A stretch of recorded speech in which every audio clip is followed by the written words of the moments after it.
Modern Classics in Audiobook presents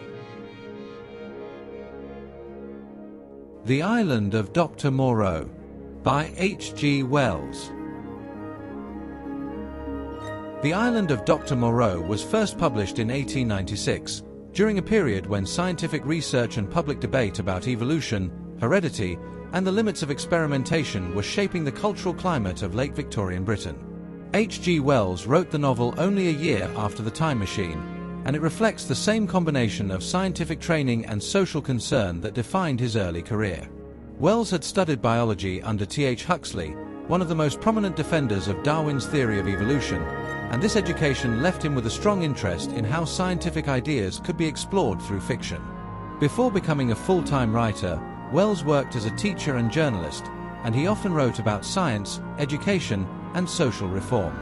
His early novels, including The Island of Doctor Moreau, The Invisible Man, 1897, and The War of the Worlds, 1898, established him as a major voice in what would later be called science fiction. These works use imaginative scenarios to raise questions about human identity, scientific responsibility, and the direction of modern society.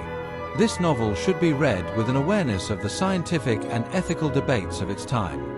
The late 19th century saw growing interest in physiology, vivisection, and the boundaries between human and animal life, and Wells drew on these discussions to create a story that examines the pressures and possibilities of scientific ambition. Rather than offering a prediction or a moral lesson, the book invites readers to consider how scientific progress can challenge established ideas about nature, humanity, and the responsibilities of those who pursue knowledge.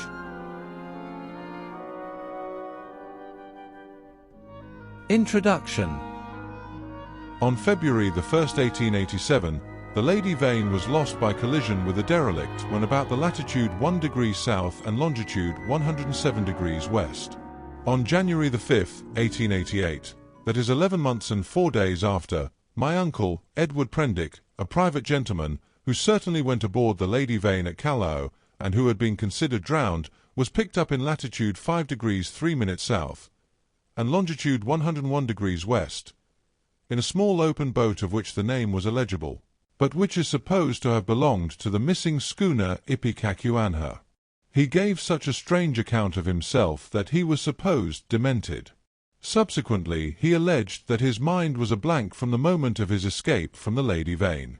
His case was discussed among psychologists at the time as a curious instance of the lapse of memory consequent upon physical and mental stress. The following narrative was found among his papers by the undersigned, his nephew and heir, but unaccompanied by any definite request for publication. The only island known to exist in the region in which my uncle was picked up is Noble's Isle, a small volcanic islet and uninhabited. It was visited in 1891 by HMS Scorpion. A party of sailors then landed, but found nothing living thereon except certain curious white moths, some hogs and rabbits, and some rather peculiar rats. So that this narrative is without confirmation in its most essential particular. With that understood, there seems no harm in putting this strange story before the public in accordance, as I believe, with my uncle's intentions. There is at least this much in its behalf. My uncle passed out of human knowledge about latitude 5 degrees south, and longitude 105 degrees east, and reappeared in the same part of the ocean after a space of 11 months.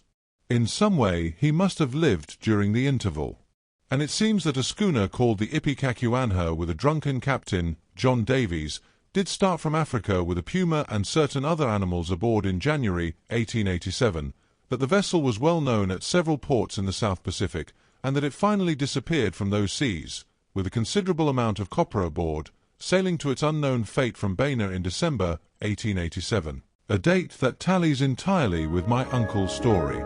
Charles Edward Prendick.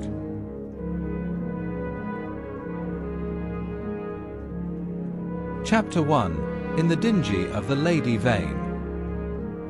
I do not propose to add anything to what has already been written concerning the loss of the Lady Vane. As everyone knows, she collided with a derelict when 10 days out from Callao. The longboat, with 7 of the crew, was picked up 18 days after by H.M. gunboat Myrtle, and the story of their terrible privations has become quite as well known as the far more horrible Medusa case. But I have to add to the published story of the Lady Vane another, possibly as horrible and far stranger. It has hitherto been supposed that the 4 men who were in the dinghy perished, but this is incorrect. I have the best of evidence for this assertion. I was one of the 4 men. But in the first place I must state that there never were 4 men in the dinghy, the number was 3. Constans, who was seen by the captain to jump into the gig, Daily News, March 17, 1887, luckily for us and unluckily for himself did not reach us. He came down out of the tangle of ropes under the stays of the smashed bowsprit. Some small rope caught his heel as he let go, and he hung for a moment head downward, and then fell and struck a block or spar floating in the water. We pulled towards him, but he never came up. I say luckily for us he did not reach us, and I might almost say luckily for himself, for we had only a small beaker of water and some sodden ship's biscuits with us, so sudden had been the alarm, so unprepared the ship for any disaster. We thought the people on the launch would be better provisioned, though it seems they were not, and we tried to hail them. They could not have heard us, and the next morning when the drizzle cleared, which was not until past midday, we could see nothing of them. We could not stand up to look about us, because of the pitching of the boat. The 2 other men who had escaped so far with me were a man named Helmar, a passenger like myself, and a seaman whose name I don't know, a short sturdy man, with a stammer. We drifted famishing, and, after our water had come to an end, tormented by an intolerable thirst, for 8 days altogether. After the 2nd day the sea subsided slowly to a glassy calm. It is quite impossible for the ordinary reader to imagine those 8 days. He has not, luckily for himself, anything in his memory to imagine with. After the 1st day we said little to one another, and lay in our places in the boat and stared at the horizon, or watched, with eyes that grew larger and more haggard every day, the misery and weakness gaining upon our companions. The sun became pitiless. The water ended on the 4th day, and we were already thinking strange things and saying them with our eyes. But it was, I think, the 6th before Helmar gave voice to the thing we had all been thinking. I remember our voices were dry and thin, so that we bent towards one another and spared our words. I stood out against it with all my might, was rather for scuttling the boat and perishing together among the sharks that followed us. But when Helmar said that if his proposal was accepted we should have drink, the sailor came round to him. I would not draw lots, however, and in the night the sailor whispered to Helmar again and again, and I sat in the bows with my clasp-knife in my hand, though I doubt if I had the stuff in me to fight, and in the morning I agreed to Helmar's proposal, and we handed halfpence to find the odd man. The lot fell upon the sailor, but he was the strongest of us and would not abide by it, and attacked Helmar with his hands. They grappled together and almost stood up. I crawled along the boat to them, intending to help Helmar by grasping the sailor's leg, but the sailor stumbled with the swaying of the boat, and the 2 fell upon the gunwale and rolled overboard together. They sank like stones. I remember laughing at that, and wondering why I laughed. The laugh caught me suddenly like a thing from without. I lay across one of the thwarts for I know not how long, thinking that if I had the strength I would drink sea-water and madden myself to die quickly. And even as I lay there I saw, with no more interest than if it had been a picture, a sail come up towards me over the skyline. My mind must have been wandering, and yet I remember all that happened quite distinctly. I remember how my head swayed with the seas, and the horizon with the sail above it danced up and down, but I also remember as distinctly that I had a persuasion that I was dead, and that I thought what a jest it was that they should come too late by such a little to catch me in my body. For an endless period, as it seemed to me, I lay with my head on the thwart watching the schooner. She was a little ship, schooner-rigged fore and aft, come up out of the sea. She kept tacking to and fro in a widening compass, for she was sailing dead into the wind. It never entered my head to attempt to attract attention, and I do not remember anything distinctly after the sight of her side until I found myself in a little cabin aft. There's a dim half-memory of being lifted up to the gangway, and of a big round countenance covered with freckles and surrounded with red hair staring at me over the bulwarks. I also had a disconnected impression of a dark face, with extraordinary eyes, close to mine, but that I thought was a nightmare until I met it again. I fancy I recollect some stuff being poured in between my teeth, and that is all.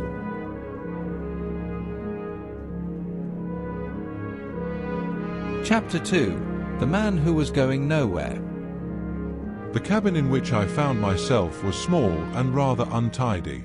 A youngish man with flaxen hair, a bristly straw-coloured moustache, and a dropping nether lip was sitting and holding my wrist. For a minute we stared at each other without speaking. He had watery grey eyes, oddly void of expression. Then just overhead came a sound like an iron bedstead being knocked about, and the low angry growling of some large animal. At the same time the man spoke. He repeated his question, "How do you feel now?" I think I said I felt all right. I could not recollect how I had got there. He must have seen the question in my face, for my voice was inaccessible to me. "You were picked up in a boat, starving." The name on the boat was the Lady Vane, and there were spots of blood on the gunwale. At the same time my eye caught my hand, so thin that it looked like a dirty skin purse full of loose bones, and all the business of the boat came back to me. "Have some of this," said he, and gave me a dose of some scarlet stuff, iced. It tasted like blood, and made me feel stronger. "You were in luck," said he, "to get picked up by a ship with a medical man aboard." He spoke with a slobbering articulation, with the ghost of a lisp. "What ship is this?"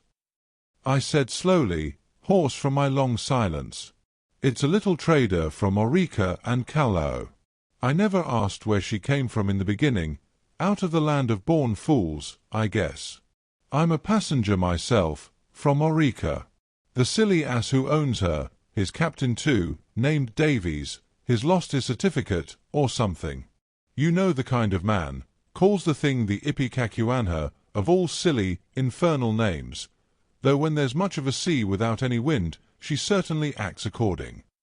Then the noise overhead began again, a snarling growl and the voice of a human being together. Then another voice, telling some heaven-forsaken idiot to desist.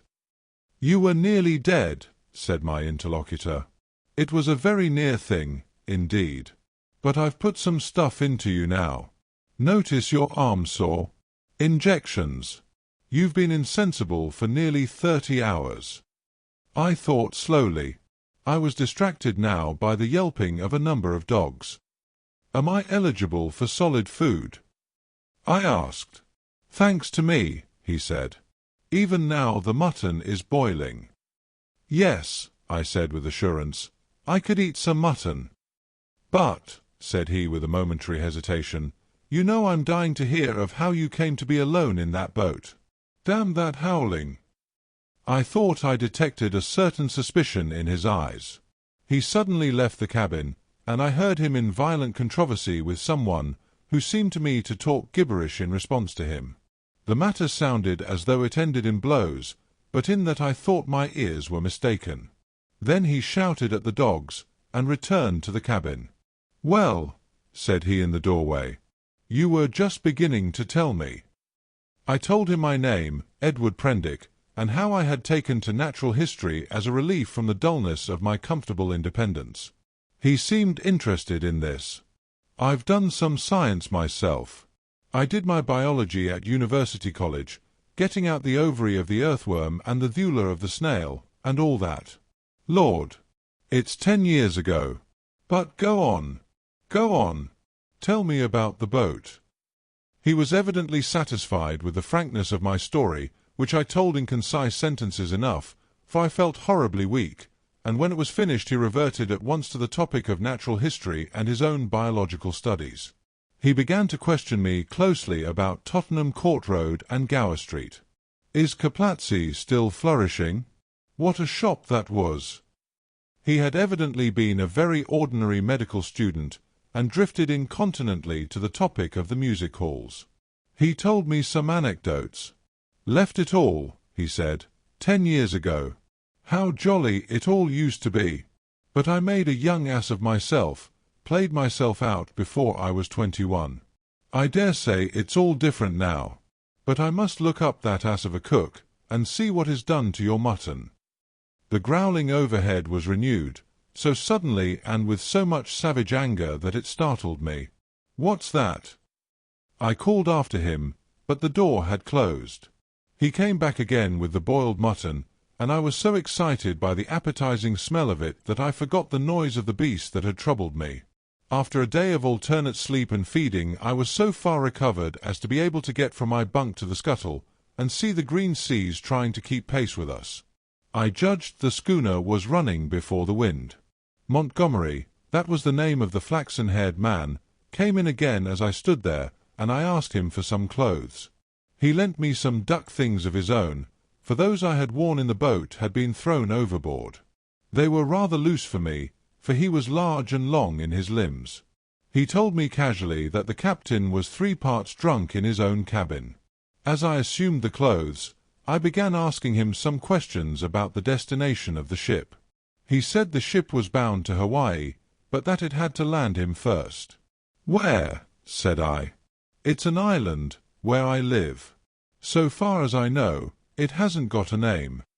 He stared at me with his nether lip dropping, and looked so wilfully stupid of a sudden that it came into my head that he desired to avoid my questions. I had the discretion to ask no more.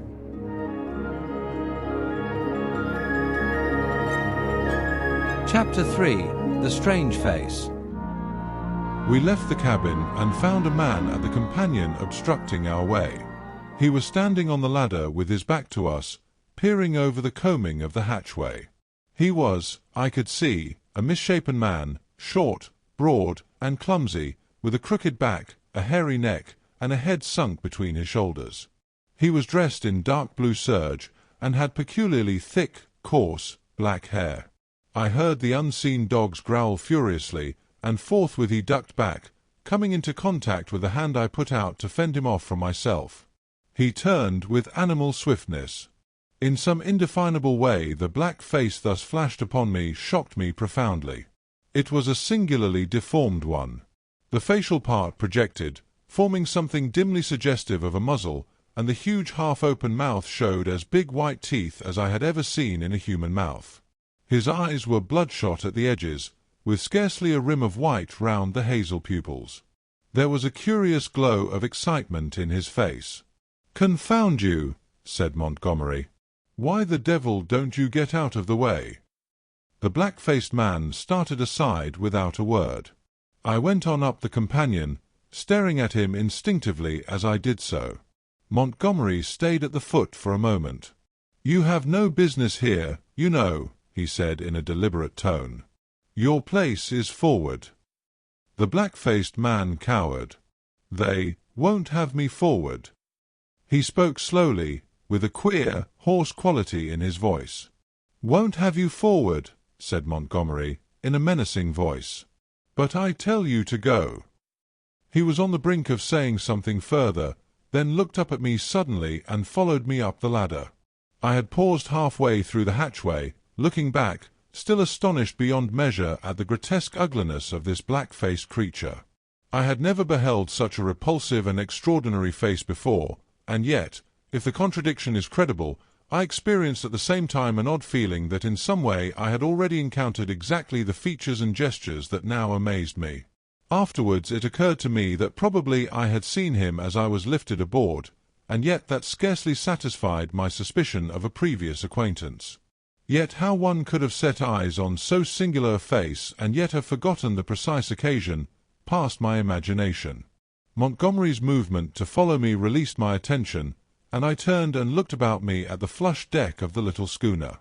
I was already half prepared by the sounds I had heard for what I saw. Certainly I never beheld a deck so dirty. It was littered with scraps of carrot, shreds of green stuff, and indescribable filth.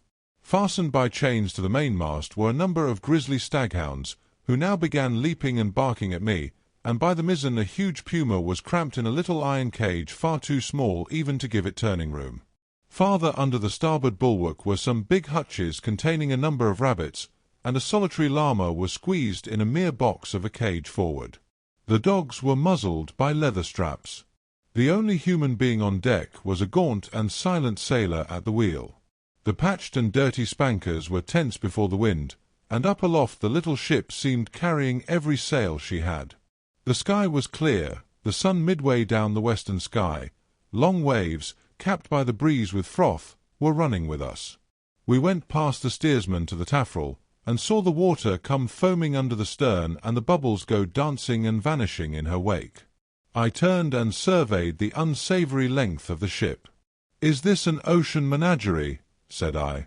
"Looks like it," said Montgomery. "What are these beasts for? Merchandise? Curios? Does the captain think he is going to sell them somewhere in the South Seas?" "It looks like it, doesn't it?" said Montgomery, and turned towards the wake again. Suddenly we heard a yelp and a volley of furious blasphemy from the companion hatchway, and the deformed man with the black face came up hurriedly. He was immediately followed by a heavy red-haired man in a white cap.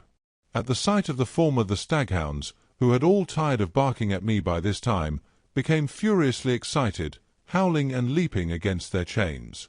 The black hesitated before them, and this gave the red-haired man time to come up with him and deliver a tremendous blow between the shoulder blades. The poor devil went down like a felled ox, and rolled in the dirt among the furiously excited dogs. It was lucky for him that they were muzzled. The red-haired man gave a yawp of exultation and stood staggering, and as it seemed to me in serious danger of either going backwards down the companion hatchway or forwards upon his victim. So soon as the second man had appeared, Montgomery had started forward. "Steady on there!" he cried, in a tone of remonstrance. A couple of sailors appeared on the forecastle. The black-faced man, howling in a singular voice, rolled about under the feet of the dogs. No one attempted to help him. The brutes did their best to worry him, butting their muzzles at him. There was a quick dance of their lithe grey-figured bodies over the clumsy, prostrate figure. The sailors forward shouted, as though it was admirable sport. Montgomery gave an angry exclamation, and went striding down the deck, and I followed him. The black-faced man scrambled up and staggered forward, going and leaning over the bulwark by the main shrouds, where he remained, panting and glaring over his shoulder at the dogs. The red-haired man laughed a satisfied laugh. "Look here, Captain," said Montgomery, with his lisp a little accentuated, gripping the elbows of the red-haired man. "This won't do." I stood behind Montgomery.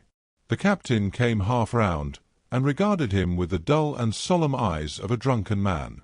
"What won't do?" he said, and added, after looking sleepily into Montgomery's face for a minute, "Blasted sawbones."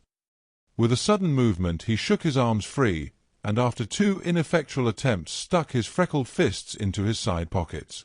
"That man's a passenger," said Montgomery. "I'd advise you to keep your hands off him." "Go to hell," said the captain, loudly. He suddenly turned and staggered towards the side. "Do what I like on my own ship," he said. I think Montgomery might have left him then, seeing the brute was drunk, but he only turned a shade paler, and followed the captain to the bulwarks. "Look you here, Captain," he said, "that man of mine is not to be ill-treated. He has been hazed ever since he came aboard." For a minute, alcoholic fumes kept the captain speechless.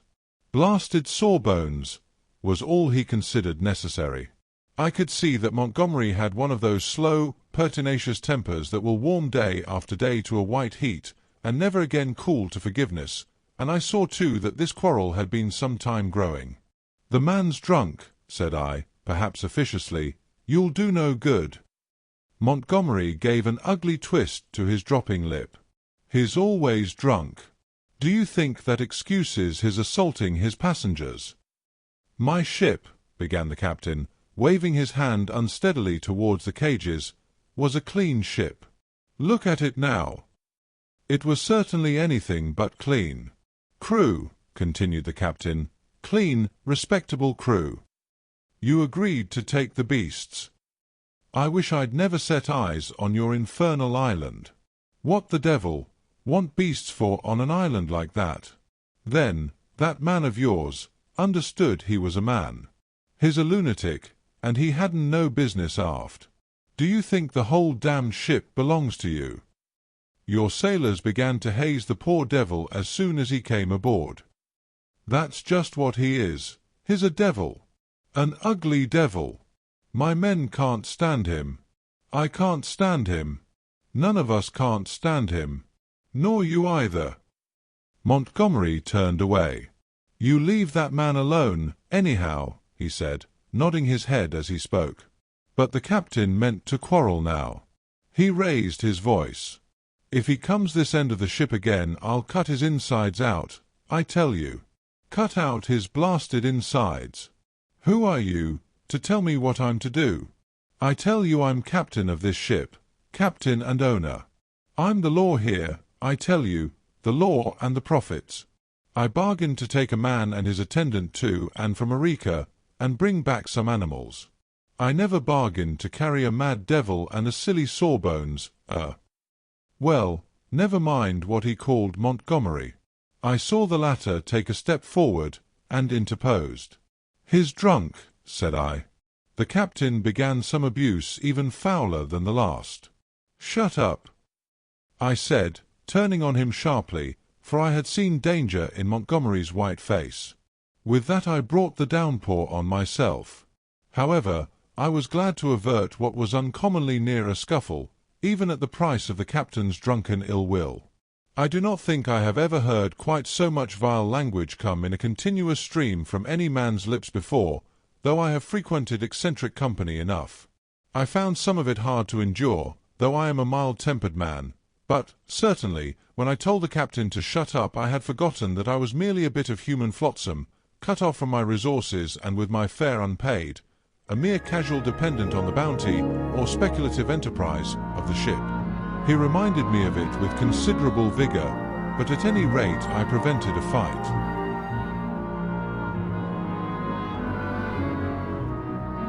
Chapter 4. At his schooner's rail. That night land was sighted after sundown, and the schooner hove to. Montgomery intimated that was his destination. It was too far to see any details. It seemed to me then simply a low-lying patch of dim blue in the uncertain blue-grey sea. An almost vertical streak of smoke went up from it into the sky. The captain was not on deck when it was sighted. After he had vented his wrath on me he had staggered below, and I understand he went to sleep on the floor of his own cabin. The mate practically assumed the command. He was the gaunt, taciturn individual we had seen at the wheel. Apparently he was in an evil temper with Montgomery. He took not the slightest notice of either of us. We dined with him in a sulky silence, after a few ineffectual efforts on my part to talk. It struck me too that the men regarded my companion and his animals in a singularly unfriendly manner. I found Montgomery very reticent about his purpose with these creatures, and about his destination, and though I was sensible of a growing curiosity as to both, I did not press him. We remained talking on the quarter-deck until the sky was thick with stars. Except for an occasional sound in the yellow-lit forecastle and a movement of the animals now and then, the night was very still. The puma lay crouched together, watching us with shining eyes, a black heap in the corner of its cage. Montgomery produced some cigars. He talked to me of London in a tone of half-painful reminiscence, asking all kinds of questions about changes that had taken place. He spoke like a man who had loved his life there, and had been suddenly and irrevocably cut off from it. I gossiped as well as I could of this and that. All the time the strangeness of him was shaping itself in my mind, and as I talked I peered at his odd, pallid face in the dim light of the binnacle lantern behind me. Then I looked out at the darkling sea, where in the dimness his little island was hidden. This man, it seemed to me, had come out of immensity merely to save my life. Tomorrow he would drop over the side, and vanish again out of my existence. Even had it been under commonplace circumstances, it would have made me a trifle thoughtful, but in the first place was the singularity of an educated man living on this unknown little island, and coupled with that the extraordinary nature of his luggage. I found myself repeating the captain's question. What did he want with the beasts? Why, too, had he pretended they were not his when I had remarked about them at first? Then, again, in his personal attendant there was a bizarre quality which had impressed me profoundly. These circumstances threw a haze of mystery round the man. They laid hold of my imagination, and hampered my tongue. Towards midnight our talk of London died away, and we stood side by side leaning over the bulwarks and staring dreamily over the silent, starlit sea, each pursuing his own thoughts. It was the atmosphere for sentiment, and I began upon my gratitude. "If I may say it," said I, after a time, "you have saved my life." "Chance," he answered. "Just chance. I prefer to make my thanks to the accessible agent." "Thank no one. You had the need, and I had the knowledge, and I injected and fed you much as I might have collected a specimen. I was bored and wanted something to do. If I'd been jaded that day, or hadn't liked your face, well, it's a curious question where you would have been now." This damped my mood a little. "At any rate," I began. "It's a chance, I tell you," he interrupted, "as everything is in a man's life. Only the arses won't see it. Why am I here now, an outcast from civilization, instead of being a happy man enjoying all the pleasures of London? Simply because 11 years ago I lost my head for 10 minutes on a foggy night." He stopped. "Yes," said I. "That's all." We relapsed into silence. Presently he laughed. "There's something in this starlight that loosens one's tongue. I'm an ass, and yet somehow I would like to tell you. Whatever you tell me, you may rely upon my keeping to myself, if that's it." He was on the point of beginning, and then shook his head, doubtfully. "Don't," said I, "it is all the same to me. After all, it is better to keep your secret. There's nothing gained but a little relief if I respect your confidence. If I don't, well—" He grunted undecidedly.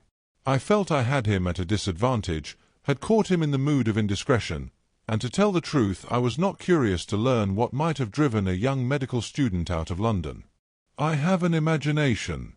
I shrugged my shoulders and turned away. Over the taffrail leant a silent black figure, watching the stars. It was Montgomery's strange attendant. It looked over its shoulder quickly with my movement, then looked away again. It may seem a little thing to you, perhaps, but it came like a sudden blow to me. The only light near us was a lantern at the wheel. The creature's face was turned for one brief instant out of the dimness of the stern towards this illumination, and I saw that the eyes that glanced at me shone with a pale green light. I did not know then that a reddish luminosity, at least, is not uncommon in human eyes. The thing came to me as stark inhumanity.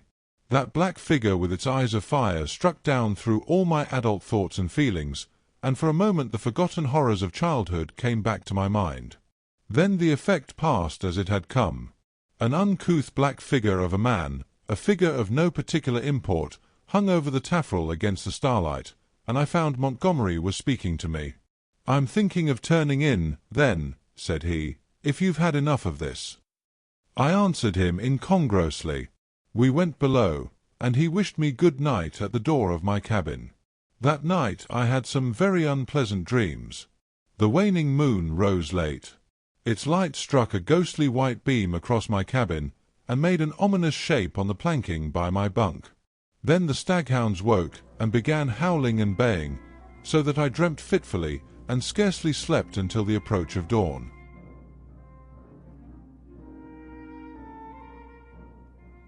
Chapter 5. The Man Who Had Nowhere to Go. In the early morning, it was the second morning after my recovery, and I believe the fourth after I was picked up, I awoke through an avenue of tumultuous dreams, dreams of guns and howling mobs, and became sensible of a horse shouting above me. I rubbed my eyes and lay listening to the noise, doubtful for a little while of my whereabouts. Then came a sudden pattering of bare feet, the sound of heavy objects being thrown about, a violent creaking and the rattling of chains. I heard the swish of the water as the ship was suddenly brought round, and a foamy yellow-green wave flew across the little round window and left it streaming. I jumped into my clothes and went on deck.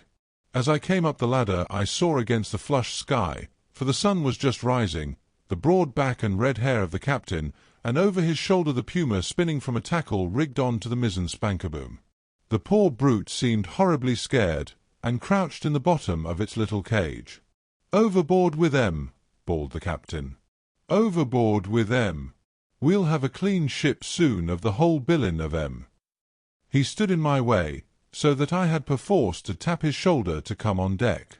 He came round with a start, and staggered back a few paces to stare at me. It needed no expert eye to tell that the man was still drunk. "Hello," said he, stupidly, and then with a light coming into his eyes, "Why, it's Mr. Prendick," said I. "Prendick be damned," said he. "Shut up, that's your name. Mr. Shut up." It was no good answering the brute, but I certainly did not expect his next move.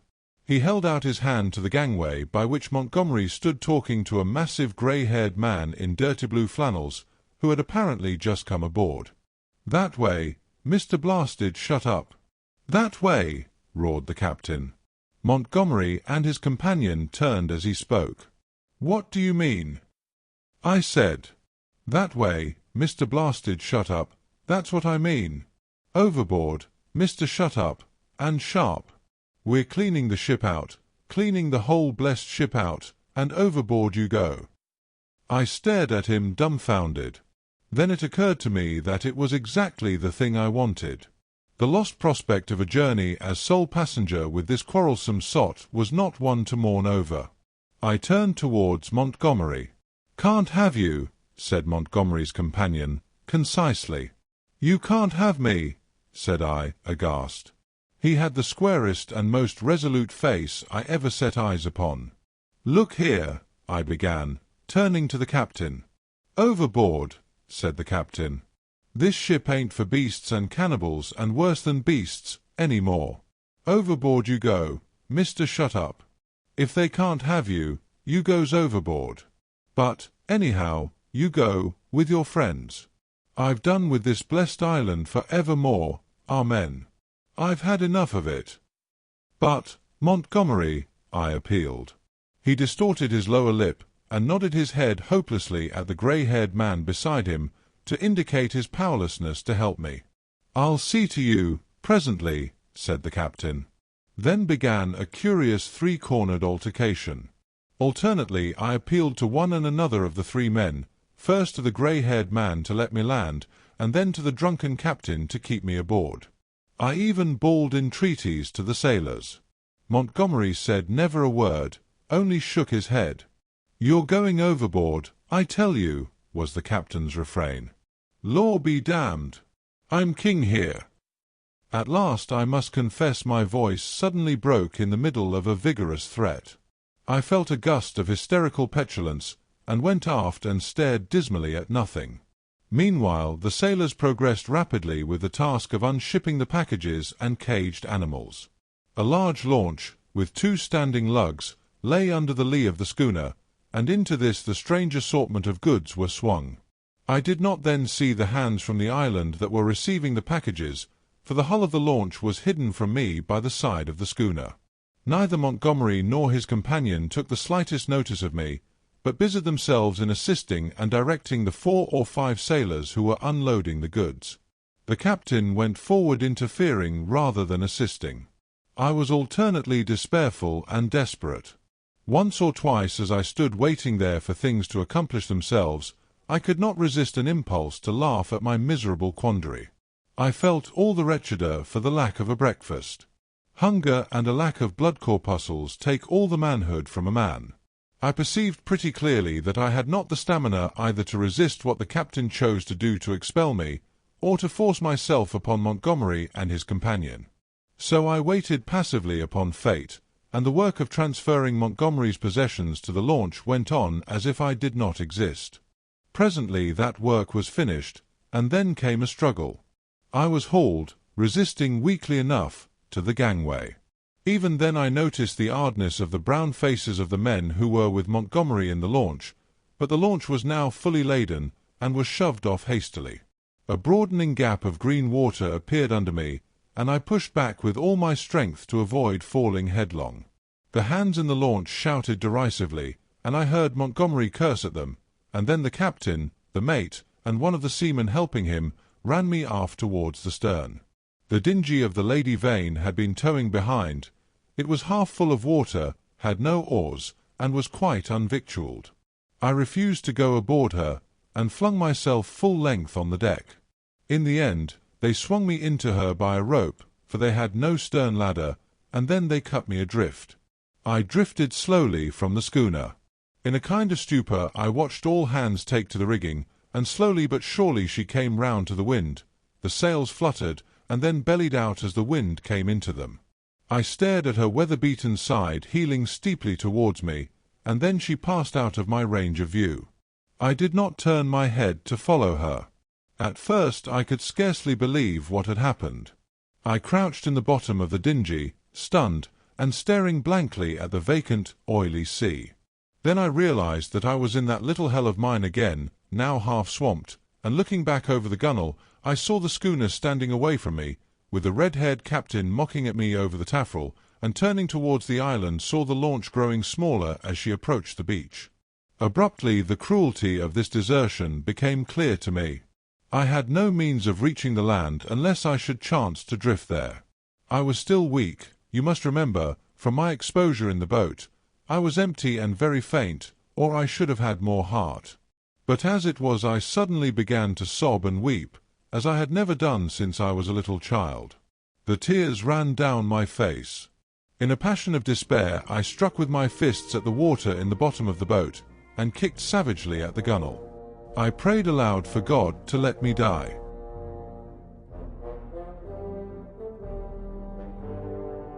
Chapter 6. The Evil-Looking Boatman. But the islanders, seeing that I was really adrift, took pity on me. I drifted very slowly to the eastward, approaching the island slantingly, and presently I saw, with hysterical relief, the launch come round and return towards me. She was heavily laden, and I could make out as she drew nearer Montgomery's white-haired, broad-shouldered companion sitting cramped up with the dogs and several packing cases in the stern sheets. This individual stared fixedly at me without moving or speaking.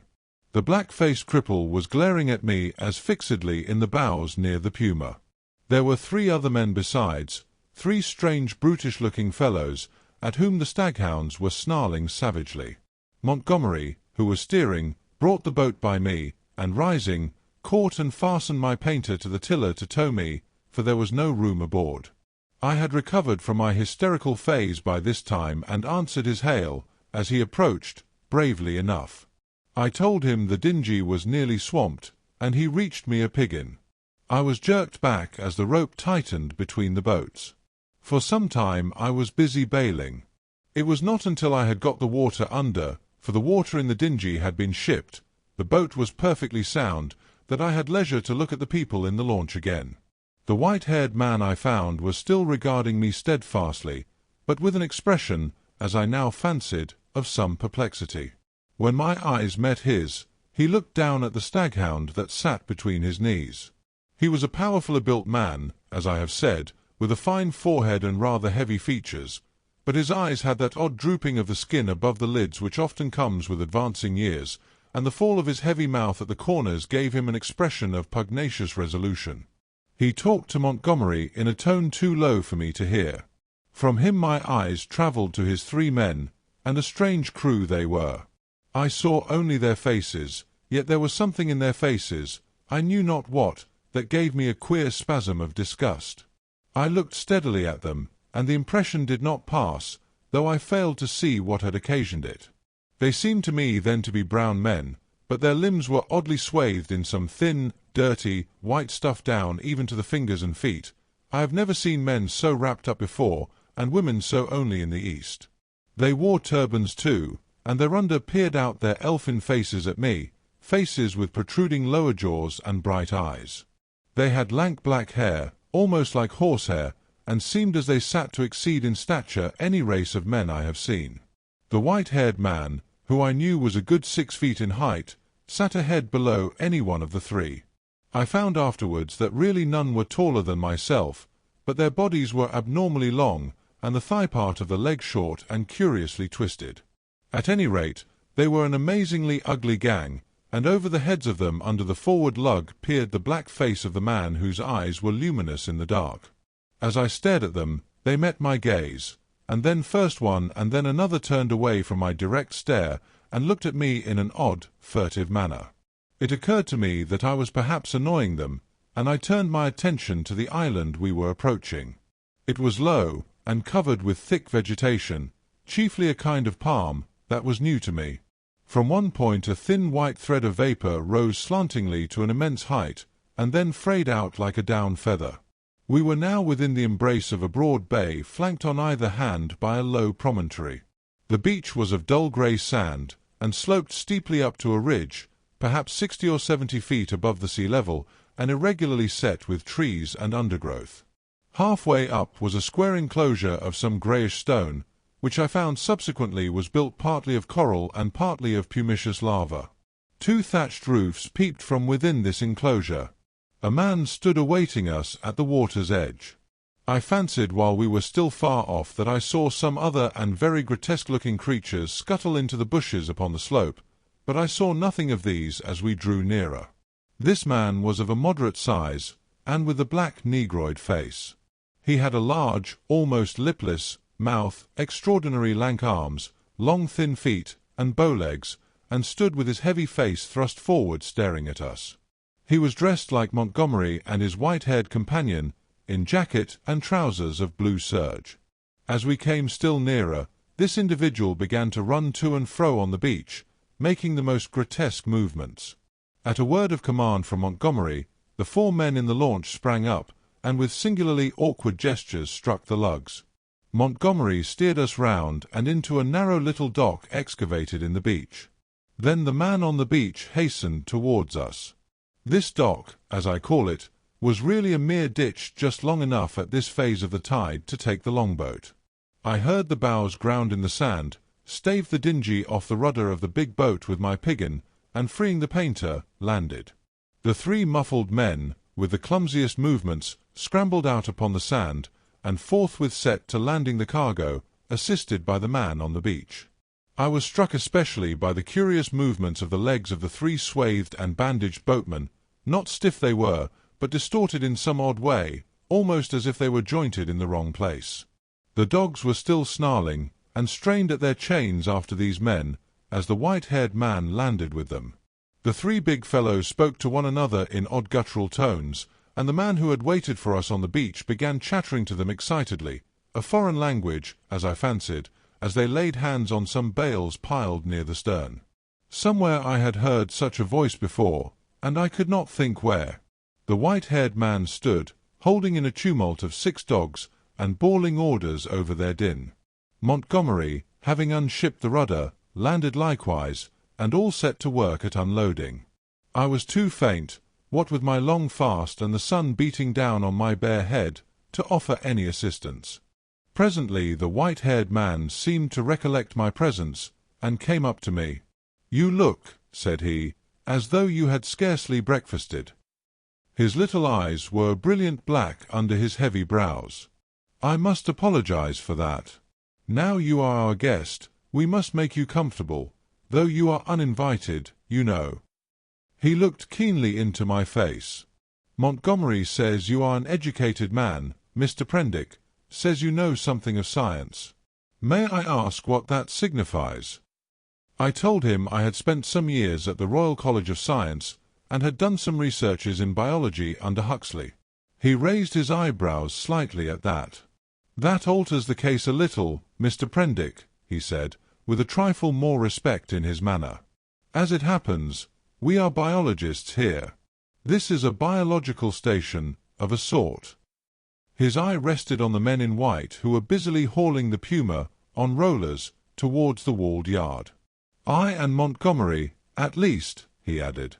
"Then, when you will be able to get away, I can't say. We're off the track to anywhere. We see a ship once in a 12-month or so." He left me abruptly, and went up the beach past this group, and I think entered the enclosure. The other 2 men were with Montgomery, erecting a pile of smaller packages on a low-wheeled truck. The llama was still on the launch with the rabbit hutches, the staghounds were still lashed to the thwarts.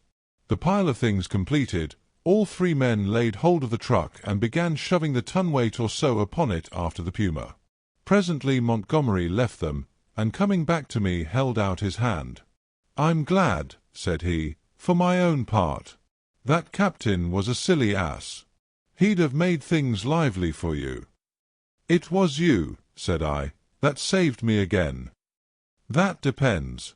You'll find this island an infernally rum place, I promise you. I'd watch my goings carefully, if I were you. He hesitated, and seemed to alter his mind about what was on his lips. I wish you'd help me with these rabbits, he said. His procedure with the rabbits was singular. I waded in with him, and helped him lug one of the hutches ashore. No sooner was that done than he opened the door of it, and tilting the thing on one end turned its living contents out on the ground. They fell in a struggling heap one on the top of the other. He clapped his hands, and forthwith they went off with that hopping run of theirs, 15 or 20 of them I should think, up the beach. "Increase and multiply, my friends," said Montgomery. "Replenish the island. Hitherto we've had a certain lack of meat here." As I watched them disappearing, the white-haired man returned with a brandy flask and some biscuits. "Something to go on with, Prendick," said he, in a far more familiar tone than before. I made no ado, but set to work on the biscuits at once, while the white-haired man helped Montgomery to release about a score more of the rabbits. 3 big hutches, however, went up to the house with the puma. The brandy I did not touch, for I have been an abstainer from my birth.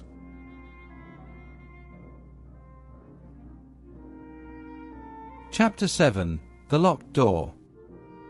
The reader will perhaps understand that at first everything was so strange about me, and my position was the outcome of such unexpected adventures, that I had no discernment of the relative strangeness of this or that thing.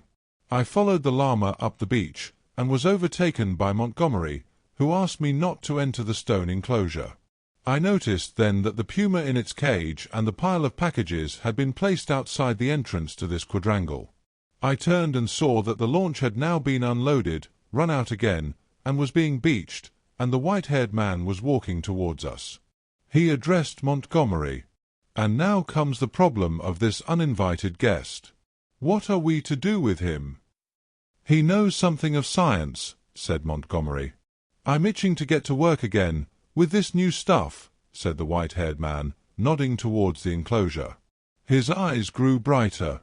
"I dare say you are," said Montgomery, in anything but a cordial tone. "We can't send him over there, and we can't spare the time to build him a new shanty, and we certainly can't take him into our confidence just yet." "I'm in your hands," said I. I had no idea of what he meant by over there. "I've been thinking of the same things," Montgomery answered. "There's my room with the outer door." "That's it," said the elder man, promptly, looking at Montgomery, and all 3 of us went towards the enclosure. "I'm sorry to make a mystery, Mr. Prendick, but you'll remember you're uninvited. Our little establishment here contains a secret or so, is a kind of Bluebeard's chamber, in fact. Nothing very dreadful, really, to a sane man, but just now, as we don't know you." "Decidedly," said I should be a fool to take offence at any want of confidence."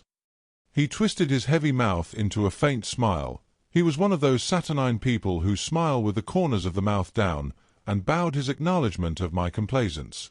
The main entrance to the enclosure was passed. It was a heavy wooden gate, framed in iron and locked, with the cargo of the launch piled outside it, and at the corner we came to a small doorway I had not previously observed. The white-haired man produced a bundle of keys from the pocket of his greasy blue jacket, opened this door, and entered. His keys, and the elaborate locking up of the place even while it was still under his eye, struck me as peculiar. I followed him, and found myself in a small apartment, plainly but not uncomfortably furnished and with its inner door, which was slightly ajar, opening into a paved courtyard. This inner door Montgomery at once closed. A hammock was slung across the darker corner of the room, and a small and glazed window defended by an iron bar looked out towards the sea. This the white-haired man told me was to be my apartment, and the inner door, which for fear of accidents, he said, he would lock on the other side, was my limit inward. He called my attention to a convenient deck chair before the window, and to an array of old books, chiefly, I found, surgical works and editions of the Latin and Greek classics, languages I cannot read with any comfort, on a shelf near the hammock.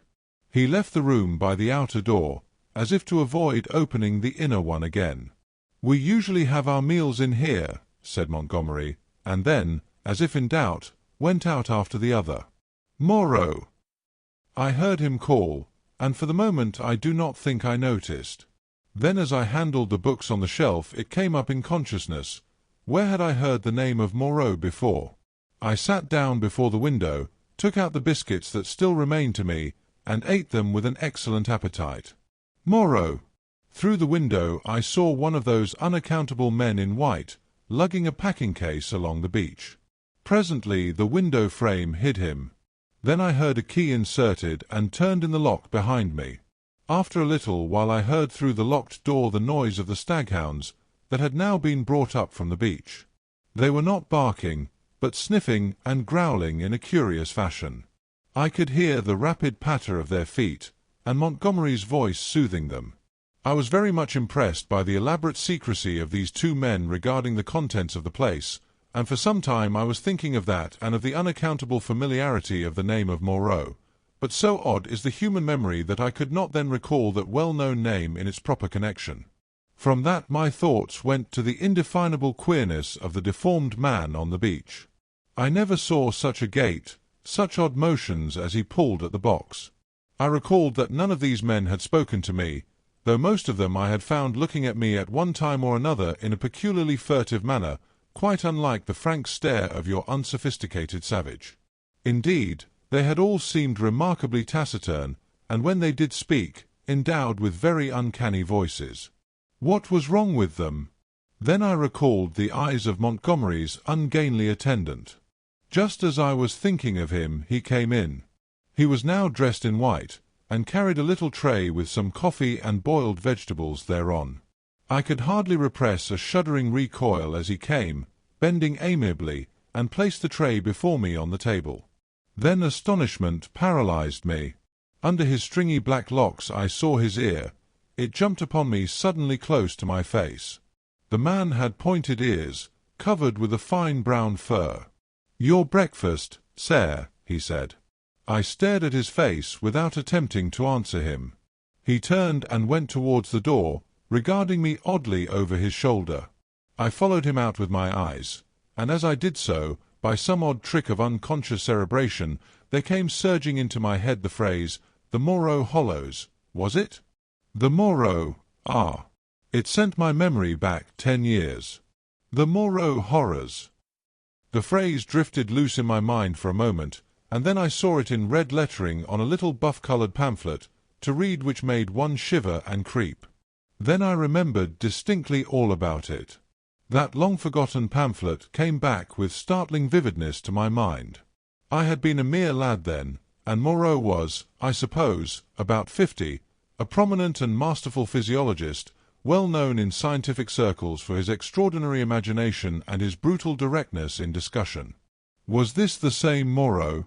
He had published some very astonishing facts in connection with the transfusion of blood, and in addition was known to be doing valuable work on morbid growths. Then suddenly his career was closed. He had to leave England. A journalist obtained access to his laboratory in the capacity of laboratory assistant, with a deliberate intention of making sensational exposures, and by the help of a shocking accident, if it was an accident, his gruesome pamphlet became notorious. On the day of its publication a wretched dog, flayed and otherwise mutilated, escaped from Moreau's house. It was in the silly season, and a prominent editor, a cousin of the temporary laboratory assistant, appealed to the conscience of the nation. It was not the first time that conscience has turned against the methods of research. The doctor was simply howled out of the country. It may be that he deserved to be, but I still think that the tepid support of his fellow investigators and his desertion by the great body of scientific workers was a shameful thing. Yet some of his experiments, by the journalist's account, were wantonly cruel. He might perhaps have purchased his social peace by abandoning his investigations, but he apparently preferred the latter, as most men would who have once fallen under the overmastering spell of research. He was unmarried, and had indeed nothing but his own interest to consider. I felt convinced that this must be the same man. Everything pointed to it. It dawned upon me to what end the puma and the other animals, which had now been brought with other luggage into the enclosure behind the house, were destined, and a curious faint odour, the halitus of something familiar, an odor that had been in the background of my consciousness hitherto suddenly came forward into the forefront of my thoughts. It was the antiseptic odor of the dissecting room. I heard the puma growling through the wall, and one of the dogs yelped as though it had been struck. Yet surely, and especially to another scientific man, there was nothing so horrible in vivisection as to account for this secrecy, and by some odd leap in my thoughts the pointed ears and luminous eyes of Montgomery's attendant came back again before me with the sharpest definition.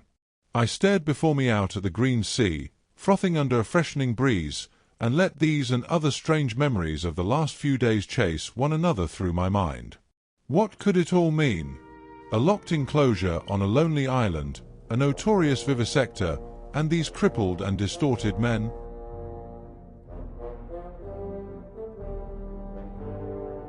Chapter 8. The Crying of the Puma.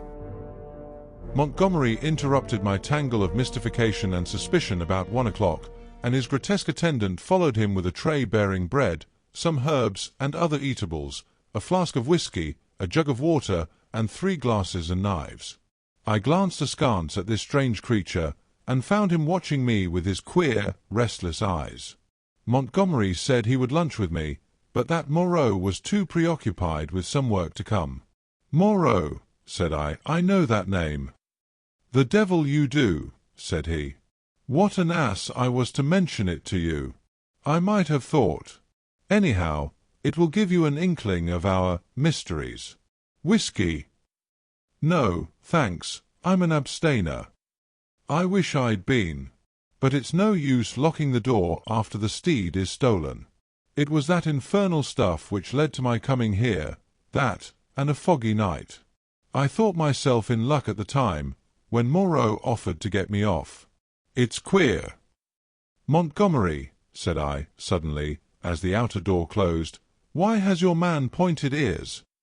"Damn," he said, over his first mouthful of food. He stared at me for a moment, and then repeated, "Pointed ears." "Little points to them," said I, as calmly as possible, with a catch in my breath, "and a fine black fur at the edges."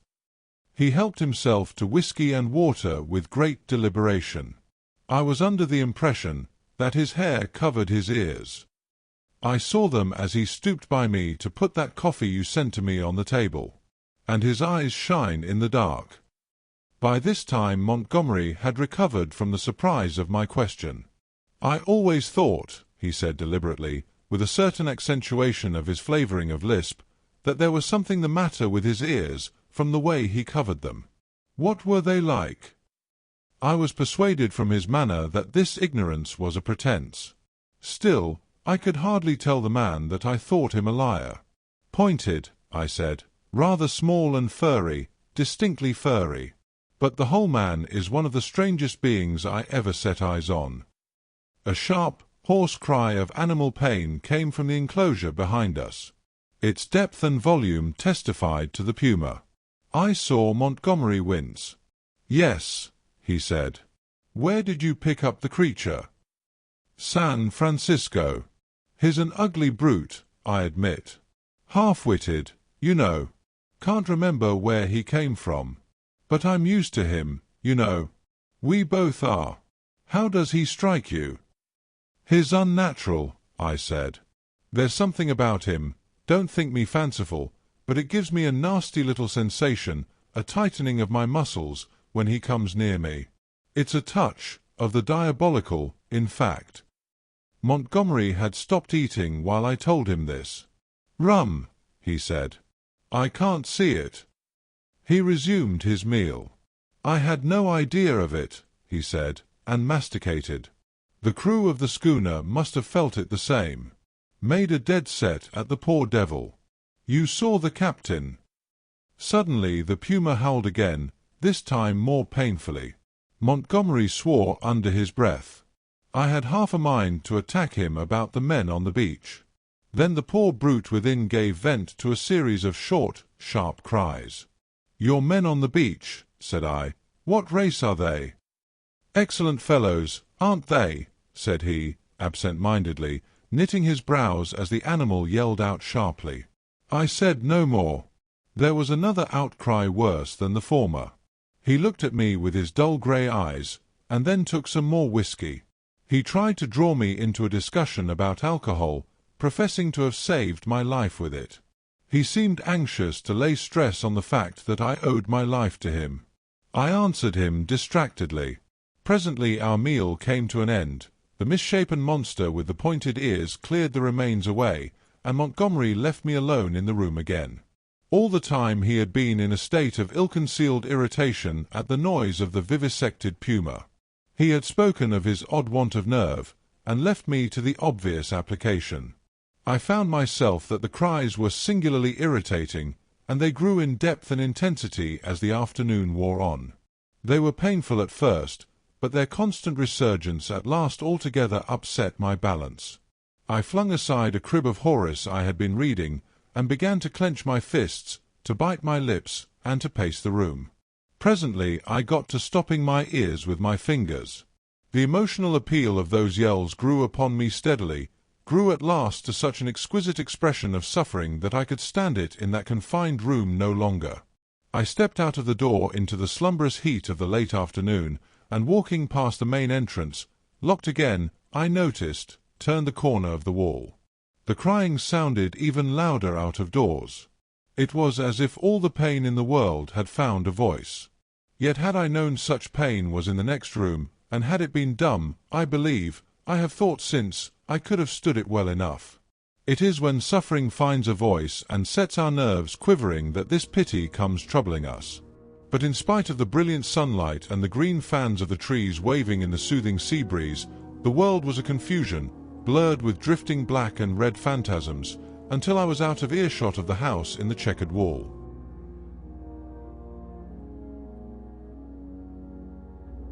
Chapter 9. The Thing in the Forest.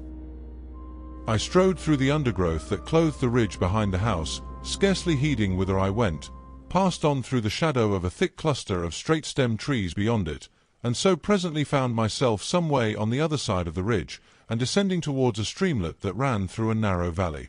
I paused and listened. The distance I had come, or the intervening masses of thicket, deadened any sound that might be coming from the enclosure. The air was still.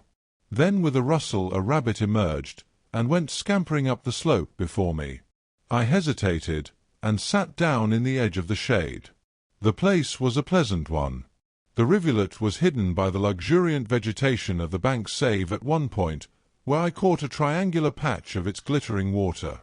On the farther side I saw through a bluish haze a tangle of trees and creepers, and above these again the luminous blue of the sky. Here and there a splash of white or crimson marked the blooming of some trailing epiphyte. I let my eyes wander over this scene for a while, and then began to turn over in my mind again the strange peculiarities of Montgomery's man. But it was too hot to think elaborately, and presently I fell into a tranquil state midway between dozing and waking. From this I was aroused, after I know not how long, by a rustling amidst the greenery on the other side of the stream. For a moment I could see nothing but the waving summits of the ferns and reeds. Then suddenly upon the bank of the stream appeared something. At first I could not distinguish what it was.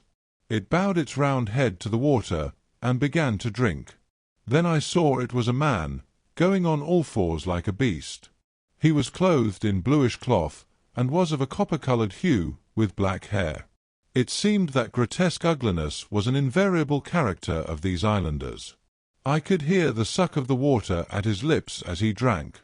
I leant forward to see him better, and a piece of lava, detached by my hand, went pattering down the slope.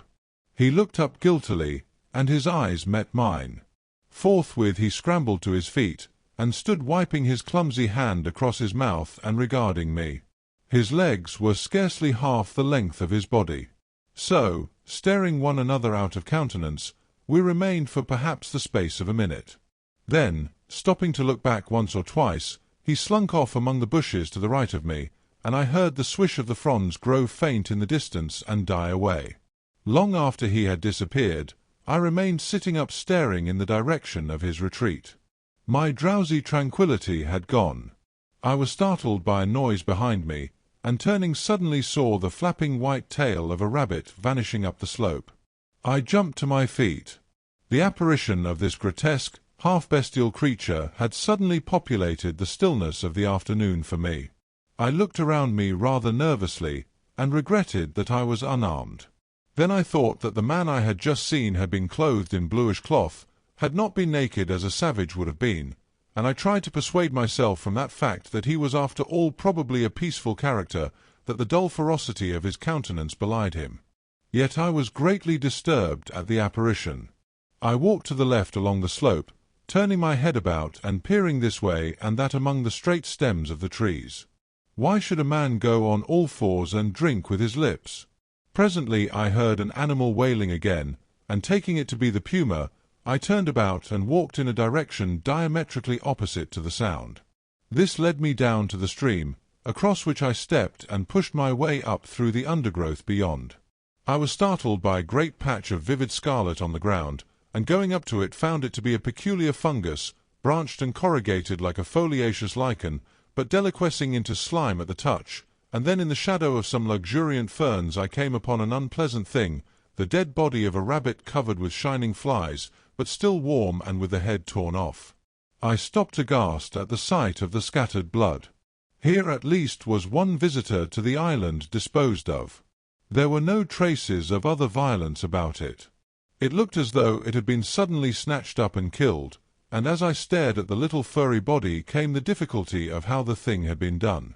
The vague dread that had been in my mind since I had seen the inhuman face of the man at the stream grew distincter as I stood there.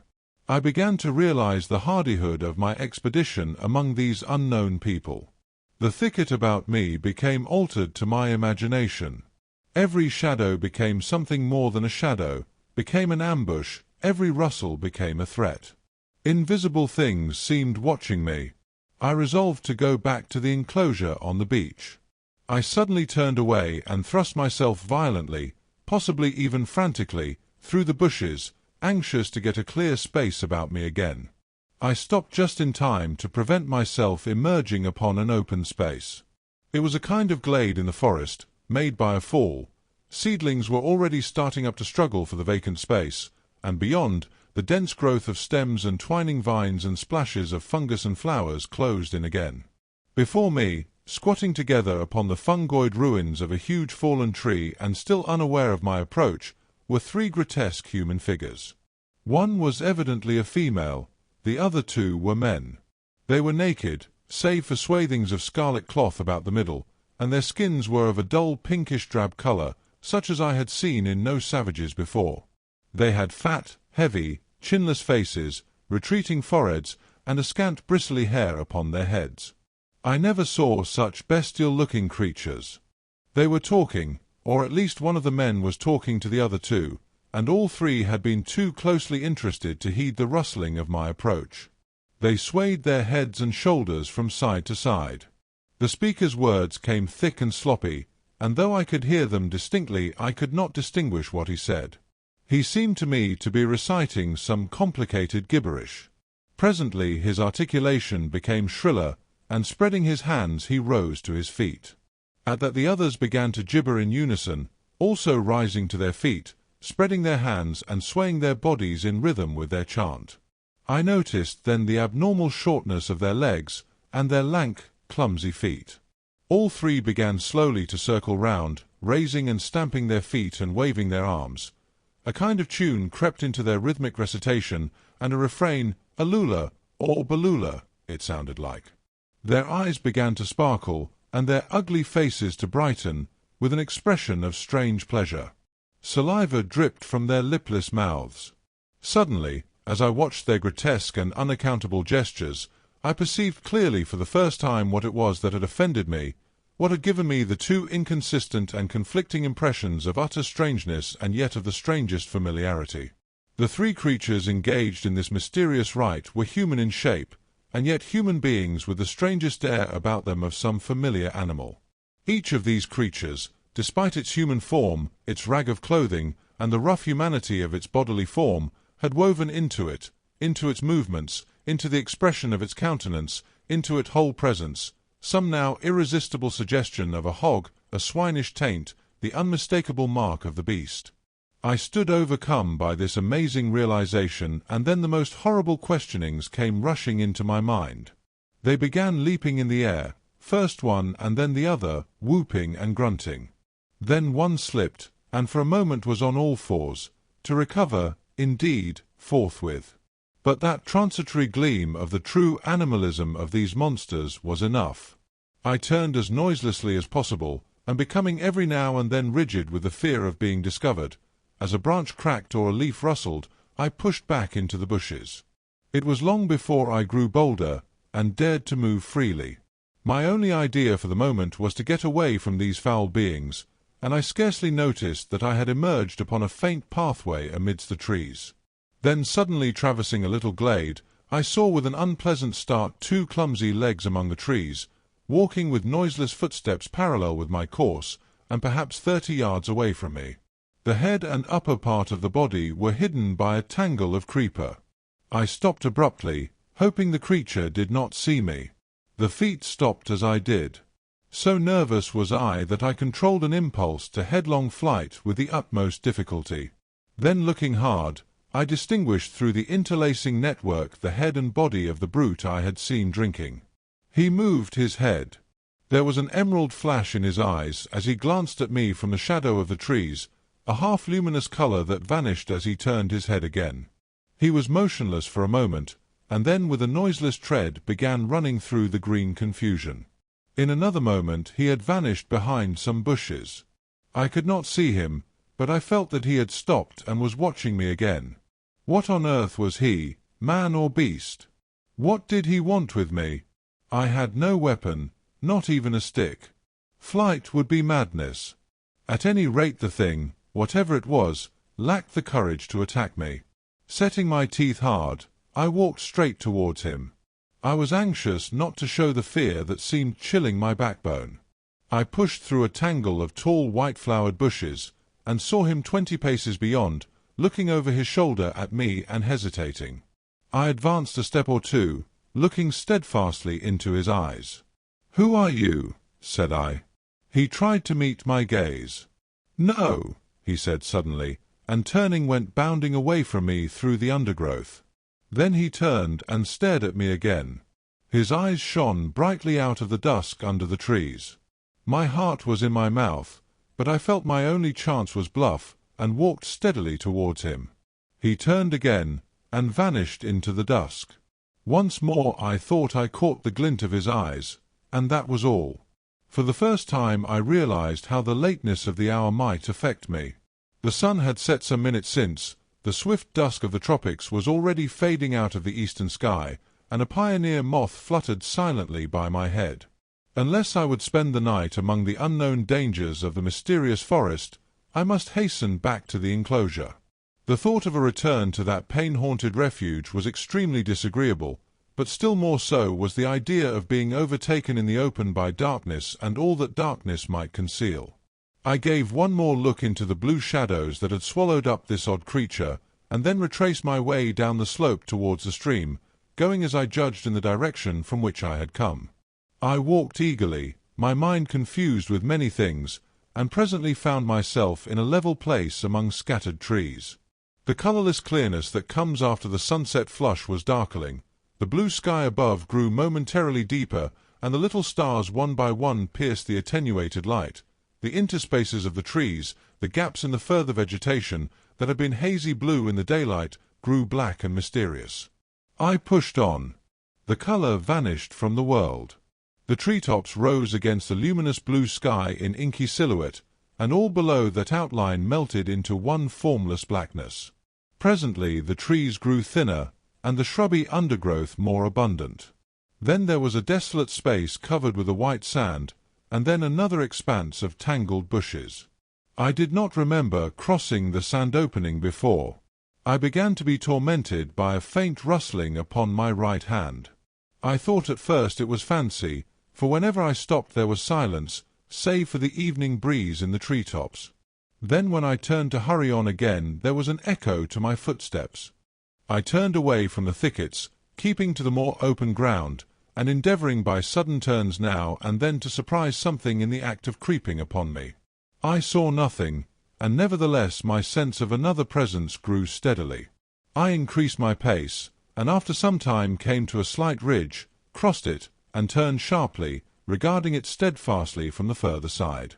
It came out black and clear-cut against the darkling sky, and presently a shapeless lump heaved up momentarily against the skyline and vanished again. I felt assured now that my tawny-faced antagonist was stalking me once more, and coupled with that was another unpleasant realization that I had lost my way. For a time I hurried on hopelessly perplexed, and pursued by that stealthy approach. Whatever it was, the thing either lacked the courage to attack me, or it was waiting to take me at some disadvantage. I kept studiously to the open. At times I would turn and listen, and presently I had half persuaded myself that my pursuer had abandoned the chase, or was a mere creation of my disordered imagination. Then I heard the sound of the sea. I quickened my footsteps almost into a run, and immediately there was a stumble in my rear. I turned suddenly, and stared at the uncertain trees behind me. One black shadow seemed to leap into another. I listened, rigid, and heard nothing but the creep of the blood in my ears. I thought that my nerves were unstrung, and that my imagination was tricking me, and turned resolutely towards the sound of the sea again. In a minute or so the trees grew thinner, and I emerged upon a bare, low headland running out into the sombre water. The night was calm and clear, and the reflection of the growing multitude of the stars shivered in the tranquil heaving of the sea. Some way out, the wash upon an irregular band of reef shone with a pallid light of its own. Westward I saw the zodiacal light mingling with the yellow brilliance of the evening star. The coast fell away from me to the east, and westward it was hidden by the shoulder of the cape. Then I recalled the fact that Moreau's beach lay to the west. A twig snapped behind me, and there was a rustle. I turned, and stood facing the dark trees. I could see nothing, or else I could see too much. Every dark form in the dimness had its ominous quality, its peculiar suggestion of alert watchfulness. So I stood for perhaps a minute, and then, with an eye to the trees still, turned westward to cross the headland, and as I moved, one among the lurking shadows moved to follow me. My heart beat quickly. Presently the broad sweep of a bay to the westward became visible, and I halted again. The noiseless shadow halted a dozen yards from me. A little point of light shone on the further bend of the curve, and the grey sweep of the sandy beach lay faint under the starlight. Perhaps 2 miles away was that little point of light. To get to the beach I should have to go through the trees where the shadows lurked, and down a bushy slope. I could see the thing rather more distinctly now. It was no animal, for it stood erect. At that I opened my mouth to speak, and found a hoarse phlegm choked my voice. I tried again, and shouted, "Who is there?" There was no answer. I advanced a step. The thing did not move, only gathered itself together. My foot struck a stone. That gave me an idea. Without taking my eyes off the black form before me, I stooped and picked up this lump of rock, but at my motion the thing turned abruptly as a dog might have done, and slunk obliquely into the further darkness. Then I recalled a schoolboy expedient against big dogs, and twisted the rock into my handkerchief, and gave this a turn round my wrist. I heard a movement further off among the shadows, as if the thing was in retreat. Then suddenly my tense excitement gave way. I broke into a profuse perspiration and fell a-trembling, with my adversary routed and this weapon in my hand. It was some time before I could summon resolution to go down through the trees and bushes upon the flank of the headland to the beach. At last I did it at a run, and as I emerged from the thicket upon the sand, I heard some other body come crashing after me. At that I completely lost my head with fear, and began running along the sand. Forthwith there came the swift patter of soft feet in pursuit. I gave a wild cry, and redoubled my pace. Some dim, black things about 3 or 4 times the size of rabbits went running or hopping up from the beach towards the bushes as I passed. So long as I live, I shall remember the terror of that chase. I ran near the water's edge, and heard every now and then the splash of the feet that gained upon me. Far away, hopelessly far, was the yellow light. All the night about us was black and still. Splash, splash, came the pursuing feet, nearer and nearer. I felt my breath going, for I was quite out of training. It whooped as I drew it, and I felt a pain like a knife at my side. I perceived the thing would come up with me long before I reached the enclosure, and, desperate and sobbing for my breath, I wheeled round upon it and struck at it as it came up to me, struck with all my strength. The stone came out of the sling of the handkerchief as I did so. As I turned, the thing, which had been running on all fours, rose to its feet, and the missile fell fair on its left temple. The skull rang loud, and the animal man blundered into me, thrust me back with its hands, and went staggering past me to fall headlong upon the sand with its face in the water, and there it lay still. I could not bring myself to approach that black heap. I left it there, with the water rippling round it, under the still stars, and giving it a wide berth pursued my way towards the yellow glow of the house, and presently, with a positive effect of relief, came the pitiful moaning of the puma, the sound that had originally driven me out to explore this mysterious island. At that, though I was faint and horribly fatigued, I gathered together all my strength, and began running again towards the light. I thought I heard a voice calling me.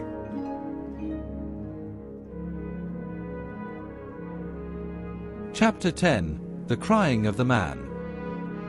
As I drew near the house, I saw that the light shone from the open door of my room, and then I heard, coming from out of the darkness at the side of that orange oblong of light, the voice of Montgomery shouting, "Prendick!"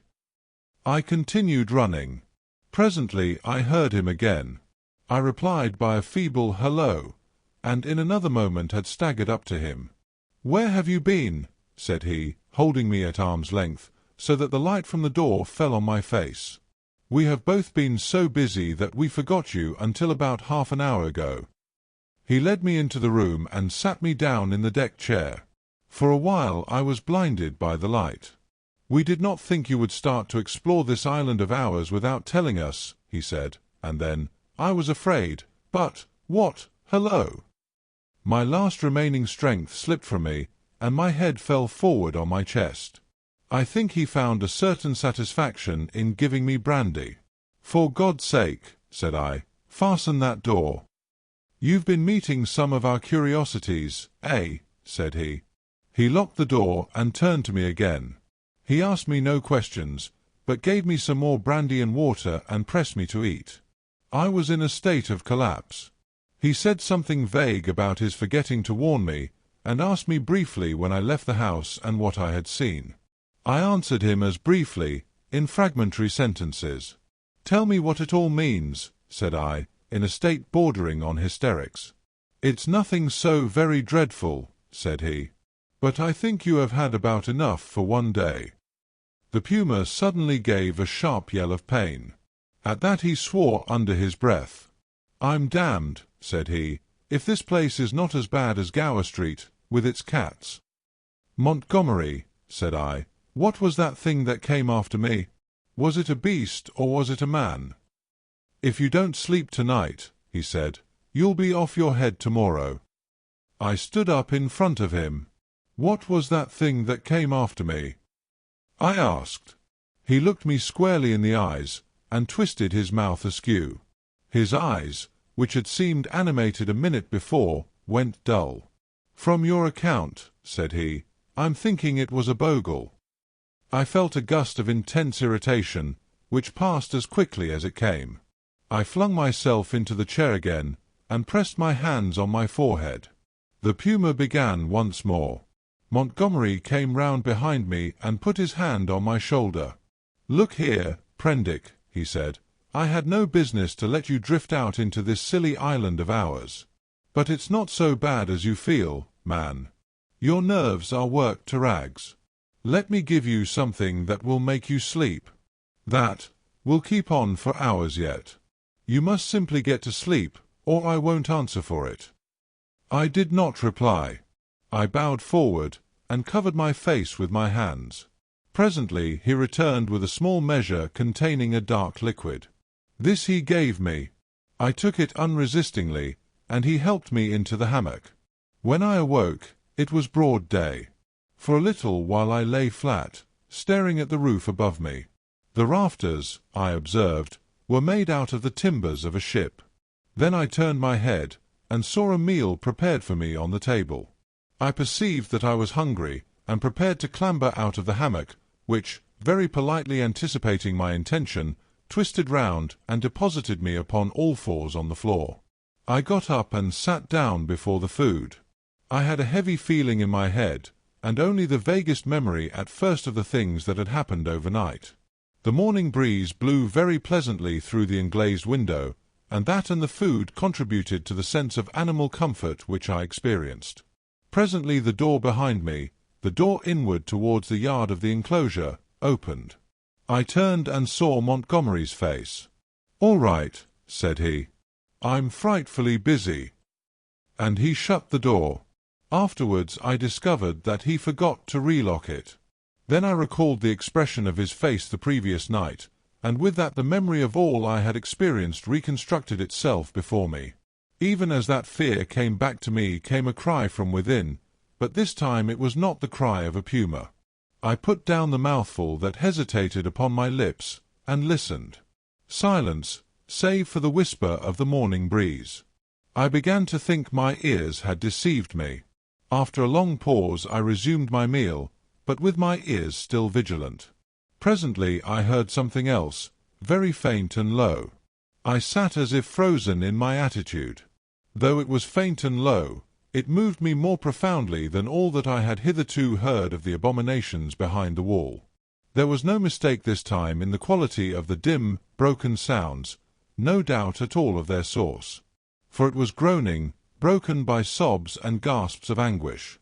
It was no brute this time, it was a human being in torment. As I realized this I rose, and in 3 steps had crossed the room, seized the handle of the door into the yard, and flung it open before me. "Prendick, man!" "Stop!" cried Montgomery, intervening. A startled dehound yelped and snarled. There was blood, I saw, in the sink, brown, and some scarlet, and I smelt the peculiar smell of carbolic acid. Then through an open doorway beyond, in the dim light of the shadow, I saw something bound painfully upon a framework, scarred, red, and bandaged, and then blotting this out appeared the face of old Moreau, white and terrible. In a moment he had gripped me by the shoulder with a hand that was smeared red, had twisted me off my feet, and flung me headlong back into my own room. He lifted me as though I was a little child. I fell at full length upon the floor, and the door slammed and shut out the passionate intensity of his face. Then I heard the key turn in the lock, and Montgomery's voice in expostulation. "Ruined the work of a lifetime," I heard Moreau say. "He does not understand," said Montgomery, and other things that were inaudible. "I can't spare the time yet," said Moreau. The rest I did not hear.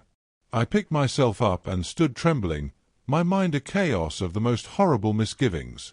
Could it be possible, I thought, that such a thing as the vivisection of men was carried on here? The question shot like lightning across a tumultuous sky, and suddenly the clouded horror of my mind condensed into a vivid realization of my own danger.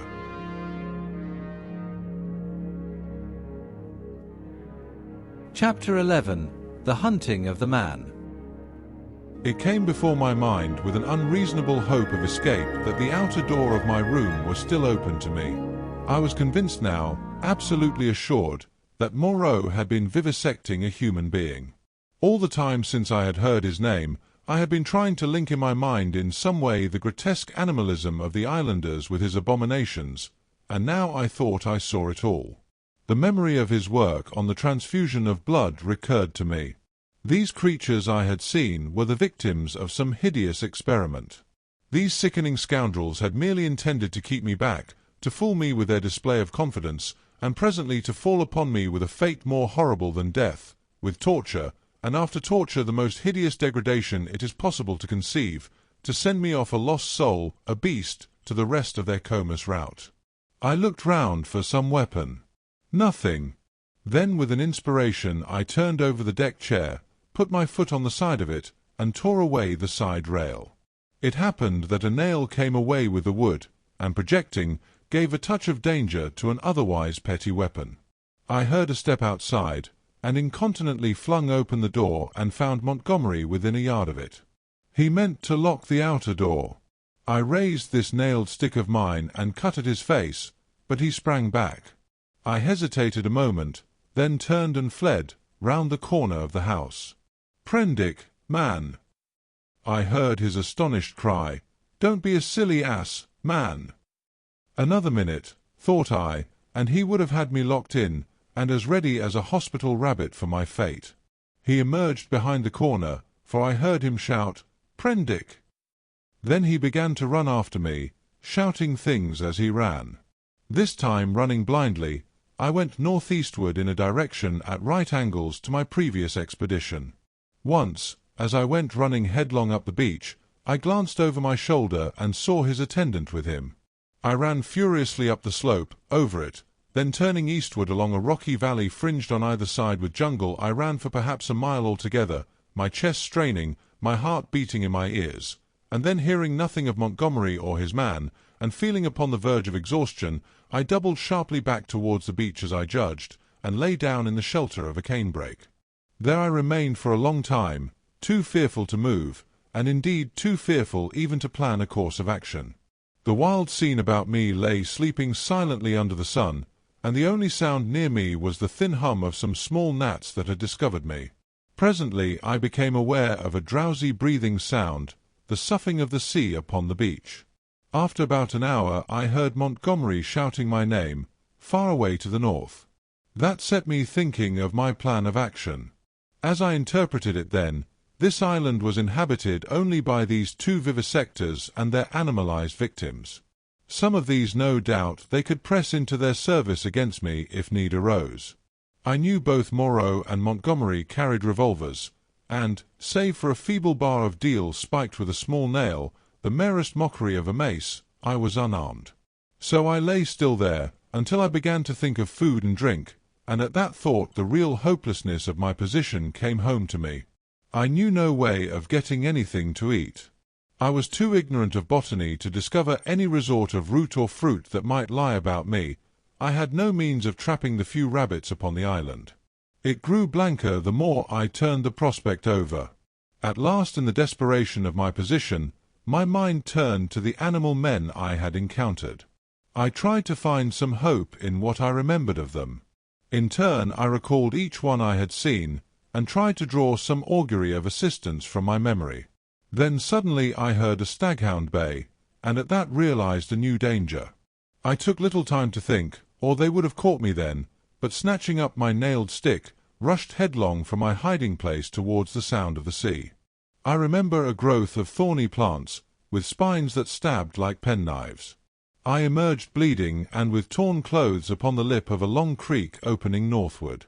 I went straight into the water without a minute's hesitation, wading up the creek, and presently finding myself knee-deep in a little stream. I scrambled out at last on the westward bank, and with my heart beating loudly in my ears, crept into a tangle of ferns to await the issue. I heard the dog, there was only one, draw nearer, and yelp when it came to the thorns. Then I heard no more, and presently began to think I had escaped. The minutes passed, the silence lengthened out, and at last after an hour of security my courage began to return to me. By this time I was no longer very much terrified or very miserable. I had, as it were, passed the limit of terror and despair. I felt now that my life was practically lost, and that persuasion made me capable of daring anything. I had even a certain wish to encounter Moreau face to face, and as I had waded into the water, I remembered that if I were too hard pressed at least one path of escape from torment still lay open to me. They could not very well prevent my drowning myself. I had half a mind to drown myself then, but an odd wish to see the whole adventure out, a queer, impersonal, spectacular interest in myself, restrained me. I stretched my limbs, sore and painful from the pricks of the spiny plants, and stared around me at the trees, and, so suddenly that it seemed to jump out of the green tracery about it, my eyes lit upon a black face watching me. I saw that it was the simian creature who had met the launch upon the beach. He was clinging to the oblique stem of a palm tree. I gripped my stick, and stood up facing him. He began chattering. You, was all I could distinguish at first. Suddenly he dropped from the tree, and in another moment was holding the fronds apart and staring curiously at me. I did not feel the same repugnance towards this creature which I had experienced in my encounters with the other beast men. "You," he said, "in the boat." He was a man, then, at least as much of a man as Montgomery's attendant, for he could talk. "Yes," I said, "I came in the boat. From the ship." "Oh," he said, and his bright, restless eyes travelled over me, to my hands, to the stick I carried, to my feet, to the tattered places in my coat, and the cuts and scratches I had received from the thorns. He seemed puzzled at something. His eyes came back to my hands.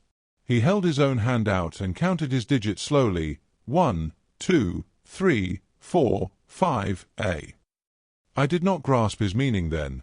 Afterwards I was to find that a great proportion of these beast people had malformed hands, lacking sometimes even 3 digits. But guessing this was in some way a greeting, I did the same thing by way of reply. He grinned with immense satisfaction.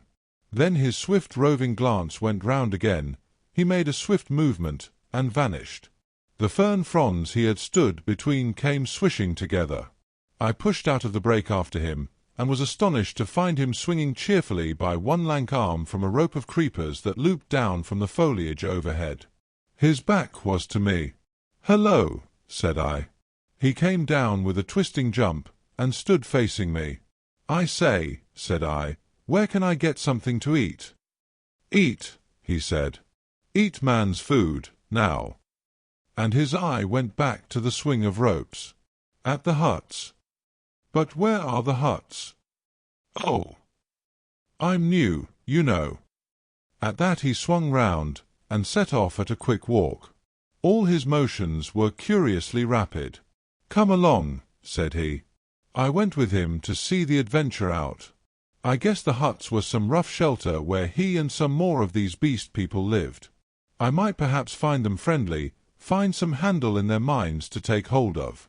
I did not know how far they had forgotten their human heritage. My ape-like companion trotted along by my side, with his hands hanging down and his jaw thrust forward. I wondered what memory he might have in him. "How long have you been on this island?" said I.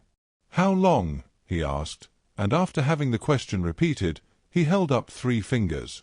The creature was little better than an idiot.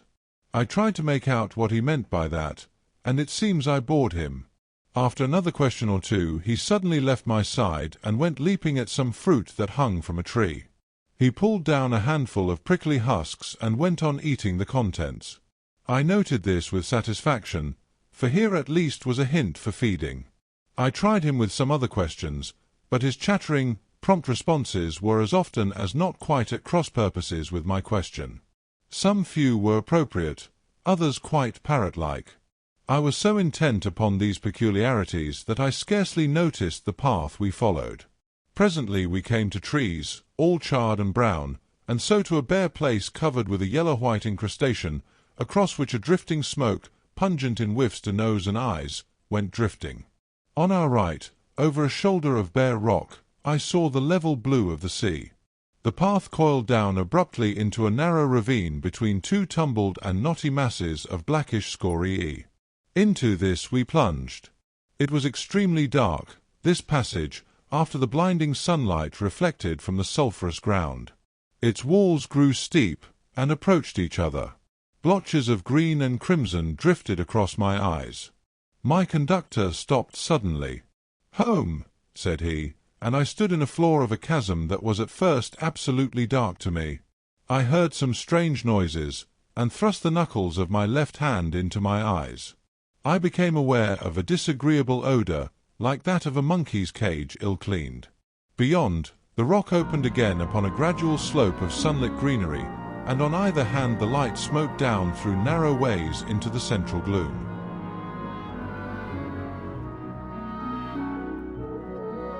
Chapter 12. The Sayers of the Law.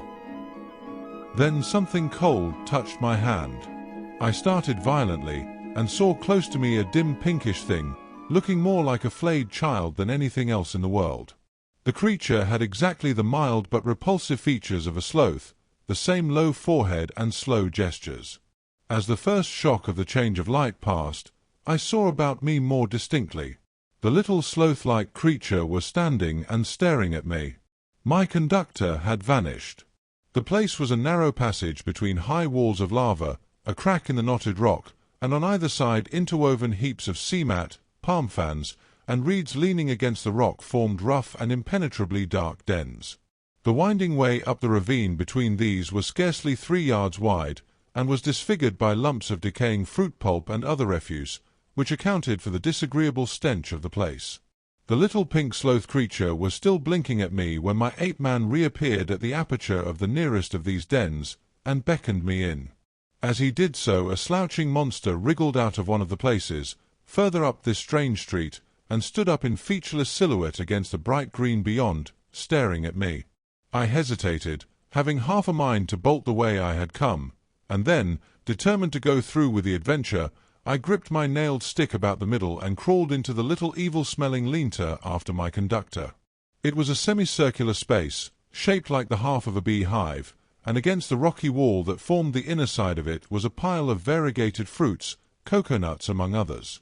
Some rough vessels of lava and wood stood about the floor, and one on a rough stool. There was no fire. In the darkest corner of the hut sat a shapeless mass of darkness that grunted, "Hey!" as I came in, and my ape-man stood in the dim light of the doorway and held out a split coconut to me as I crawled into the other corner and squatted down. I took it, and began gnawing it, as serenely as possible, in spite of a certain trepidation and the nearly intolerable closeness of the den. The little pink sloth creature stood in the aperture of the hut, and something else with a drab face and bright eyes came staring over its shoulder. "Hey!" came out of the lump of mystery opposite. "It is a man." "It is a man," gabbled my conductor. A man, a 5-man, like me." "Shut up," said the voice from the dark, and grunted. I gnawed my coconut amid an impressive stillness. I peered hard into the blackness, but could distinguish nothing. "It is a man," the voice repeated. "He comes to live with us." It was a thick voice, with something in it, a kind of whistling overtone, that struck me as peculiar, but the English accent was strangely good. The ape-man looked at me as though he expected something. I perceived the pause was interrogative. "He comes to live with you," I said. "It is a man. He must learn the law." I began to distinguish now a deeper blackness in the black, a vague outline of a hunched-up figure. Then I noticed the opening of the place was darkened by 2 more black heads. My hand tightened on my stick. The thing in the dark repeated in a louder tone, "Say the words." I had missed its last remark. "Not to go on all fours, that is the law," it repeated in a kind of sing-song. I was puzzled. "Say the words," said the ape-man, repeating, and the figures in the doorway echoed this, with a threat in the tone of their voices. I realized that I had to repeat this idiotic formula, and then began the insanest ceremony. The voice in the dark began intoning a mad litany, line by line, and I and the rest to repeat it. As they did so, they swayed from side to side in the oddest way, and beat their hands upon their knees, and I followed their example. I could have imagined I was already dead and in another world. That dark hut, these grotesque dim figures, just flecked here and there by a glimmer of light, and all of them swaying in unison and chanting. "Not to go on all fours, that is the law. Are we not men? Not to suck up drink, that is the law. Are we not men? Not to eat fish or flesh, that is the law. Are we not men? Not to claw the bark of trees, that is the law. Are we not men? Not to chase other men, that is the law. Are we not men?" And so from the prohibition of these acts of folly, on to the prohibition of what I thought then were the maddest, most impossible, and most indecent things one could well imagine. A kind of rhythmic fervour fell on all of us. We gabbled and swayed faster and faster, repeating this amazing law. Superficially, the contagion of these brutes was upon me, but deep down within me the laughter and disgust struggled together. We ran through a long list of prohibitions, and then the chant swung round to a new formula. "His is the house of pain. His is the hand that makes. His is the hand that wounds. His is the hand that heals. And so on for another long series, mostly quite incomprehensible gibberish to me about him, whoever he might be. I could have fancied it was a dream, but never before have I heard chanting in a dream. His is the lightning flash, we sang.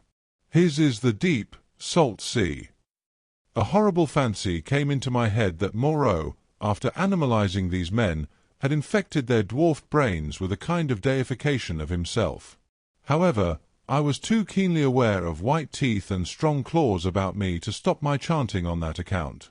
His are the stars in the sky. At last that song ended. I saw the ape-man's face shining with perspiration, and my eyes being now accustomed to the darkness, I saw more distinctly the figure in the corner from which the voice came. It was the size of a man, but it seemed covered with a dull grey hair almost like a sky terrier. What was it? What were they all? Imagine yourself surrounded by all the most horrible cripples and maniacs it is possible to conceive, and you may understand a little of my feelings with these grotesque caricatures of humanity about me. He is a five-man, a five-man, a five-man, like me, said the ape-man. I held out my hands. The grey creature in the corner leant forward. Not to run on all fours, that is the law. Are we not men? He said. He put out a strangely distorted talon and gripped my fingers. The thing was almost like the hoof of a deer produced into claws. I could have yelled with surprise and pain. His face came forward and peered at my nails, came forward into the light of the opening of the hut, and I saw with a quivering disgust that it was like the face of neither man nor beast, but a mere shock of grey hair, with three shadowy overarchings to mark the eyes and mouth. He has little nails, said this grisly creature in his hairy beard. It is well. He threw my hand down, and instinctively I gripped my stick. Eat roots and herbs, it is his will, said the ape-man. I am the sayer of the law, said the grey figure. Here come all that be new to learn the law. I sit in the darkness and say the law. It is even so, said one of the beasts in the doorway. Evil are the punishments of those who break the law. None escape. None escape, said the beast folk, glancing furtively at one another. None, none, said the ape-man, none escape. See, I did a little thing, a wrong thing, once. I jabbered, stopped talking. None could understand.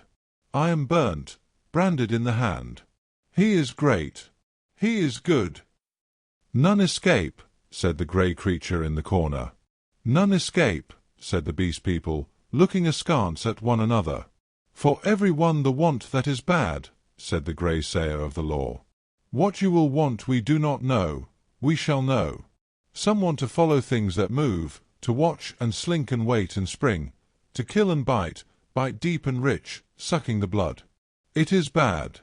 Not to chase other men, that is the law. Are we not men? Not to eat flesh or fish, that is the law. Are we not men? None escape, said a dappled brute standing in the doorway. For every one the want is bad, said the grey sayer of the law. Some want to go tearing with teeth and hands into the roots of things, snuffing into the earth. It is bad. None escape, said the men in the door. Some go clawing trees, some go scratching at the graves of the dead, some go fighting with foreheads or feet or claws, some bite suddenly, none giving occasion, some love uncleanness. None escape, said the ape-man, scratching his calf. None escape, said the little pink sloth creature. Punishment is sharp and sure. Therefore learn the law. Say the words. And incontinently he began again the strange litany of the law, and again I and all these creatures began singing and swaying. My head reeled with this jabbering and the close stench of the place, but I kept on, trusting to find presently some chance of a new development. Not to go on all fours, that is the law. Are we not men? We were making such a noise that I noticed nothing of a tumult outside, until someone, who I think was one of the two swine men I had seen, thrust his head over the little pink sloth creature and shouted something excitedly, something that I did not catch. Incontinently those at the opening of the hut vanished. My ape-man rushed out, The thing that had sat in the dark followed him. I only observed that it was big and clumsy and covered with silvery hair, and I was left alone. Then before I reached the aperture I heard the yelp of a staghound. In another moment I was standing outside the hovel, my chair rail in my hand, every muscle of me quivering. Before me were the clumsy backs of perhaps a score of these beast people, their misshapen heads half hidden by their shoulder blades. They were gesticulating excitedly. Other half-animal faces glared interrogation out of the hovels. Looking in the direction in which they faced, I saw coming through the haze under the trees beyond the end of the passage of dens the dark figure and awful white face of Moreau. He was holding the leaping staghound back, and close behind him came Montgomery, revolver in hand. For a moment I stood horror-struck. I turned and saw the passage behind me blocked by another heavy brute, with a huge grey face and twinkling little eyes, advancing towards me. I looked round and saw to the right of me and a half-dozen yards in front of me a narrow gap in the wall of rock through which a ray of light slanted into the shadows. "Stop!" cried Moreau as I strode towards this, and then, "Hold him!" At that, first one face turned towards me and then others. Their bestial minds were happily slow. I dashed my shoulder into a clumsy monster who was turning to see what Moreau meant, and flung him forward into another. I felt his hands fly round, clutching at me and missing me. The little pink sloth creature dashed at me, and I gashed down its ugly face with a nail in my stick, and in another minute was scrambling up a steep side pathway, a kind of sloping chimney, out of the ravine. I heard a howl behind me, and cries of "Catch him! Hold him!" and the grey-faced creature appeared behind me and jammed his huge bulk into the cleft. "Go on! Go on!" they howled. I clambered up the narrow cleft in the rock and came out upon the sulphur on the westward side of the village of the beast men. That gap was altogether fortunate for me, for the narrow chimney, slanting obliquely upward, must have impeded the nearer pursuers. I ran over the white space and down a steep slope, through a scattered growth of trees, and came to a low-lying stretch of tall reeds, through which I pushed into a dark, thick undergrowth that was black and succulent underfoot. As I plunged into the reeds, my foremost pursuers emerged from the gap. I broke my way through this undergrowth for some minutes. The air behind me and about me was soon full of threatening cries. I heard the tumult of my pursuers in the gap up the slope, then the crashing of the reeds, and every now and then the crackling crash of a branch. Some of the creatures roared like excited beasts of prey. The staghound yelped to the left. I heard Moreau and Montgomery shouting in the same direction. I turned sharply to the right. It seemed to me even then that I heard Montgomery shouting for me to run for my life. Presently the ground gave rich and oozy under my feet, but I was desperate and went headlong into it, struggled through knee-deep, and so came to a winding path among tall canes. The noise of my pursuers passed away to my left. In one place 3 strange, pink, hopping animals, about the size of cats, bolted before my footsteps. This pathway ran uphill, across another open space covered with white incrustation, and plunged into a canebrake again. Then suddenly it turned parallel with the edge of a steep-walled gap, which came without warning, like the ha-ha of an English park, turned with an unexpected abruptness. I was still running with all my might, and I never saw this drop until I was flying headlong through the air. I fell on my forearms and head, among thorns, and rose with a torn ear and bleeding face. I had fallen into a precipitous ravine, rocky and thorny, full of a hazy mist which drifted about me in wisps, and with a narrow streamlet from which this mist came meandering down the centre. I was astonished at this thin fog in the full blaze of daylight, but I had no time to stand wondering then. I turned to my right, downstream, hoping to come to the sea in that direction, and so have my way open to drown myself. It was only later I found that I had dropped my nailed stick in my fall. Presently the ravine grew narrower for a space, and carelessly I stepped into the stream. I jumped out again pretty quickly, for the water was almost boiling. I noticed, too, there was a thin sulphurous scum drifting upon its coiling water. Almost immediately came a turn in the ravine, and the indistinct blue horizon. The nearer sea was flashing the sun from a myriad facets. I saw my death before me, but I was hot and panting, with the warm blood oozing out on my face and running pleasantly through my veins. I felt more than a touch of exultation too, at having distanced my pursuers. It was not in me then to go out and drown myself yet. I stared back the way I had come. I listened. Save for the hum of the gnats and the chirp of some small insects that hopped among the thorns, the air was absolutely still. Then came the yelp of a dog, very faint, and a chattering and gibbering, the snap of a whip, and voices. They grew louder, then fainter again. The noise receded up the stream and faded away. For a while the chase was over, but I knew now how much hope of help for me lay in the beast people.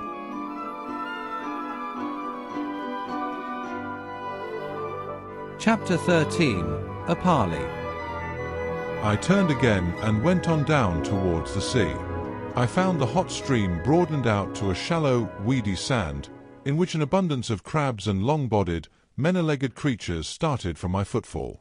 I walked to the very edge of the salt water, and then I felt I was safe. I turned and stared, arms akimbo, at the thick green behind me, into which the steamy ravine cut like a smoking gash. But, as I say, I was too full of excitement and, a true saying, though those who have never known danger may doubt it, too desperate to die. Then it came into my head that there was one chance before me yet. While Moreau and Montgomery and their bestial rabble chased me through the island, might I not go round the beach until I came to their enclosure, make a flank march upon them, in fact, and then with a rock lugged out of their loosely built wall, perhaps, smash in the lock of the smaller door and see what I could find, knife, pistol, or what not, to fight them with when they returned. It was at any rate something to try. So I turned to the westward and walked along by the water's edge. The setting sun flashed his blinding heat into my eyes. The slight Pacific tide was running in with a gentle ripple. Presently the shore fell away southward, and the sun came round upon my right hand. Then suddenly, far in front of me, I saw first one and then several figures emerging from the bushes, Moreau, with his grey staghound, then Montgomery, and two others. At that I stopped. They saw me, and began gesticulating and advancing. I stood watching them approach. The two beast men came running forward to cut me off from the undergrowth, inland.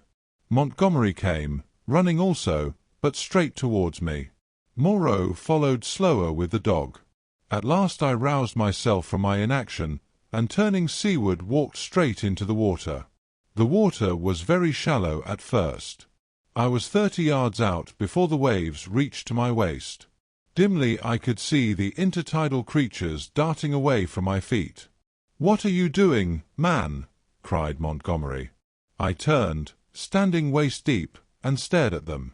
Montgomery stood panting at the margin of the water. His face was bright red with exertion, his long flaxen hair blown about his head, and his dropping nether lip showed his irregular teeth. Moreau was just coming up, his face pale and firm, and the dog at his hand barked at me. Both men had heavy whips. Farther up the beach stared the beast men. "What am I doing?" "I am going to drown myself," said I. Montgomery and Moreau looked at each other. "Why?" asked Moreau. "Because that is better than being tortured by you." "I told you so," said Montgomery, and Moreau said something in a low tone. "What makes you think I shall torture you?" asked Moreau. "What I saw," I said. "And those, yonder." "Hush!" said Moreau, and held up his hand. "I will not," said I. "They were men. What are they now? I at least will not be like them." I looked past my interlocutors. Up the beach were Mling, Montgomery's attendant, and one of the white-swathed brutes from the boat. Farther up, in the shadow of the trees, I saw my little ape-man, and behind him some other dim figures. "Who are these creatures?" said I, pointing to them and raising my voice more and more that it might reach them.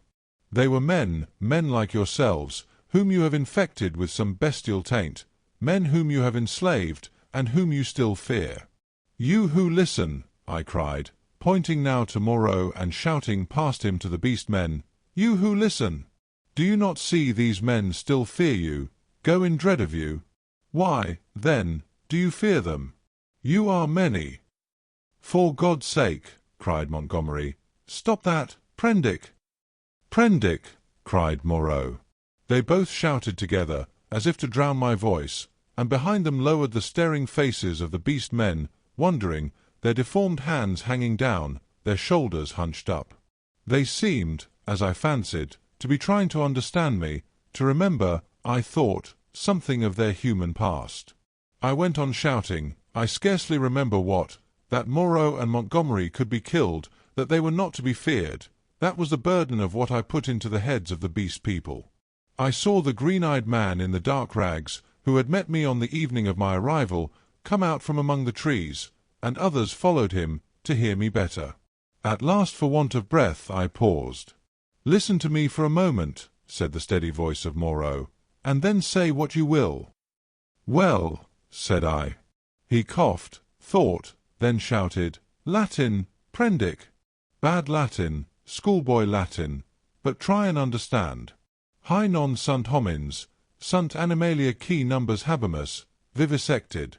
A humanizing process. I will explain. Come ashore." I laughed. "A pretty story," said I. "They talk, build houses. They were men. It's likely I'll come ashore. The water just beyond where you stand is deep, and full of sharks." "That's my way," said I, short and sharp. "Presently." "Wait a minute."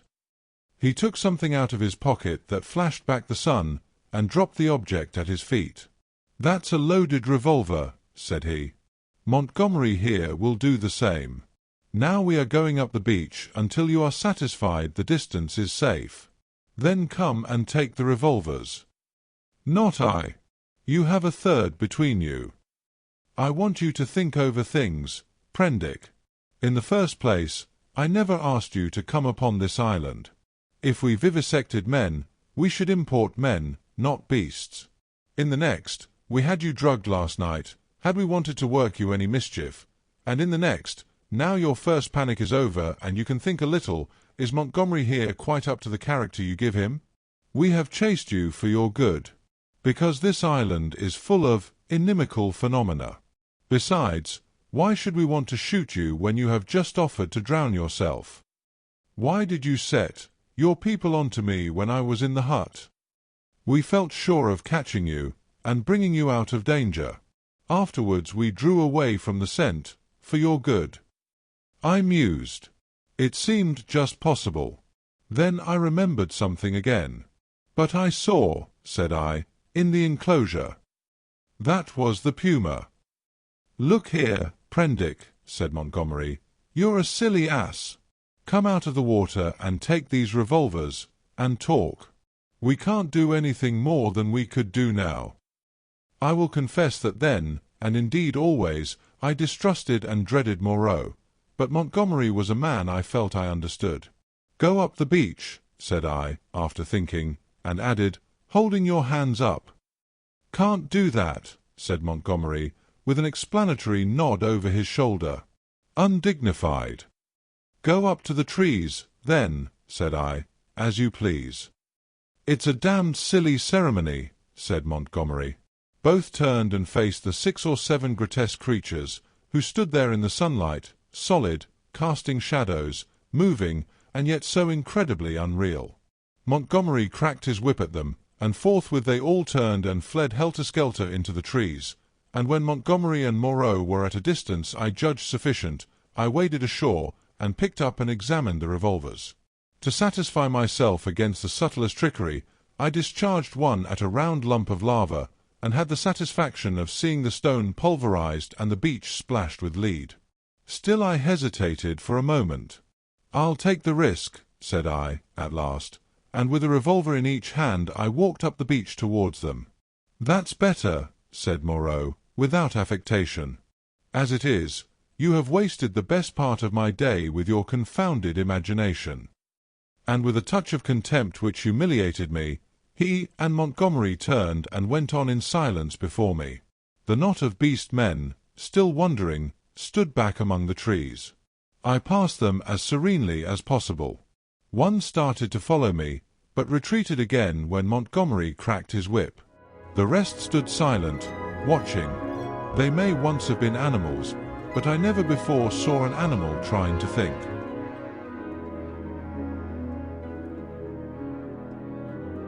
Chapter 14. Dr. Moreau explains. "And now, Prendick, I will explain," said Dr. Moreau, so soon as we had eaten and drunk. "I must confess that you are the most dictatorial guest I ever entertained. I warn you that this is the last I shall do to oblige you. The next thing you threaten to commit suicide about, I shan't do, even at some personal inconvenience." He sat in my deck chair, a cigar half consumed in his white, dexterous-looking fingers. The light of the swinging lamp fell on his white hair. He stared through the little window out at the starlight. I sat as far away from him as possible, the table between us and the revolvers to hand. Montgomery was not present. I did not care to be with the two of them in such a little room. "You admit that the vivisected human being, as you called it, is, after all, only the puma," said Moreau. He had made me visit that horror in the inner room, to assure myself of its inhumanity. "It is the puma," I said, "still alive, but so cut and mutilated as I pray I may never see living flesh again. Of all vile—" "Never mind that," said Moreau. "At least, spare me those youthful horrors. Montgomery used to be just the same. You admit that it is the puma. Now be quiet, while I reel off my physiological lecture to you." And forthwith, beginning in the tone of a man supremely bored, but presently warming a little, he explained his work to me. He was very simple and convincing. Now and then there was a touch of sarcasm in his voice. Presently I found myself hot with shame at our mutual positions. The creatures I had seen were not men, had never been men. They were animals, humanized animals, triumphs of vivisection. "You forget all that a skilled vivisector can do with living things," said Moreau. "For my own part, I'm puzzled why the things I have done here have not been done before. Small efforts, of course, have been made: amputation, tongue-cutting, excisions. Of course you know a squint may be induced or cured by surgery. Then in the case of excisions you have all kinds of secondary changes, pigmentary disturbances, modifications of the passions, alterations in the secretion of fatty tissue. I have no doubt you have heard of these things." "Of course," said I, "but these foul creatures of yours—" "All in good time," said he, waving his hand at me. "I am only beginning. Those are trivial cases of alteration. Surgery can do better things than that. There is building up as well as breaking down and changing. You have heard, perhaps, of a common surgical operation resorted to in cases where the nose has been destroyed. A flap of skin is cut from the forehead, turned down on the nose, and heals in the new position. This is a kind of grafting in a new position of part of an animal upon itself. Grafting of freshly obtained material from another animal is also possible, the case of teeth, for example.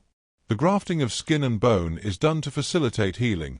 The surgeon places in the middle of the wound pieces of skin snipped from another animal or fragments of bone from a victim freshly killed.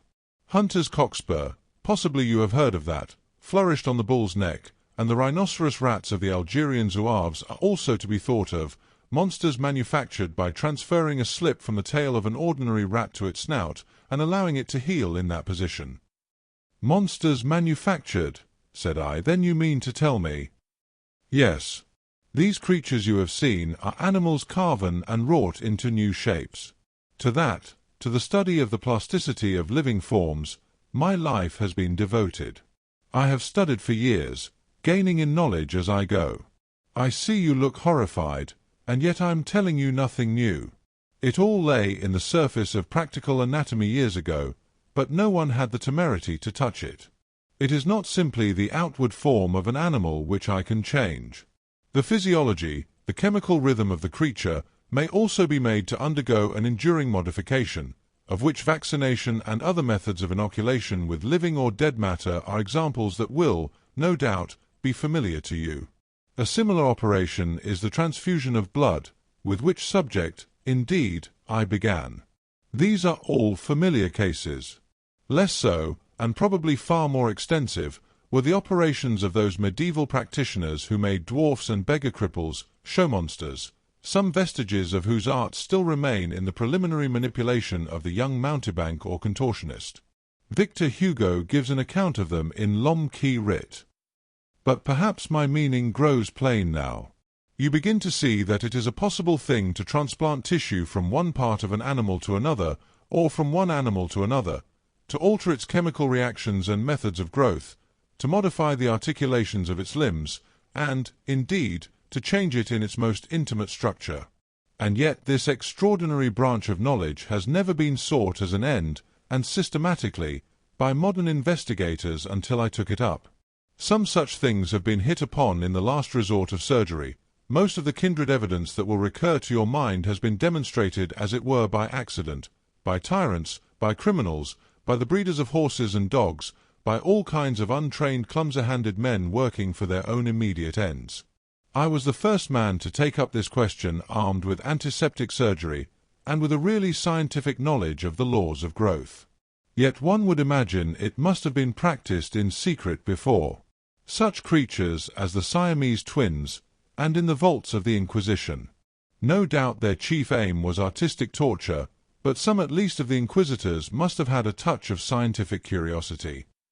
"But," said I, "these things, these animals talk."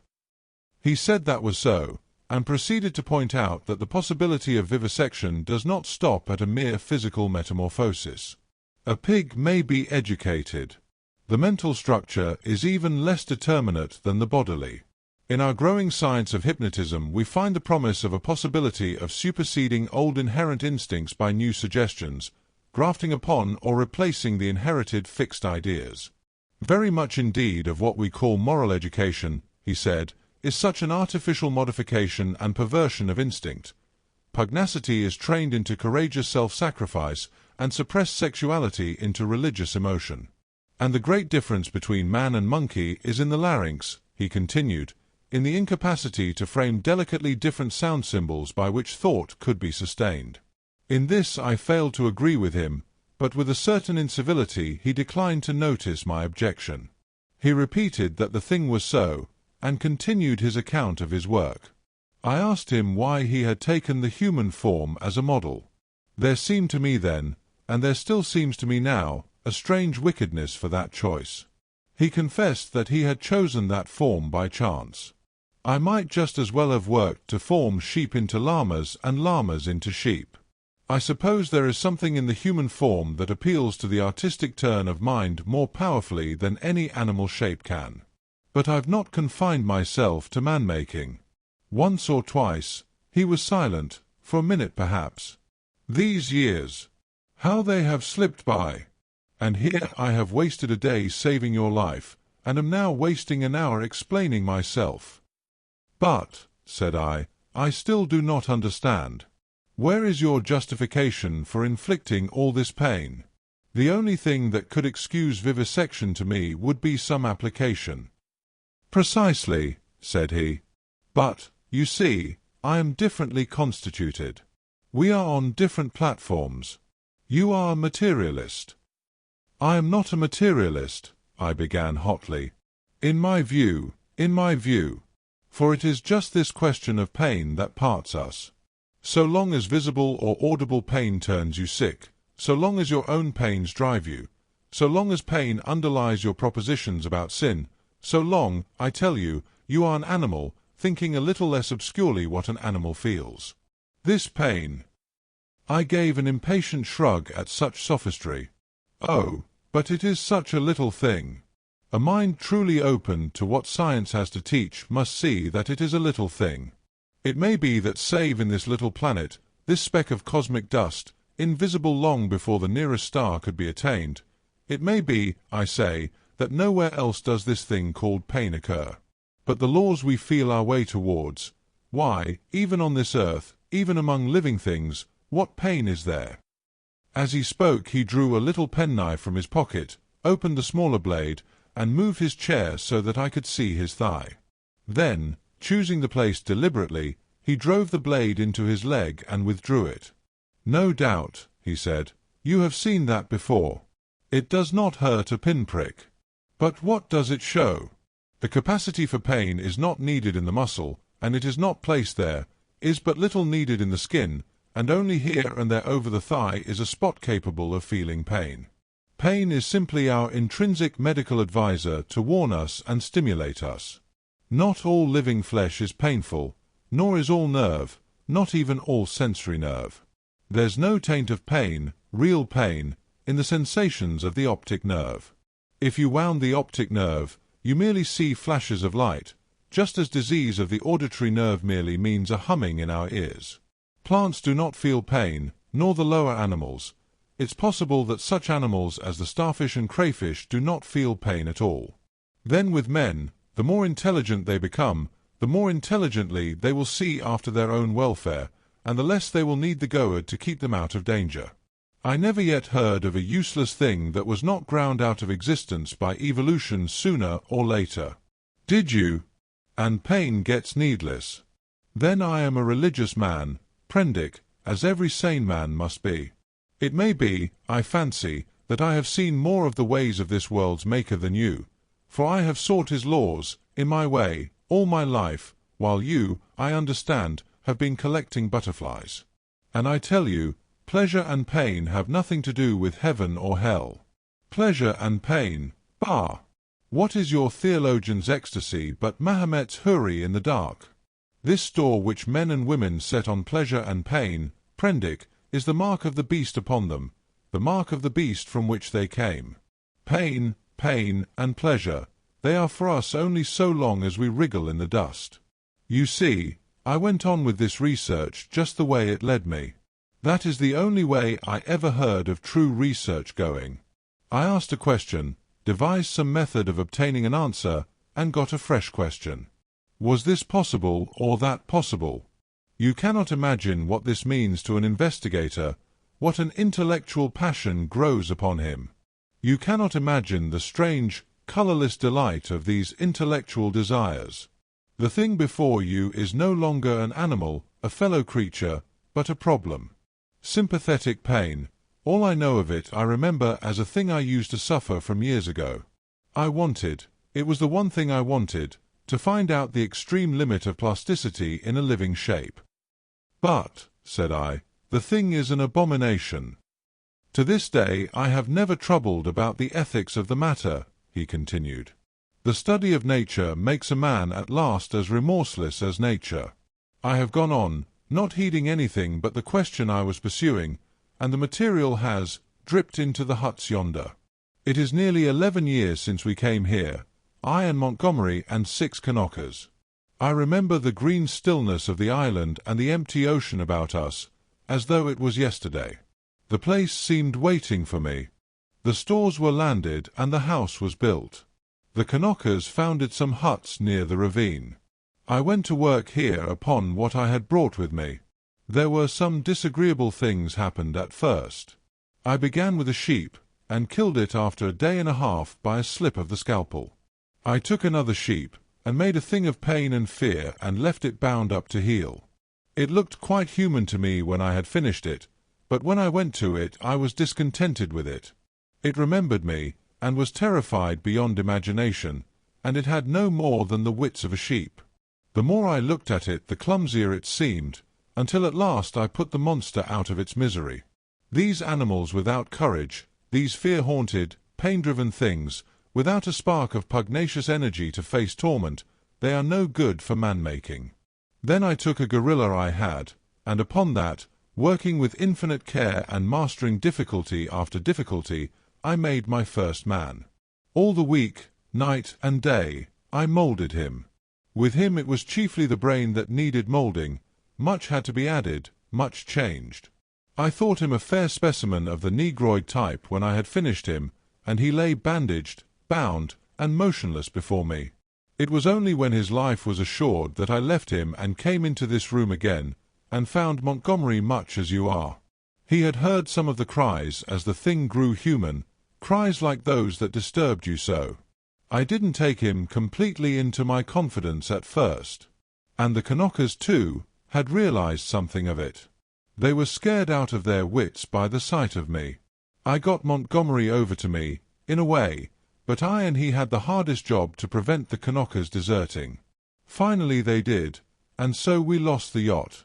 I spent many days educating the brute. Altogether I had him for 3 or 4 months. I taught him the rudiments of English, gave him ideas of counting, even made the thing read the alphabet. But at that he was slow, though I've met with idiots slower. He began with a clean sheet, mentally, had no memories left in his mind of what he had been. When his scars were quite healed, and he was no longer anything but painful and stiff, and able to converse a little, I took him yonder and introduced him to the Kanakas as an interesting stowaway. They were horribly afraid of him at first, somehow, which offended me rather, for I was conceited about him, but his ways seemed so mild, and he was so abject, that after a time they received him and took his education in hand. He was quick to learn, very imitative and adaptive, and built himself a hovel rather better, it seemed to me, than their own shanties. There was one among the boys a bit of a missionary, and he taught the thing to read, or at least to pick out letters, and gave him some rudimentary ideas of morality, but it seems the beast's habits were not all that is desirable. I rested from work for some days after this, and was in a mind to write an account of the whole affair to wake up English physiology. Then I came upon the creature squatting up in a tree and gibbering at 2 of the Kanakas who had been teasing him. I threatened him, told him the inhumanity of such a proceeding, aroused his sense of shame, and came home resolved to do better before I took my work back to England. I have been doing better, but somehow the things drift back again, the stubborn beast flesh grows day by day back again. But I mean to do better things still. I mean to conquer that. This puma. But that's the story. All the Kanaka boys are dead now. One fell overboard of the launch, and one died of a wounded heel that he poisoned in some way with plant juice. 3 went away in the yacht, and I suppose and hope were drowned.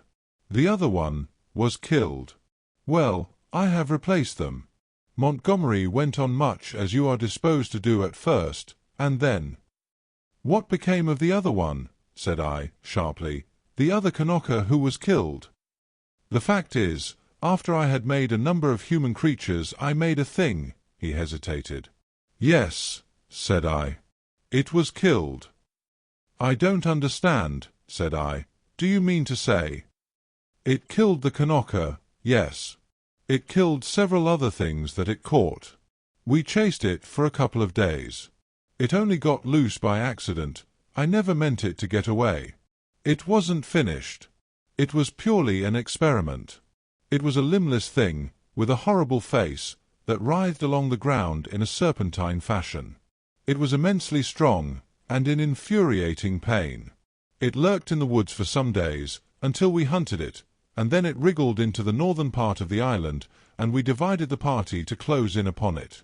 Montgomery insisted upon coming with me. The man had a rifle, and when his body was found, one of the barrels was curved into the shape of an S and very nearly bitten through. Montgomery shot the thing. After that I stuck to the ideal of humanity, except for little things. He became silent.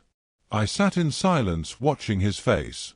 So for 20 years altogether, counting 9 years in England, I have been going on, and there is still something in everything I do that defeats me, makes me dissatisfied, challenges me to further effort. Sometimes I rise above my level, sometimes I fall below it, but always I fall short of the things I dream. The human shape I can get now, almost with ease, so that it is lithe and graceful, or thick and strong, but often there is trouble with the hands and the claws, painful things that I dare not shape too freely. But it is in the subtle grafting and reshaping one must needs do to the brain that my trouble lies. The intelligence is often oddly low, with unaccountable blank ends, unexpected gaps. And least satisfactory of all is something that I cannot touch, somewhere, I cannot determine where, in the seat of the emotions. Cravings, instincts, desires that harm humanity, a strange hidden reservoir to burst forth suddenly and inundate the whole being of the creature with anger, hate, or fear. These creatures of mine seem strange and uncanny to you so soon as you began to observe them, but to me, just after I make them, they seem to be indisputably human beings. It's afterwards, as I observe them, that the persuasion fades. First one animal trait, then another, creeps to the surface and stares out at me. But I will conquer yet. Each time I dip a living creature into the bath of burning pain, I say, this time I will burn out all the animal, this time I will make a rational creature of my own. After all, what is 10 years? Men have been 100,000 in the making.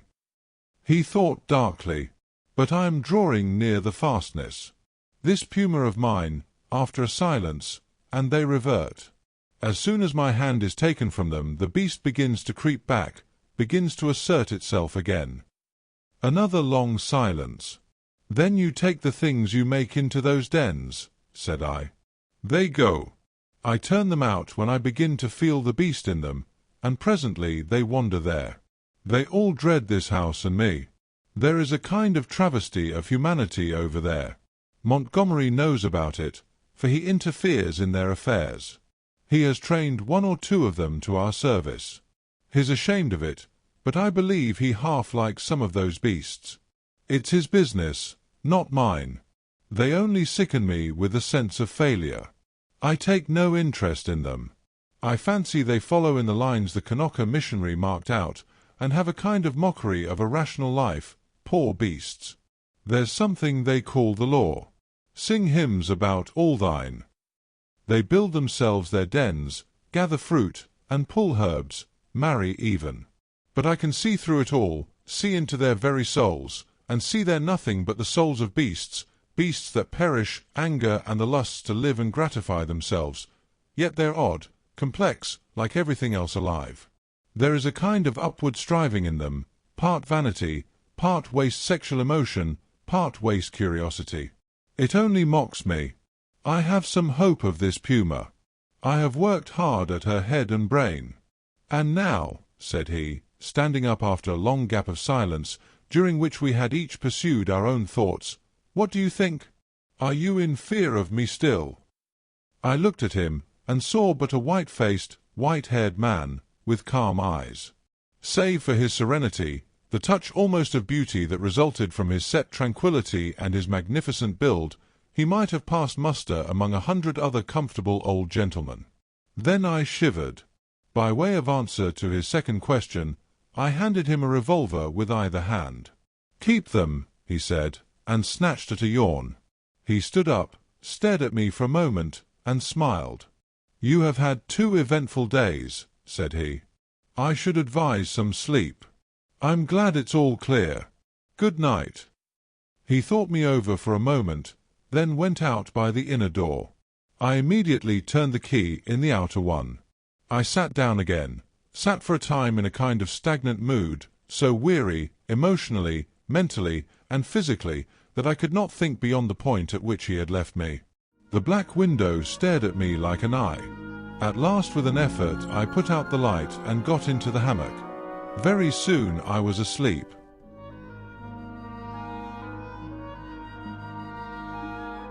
Chapter 15. Concerning the Beast Folk. I woke early. Moreau's explanation stood before my mind, clear and definite, from the moment of my awakening. I got out of the hammock and went to the door to assure myself that the key was turned. Then I tried the window bar, and found it firmly fixed. That these man-like creatures were in truth only bestial monsters, mere grotesque travesties of men, filled me with a vague uncertainty of their possibilities which was far worse than any definite fear. A tapping came at the door, and I heard the glutinous accents of Mling speaking. I pocketed one of the revolvers, keeping one hand upon it, and opened to him. "Good morning, sir," he said, bringing in addition to the customary herb breakfast, an ill-cooked rabbit. Montgomery followed him. His roving eye caught the position of my arm, and he smiled askew. The puma was resting to heal that day, but Moreau, who was singularly solitary in his habits, did not join us. I talked with Montgomery to clear my ideas of the way in which the beast folk lived. In particular, I was urgent to know how these inhuman monsters were kept from falling upon Moreau and Montgomery and from rending one another. He explained to me that the comparative safety of Moreau and himself was due to the limited mental scope of these monsters. In spite of their increased intelligence and the tendency of their animal instincts to reawaken, they had certain fixed ideas implanted by Moreau in their minds, which absolutely bounded their imaginations. They were really hypnotized, had been told that certain things were impossible, and that certain things were not to be done, and these prohibitions were woven into the texture of their minds beyond any possibility of disobedience or dispute. Certain matters, however, in which old instinct was at war with Moreau's convenience, were in a less stable condition. A series of propositions called the law, I had already heard them recited, battled in their minds with the deep-seated, ever-rebellious cravings of their animal natures. This law they were ever repeating, I found, and ever breaking. Both Montgomery and Moreau displayed particular solicitude to keep them ignorant of the taste of blood. They feared the inevitable suggestions of that flavor. Montgomery told me that the law, especially among the feline beast people, became oddly weakened about nightfall, that then the animal was at its strongest, that a spirit of adventure sprang up in them at the dusk, when they would dare things they never seemed to dream about by day. To that I owed my stalking by the leopard man on the night of my arrival. But during these earlier days of my stay they broke the law only furtively and after dark. In the daylight there was a general atmosphere of respect for its multifarious prohibitions. And here perhaps I may give a few general facts about the island and the beast people. The island, which was of irregular outline and lay low upon the wide sea, had a total area, I suppose, of 7 or 8 square miles. 2. It was volcanic in origin, and was now fringed on 3 sides by coral reefs. Some fumaroles to the northward, and a hot spring, were the only vestiges of the forces that had long since originated it. Now and then a faint quiver of earthquake would be sensible, and sometimes the ascent of the spire of smoke would be rendered tumultuous by gusts of steam. But that was all. The population of the island, Montgomery informed me, now numbered rather more than 60 of these strange creations of Moreau's art, not counting the smaller monstrosities which lived in the undergrowth and were without human form. Altogether he had made nearly 120, but many had died, and others, like the writhing footless thing of which he had told me, had come by violent ends. In answer to my question, Montgomery said that they actually bore offspring, but that these generally died. When they lived, Moreau took them and stamped the human form upon them. There was no evidence of the inheritance of their acquired human characteristics. The females were less numerous than the males, and liable to much furtive persecution in spite of the monogamy the law enjoined. 2. This description corresponds in every respect to Noble's Isle, CEP. It would be impossible for me to describe these beast people in detail. My eye has had no training in details, and unhappily I cannot sketch. Most striking, perhaps, in their general appearance was the disproportion between the legs of these creatures and the length of their bodies, and yet, so relative is our idea of grace, my eye became habituated to their forms, and at last I even fell in with their persuasion that my own long thighs were ungainly. Another point was the forward carriage of the head and the clumsy and inhuman curvature of the spine. Even the ape-man lacked that inward sinuous curve of the back which makes the human figure so graceful. Most had their shoulders hunched clumsily, and their short forearms hung weakly at their sides. Few of them were conspicuously hairy, at least until the end of my time upon the island. The next most obvious deformity was in their faces, almost all of which were prognathous, malformed about the ears, with large and protuberant noses, very furry or very bristly hair, and often strangely coloured or strangely placed eyes. None could laugh, though the ape-man had a chattering titter. Beyond these general characters their heads had little in common. Each preserved the quality of its particular species. The human mark distorted but did not hide the leopard, the ox, or the sow, or other animal or animals from which the creature had been moulded. The voices, too, varied exceedingly. The hands were always malformed, and though some surprised me by their unexpected human appearance, almost all were deficient in the number of the digits, clumsy about the fingernails, and lacking any tactile sensibility. The two most formidable animal men were my leopard man and a creature made of hyena and swine. Larger than these were the 3 bull creatures who pulled in the boat. Then came the silvery herriman, who was also the sayer of the law, Mling, and a satellite creature of ape and goat. There were 3 swine men and a swine woman, a mare rhinoceros creature, and several other females whose sources I did not ascertain. There were several wolf creatures, a bear bull, and a St. Bernard man. I have already described the ape-man, and there was a particularly hateful and evil-smelling old woman made of vixen and bear, whom I hated from the beginning. She was said to be a passionate votary of the law. Smaller creatures were certain dappled youths and my little sloth creature. But enough of this catalogue. At first I had a shivering horror of the brutes, felt all too keenly that they were still brutes, but insensibly I became a little habituated to the idea of them, and moreover I was affected by Montgomery's attitude towards them. He had been with them so long that he had come to regard them as almost normal human beings. His London days seemed a glorious, impossible past to him. Only once in a year or so did he go to Africa to deal with Moreau's agent, a trader in animals there. He hardly met the finest type of mankind in that seafaring village of Spanish mongrels. The men aboard ship, he told me, seemed at first just as strange to him as the beast men seemed to me, unnaturally long in the leg, flat in the face, prominent in the forehead, suspicious, dangerous, and cold-hearted. In fact, he did not like men. His heart had warmed to me, he thought, because he had saved my life. I fancied even then that he had a sneaking kindness for some of these metamorphosed brutes, a vicious sympathy with some of their ways, but that he attempted to veil it from me at first. Mling, the black-faced man, Montgomery's attendant, the first of the beast folk I had encountered, did not live with the others across the island, but in a small kennel at the back of the enclosure. The creature was scarcely so intelligent as the ape-man, but far more docile, and the most human-looking of all the beast folk, and Montgomery had trained it to prepare food, and indeed to discharge all the trivial domestic offices that were required. It was a complex trophy of Moreau's horrible skill, a bear, tainted with dog and ox, and one of the most elaborately made of all his creatures. It treated Montgomery with a strange tenderness and devotion. Sometimes he would notice it, pat it, call it half-mocking, half-jocular names, and so make it caper with extraordinary delight. Sometimes he would ill-treat it, especially after he had been at the whiskey, kicking it, beating it, pelting it with stones or lighted fusees. But whether he treated it well or ill, it loved nothing so much as to be near him.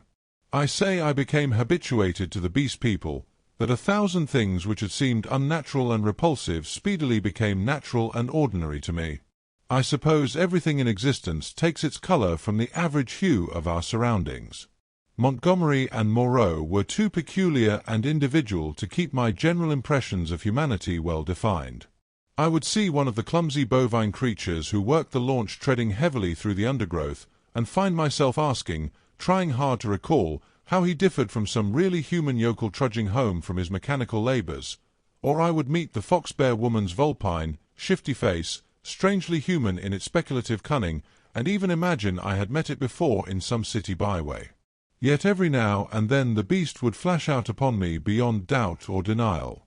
An ugly-looking man, a hunchbacked human savage to all appearance, squatting in the aperture of one of the dens, would stretch his arms and yawn, showing with startling suddenness scissor-edged incisors and saber-like canines, keen and brilliant as knives. Or in some narrow pathway, glancing with a transitory daring into the eyes of some lithe, white-swathed female figure, I would suddenly see, with a spasmodic revulsion, that she had slit-like pupils, or glancing down note the curving nail with which she held her shapeless wrap about her.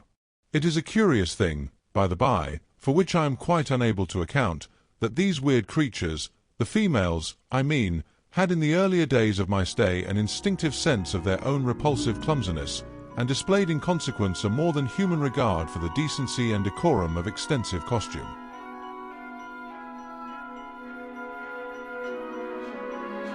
Chapter 16. How the Beast Folk Taste Blood. My inexperience as a writer betrays me, and I wander from the thread of my story.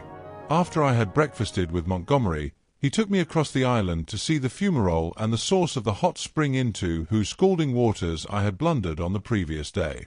Both of us carried whips and loaded revolvers. While going through a leafy jungle on our road thither, we heard a rabbit squealing.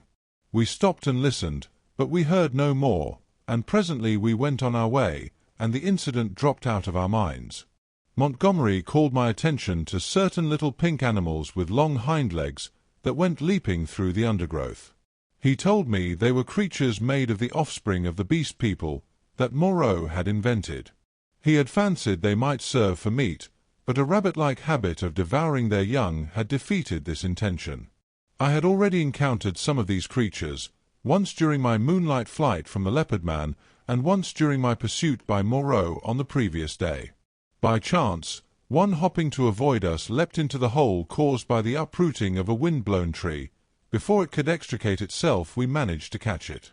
It spat like a cat, scratched and kicked vigorously with its hind legs, and made an attempt to bite, but its teeth were too feeble to inflict more than a painless pinch. It seemed to me rather a pretty little creature, and as Montgomery stated that it never destroyed the turf by burrowing, and was very cleanly in its habits, I should imagine it might prove a convenient substitute for the common rabbit in gentlemen's parks. We also saw on our way the trunk of a tree barked in long strips and splintered deeply. Montgomery called my attention to this. Not to claw bark of trees, that is the law, he said. Much some of them care for it. It was after this, I think, that we met the satyr and the ape-man. The satyr was a gleam of classical memory on the part of Moreau, his face ovine in expression, like the coarser Hebrew type, his voice a harsh bleat, his nether extremities satanic. He was gnawing the husk of a pod-like fruit as he passed us. Both of them saluted Montgomery. "Hail," said they, "to the other with the whip." "There's a third with a whip now," said Montgomery. "So you'd better mind." "Was he not made?" said the ape-man. He said he was made." The satyr-man looked curiously at me. "The third with the whip, he that walks weeping into the sea, has a thin white face." "He has a thin long whip," said Montgomery. "Yesterday he bled and wept," said the satyr. "You never bleed nor weep." "The master does not bleed or weep."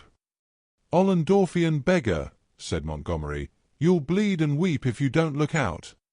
"He has 5 fingers, he is a 5-man like me," said the ape-man. "Come along, Prendick," said Montgomery, taking my arm, and I went on with him. The satyr and the ape-man stood watching us and making other remarks to each other. "He says nothing," said the satyr. "Men have voices." "Yesterday he asked me of things to eat," said the ape-man. "He did not know." Then they spoke inaudible things, and I heard the satyr laughing. It was on our way back that we came upon the dead rabbit. The red body of the wretched little beast was rent to pieces, many of the ribs stripped white, and the backbone indisputably gnawed. At that Montgomery stopped. "Good God!" said he, stooping down, and picking up some of the crushed vertebrae to examine them more closely. "Good God!" he repeated. "What can this mean?" "Some carnivore of yours has remembered its old habits," I said after a pause. "This backbone has been bitten through." He stood staring, with his face white and his lip pulled askew. "I don't like this," he said slowly. "I saw something of the same kind," said I, "the first day I came here." "The devil you did! What was it?" "A rabbit with its head twisted off." "The day you came here?" "The day I came here. In the undergrowth at the back of the enclosure, when I went out in the evening. The head was completely wrung off." He gave a long, low whistle. "And what is more, I have an idea which of your brutes did the thing. It's only a suspicion, you know. Before I came on the rabbit, I saw one of your monsters drinking in the stream." "Sucking his drink?" "Yes." "Not to suck your drink, that is the law." "Much the brutes care for the law, eh? When Moreau's not about." "It was the brute who chased me." "Of course," said Montgomery, "it's just the way with carnivores. After a kill, they drink. It's the taste of blood, you know. What was the brute like?" he continued. "Would you know him again?" He glanced about us, standing astride over the mess of dead rabbit, his eyes roving among the shadows and screens of greenery, the lurking places and ambuscades of the forest that bounded us in. "The taste of blood," he said again. He took out his revolver, examined the cartridges in it and replaced it. Then he began to pull at his dropping lip. "I think I should know the brute again," I said. "I stunned him. He ought to have a handsome bruise on the forehead of him." "But then we have to prove that he killed the rabbit," said Montgomery. "I wish I'd never brought the things here." I should have gone on, but he stayed there thinking over the mangled rabbit in a puzzle-headed way. As it was, I went to such a distance that the rabbit's remains were hidden. "Come on," I said. Presently he woke up and came towards me. "You see," he said, almost in a whisper, "they are all supposed to have a fixed idea against eating anything that runs on land. If some brute has by any accident tasted blood—" We went on some way in silence. "I wonder what can have happened," he said to himself. Then, after a pause again, "I did a foolish thing the other day. That servant of mine, I showed him how to skin and cook a rabbit. It's odd, I saw him licking his hands, it never occurred to me. Then, we must put a stop to this. I must tell Moreau." He could think of nothing else on our homeward journey. Moreau took the matter even more seriously than Montgomery, and I need scarcely say that I was affected by their evident consternation. "We must make an example," said Moreau. "I've no doubt in my own mind that the leopard man was the sinner. But how can we prove it? I wish, Montgomery, you had kept your taste for meat in hand, and gone without these exciting novelties. We may find ourselves in a mess yet, through it." "I was a silly ass," said Montgomery. "But the thing's done now, and you said I might have them, you know." "We must see to the thing at once," said Moreau. "I suppose if anything should turn up, Mling can take care of himself."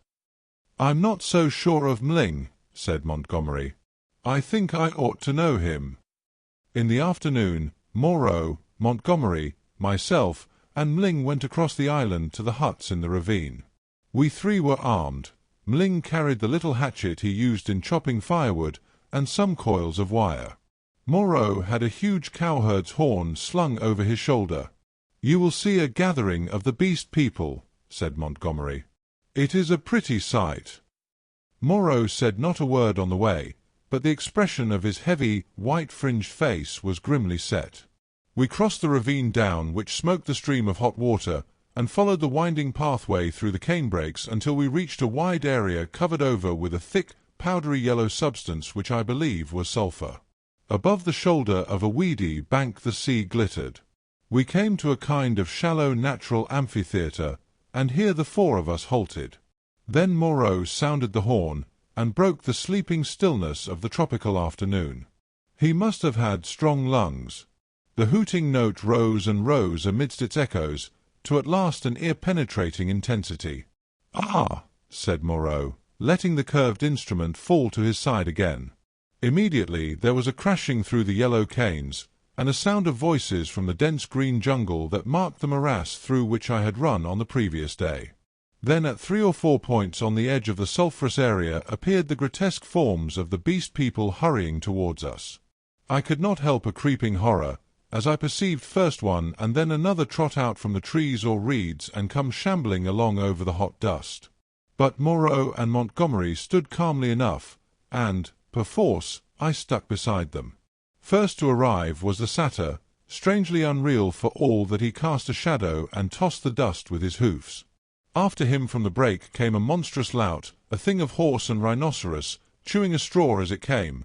Then appeared the swine-woman and 2 wolf-women, then the fox-bear witch, with her red eyes in her peaked red face, and then others, all hurrying eagerly. As they came forward they began to cringe towards Moreau and chant, quite regardless of one another, fragments of the latter half of the Litany of the Law, "His is the hand that wounds, his is the hand that heals," and so forth. As soon as they had approached within a distance of perhaps 30 yards they halted, and bowing on knees and elbows began flinging the white dust upon their heads. Imagine the scene if you can.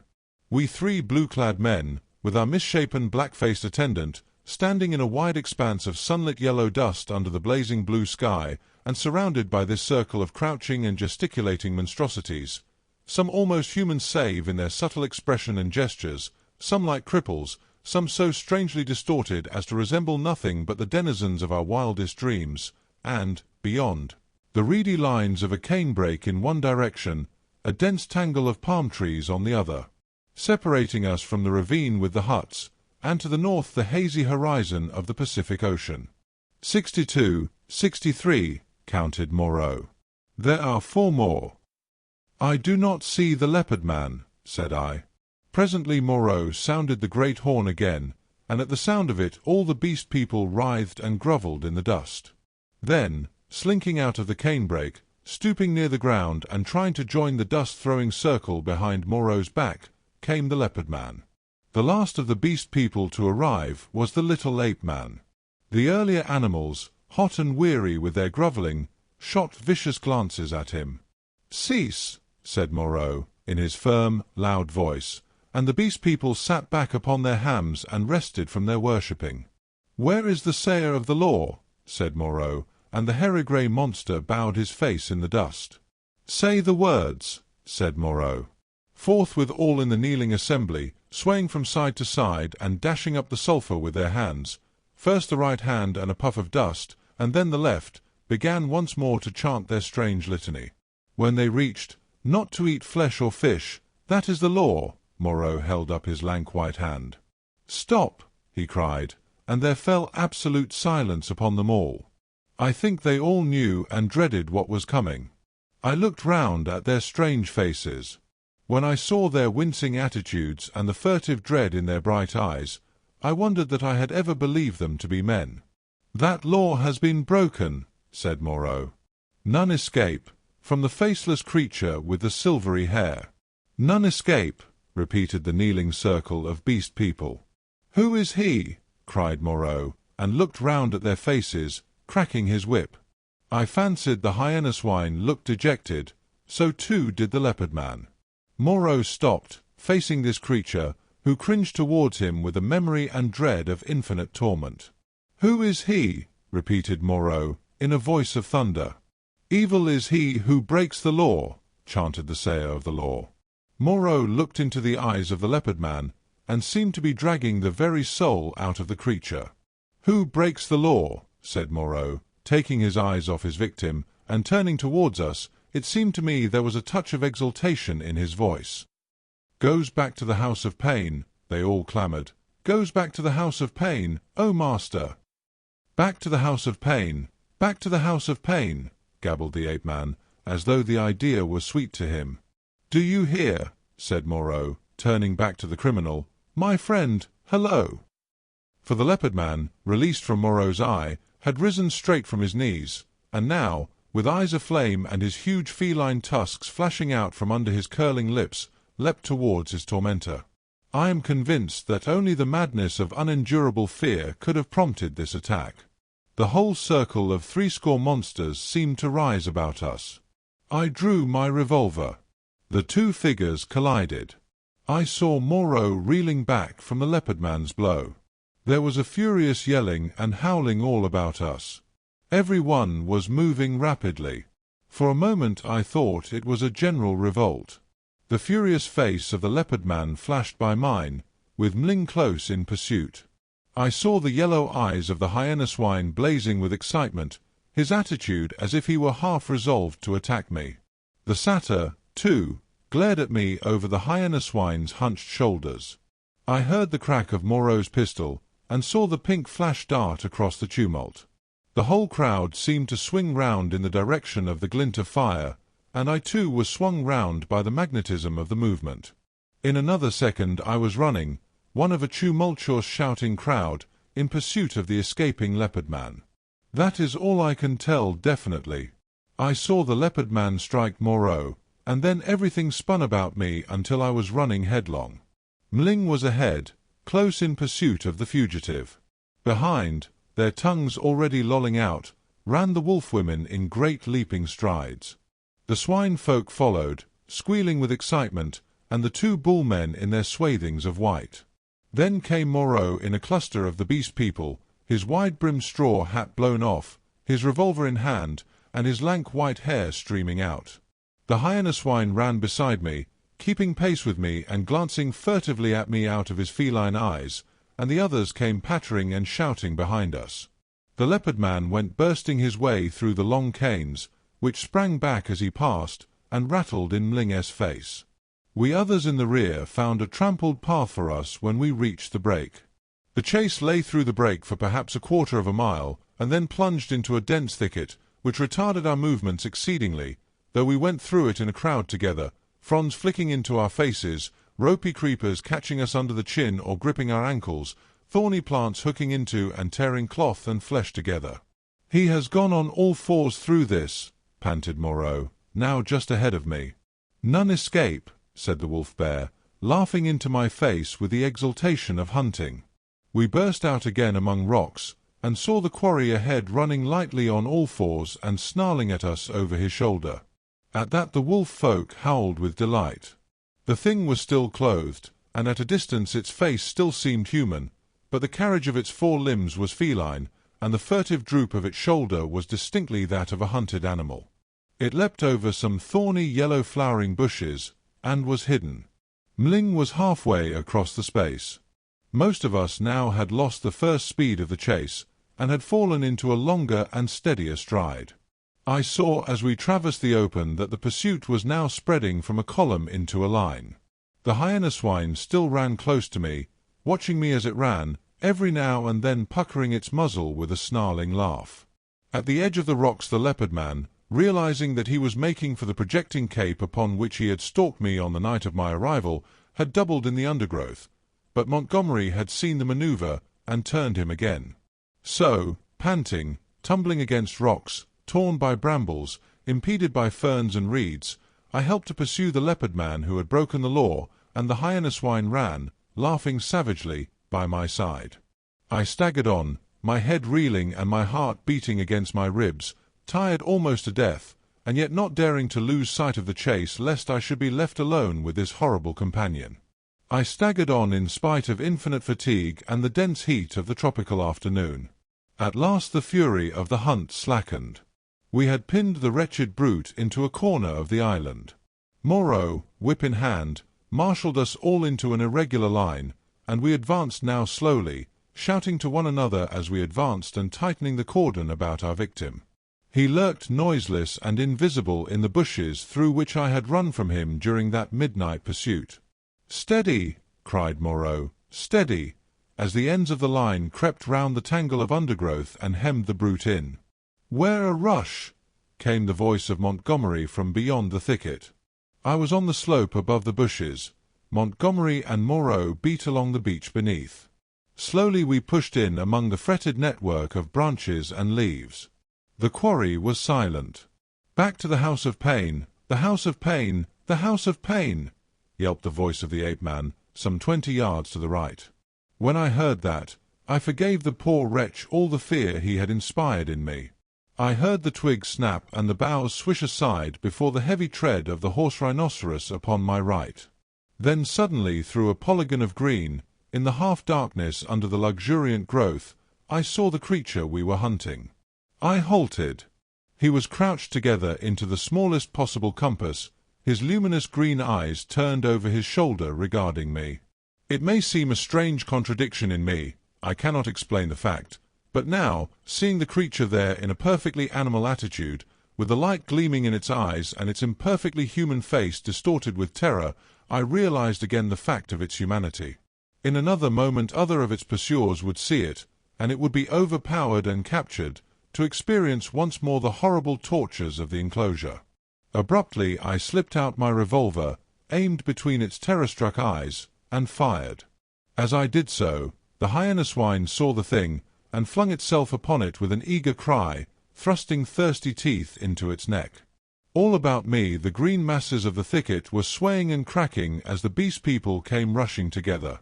One face and then another appeared. "Don't kill it, Prendick!" cried Moreau. "Don't kill it!" And I saw him stooping as he pushed through under the fronds of the big ferns. In another moment he had beaten off the hyena swine with the handle of his whip, and he and Montgomery were keeping away the excited carnivorous beast people, and particularly Mling, from the still quivering body. The hairy grey thing came sniffing at the corpse under my arm. The other animals, in their animal ardour, jostled me to get a nearer view. "Confound you, Prendick," said Moreau. "I wanted him." "I'm sorry," said I, though I was not. It was the impulse of the moment. I felt sick with exertion and excitement.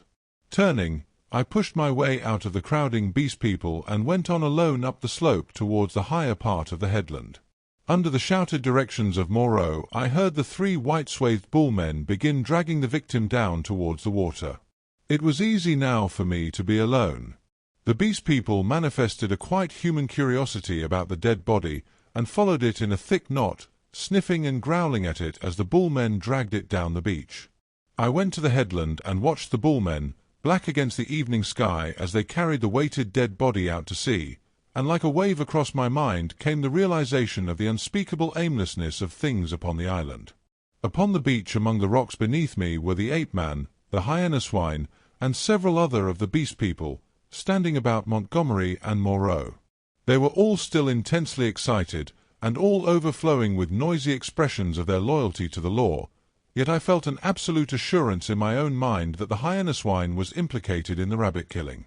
A strange persuasion came upon me, that, save for the grossness of the line, the grotesqueness of the forms, I had here before me the whole balance of human life in miniature, the whole interplay of instinct, reason, and fate in its simplest form. The leopard man had happened to go under, that was all the difference. Poor brute! Poor brutes! I began to see the viler aspect of Moreau's cruelty. I had not thought before of the pain and trouble that came to these poor victims after they had passed from Moreau's hands. I had shivered only at the days of actual torment in the enclosure. But now that seemed to me the lesser part. Before, they had been beasts, their instincts fitly adapted to their surroundings, and happy as living things may be. Now they stumbled in the shackles of humanity, lived in a fear that never died, fretted by a law they could not understand. Their mock-human existence, begun in an agony, was one long internal struggle, one long dread of Moreau. And for what? It was the wantonness of it that stirred me. Had Moreau had any intelligible object, I could have sympathized at least a little with him. I am not so squeamish about pain as that. I could have forgiven him a little even, had his motive been only hate. But he was so irresponsible, so utterly careless. His curiosity, his mad, aimless investigations, drove him on, and the things were thrown out to live a year or so, to struggle and blunder and suffer, and at last to die painfully. They were wretched in themselves. The old animal hate moved them to trouble one another. The law held them back from a brief hot struggle and a decisive end to their natural animosities. In those days my fear of the beast people went the way of my personal fear for Moreau. I fell indeed into a morbid state, deep and enduring, and alien to fear, which has left permanent scars upon my mind. I must confess that I lost faith in the sanity of the world when I saw it suffering the painful disorder of this island. A blind fate, a vast pitiless mechanism, seemed to cut and shape the fabric of existence, and I, Moreau, by his passion for research, Montgomery, by his passion for drink, the beast people with their instincts and mental restrictions, were torn and crushed, ruthlessly, inevitably, amid the infinite complexity of its incessant wheels. But this condition did not come all at once. I think indeed that I anticipate a little in speaking of it now.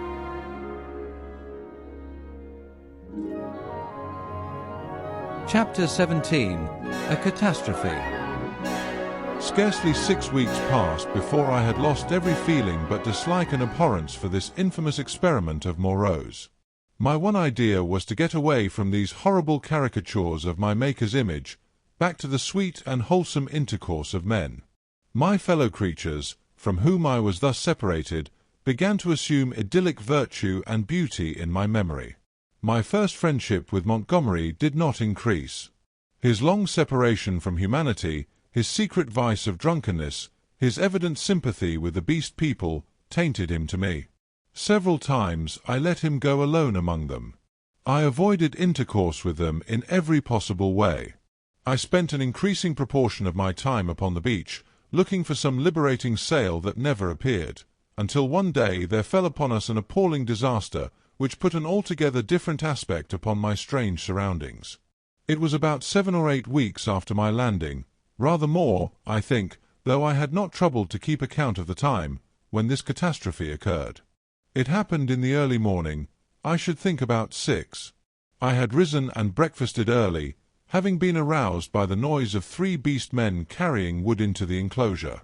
After breakfast I went to the open gateway of the enclosure, and stood there smoking a cigarette and enjoying the freshness of the early morning. Moreau presently came round the corner of the enclosure and greeted me. He passed by me, and I heard him behind me unlock and enter his laboratory. So indifferent was I at that time to the abomination of the place, that I heard without a touch of emotion the puma victim begin another day of torture. It met its persecutor with a shriek, almost exactly like that of an angry virago. Then suddenly something happened, I do not know what, to this day. I heard a short, sharp cry behind me, a fall, and turning saw an awful face rushing upon me. Not human, not animal, but hellish, brown, seamed with red branching scars, red drops starting out upon it, and the lidless eyes ablaze. I threw up my arm to defend myself from the blow that flung me headlong with a broken forearm, and the great monster, swathed in lint and with red-stained bandages fluttering about it, leapt over me and passed. I rolled over and over down the beach, tried to sit up, and collapsed upon my broken arm. Then Moreau appeared, his massive white face all the more terrible for the blood that trickled from his forehead. He carried a revolver in one hand. He scarcely glanced at me, but rushed off at once in pursuit of the puma. I tried the other arm and sat up. The muffled figure in front ran in great striding leaps along the beach, and Moreau followed her. She turned her head and saw him, then doubling abruptly made for the bushes. She gained upon him at every stride. I saw her plunge into them, and Moreau, running slantingly to intercept her, fired and missed as she disappeared. Then he too vanished in the green confusion. I stared after them, and then the pain in my arm flamed up, and with a groan I staggered to my feet. Montgomery appeared in the doorway, dressed, and with his revolver in his hand. "Great God, Prendick," he said, not noticing that I was hurt, "that brute's loose. Tore the fetter out of the wall. Have you seen them?" Then sharply, seeing I gripped my arm, "What's the matter?" "I was standing in the doorway," said I. He came forward and took my arm. "Blood on the sleeve," said he, and rolled back the flannel. He pocketed his weapon, felt my arm about painfully, and led me inside. "Your arm is broken," he said, and then, "Tell me exactly how it happened. What happened?" I told him what I had seen, told him in broken sentences, with gasps of pain between them, and very dexterously and swiftly he bound my arm meanwhile. He slung it from my shoulder, stood back and looked at me. "You'll do," he said. "And now?" He thought. Then he went out and locked the gates of the enclosure. He was absent some time. I was chiefly concerned about my arm. The incident seemed merely one more of many horrible things. I sat down in the deck chair, and I must admit swore heartily at the island. The first dull feeling of injury in my arm had already given way to a burning pain when Montgomery reappeared. His face was rather pale, and he showed more of his lower gums than ever. "I can neither see nor hear anything of him," he said. "I've been thinking he may want my help." He stared at me with his expressionless eyes. "That was a strong brute," he said. "It simply wrenched its fetter out of the wall." He went to the window, then to the door, and there turned to me. "I shall go after him," he said. "There's another revolver I can leave with you. To tell you the truth, I feel anxious somehow." He obtained the weapon, and put it ready to my hand on the table, then went out, leaving a restless contagion in the air. I did not sit long after he left, but took the revolver in hand and went to the doorway. The morning was as still as death. Not a whisper of wind was stirring, the sea was like polished glass, the sky empty, the beach desolate. In my half-excited, half-feverish state, this stillness of things oppressed me. I tried to whistle, and the tune died away. I swore again, the second time that morning.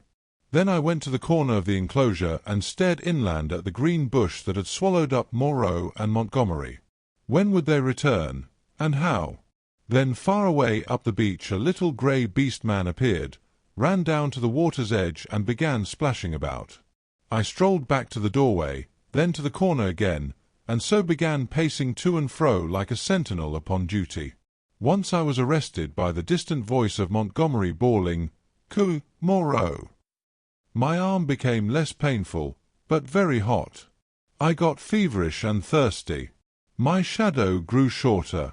I watched the distant figure until it went away again. Would Moreau and Montgomery never return? 3 seabirds began fighting for some stranded treasure.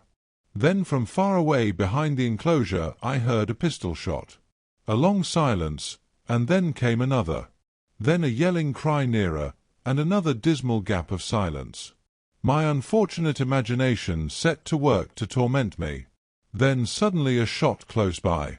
I went to the corner, startled, and saw Montgomery, his face scarlet, his hair disordered, and the knee of his trousers torn. His face expressed profound consternation. Behind him slouched the beast man, Mling, and round Mling's jaws were some queer dark stains. "Has he come?" said Montgomery. "Moreau," said I. "No." "My God!" The man was panting, almost sobbing. "Go back in," he said, taking my arm. "They're mad. They're all rushing about mad.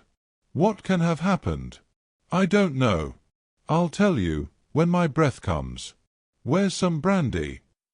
Montgomery limped before me into the room and sat down in the deck chair.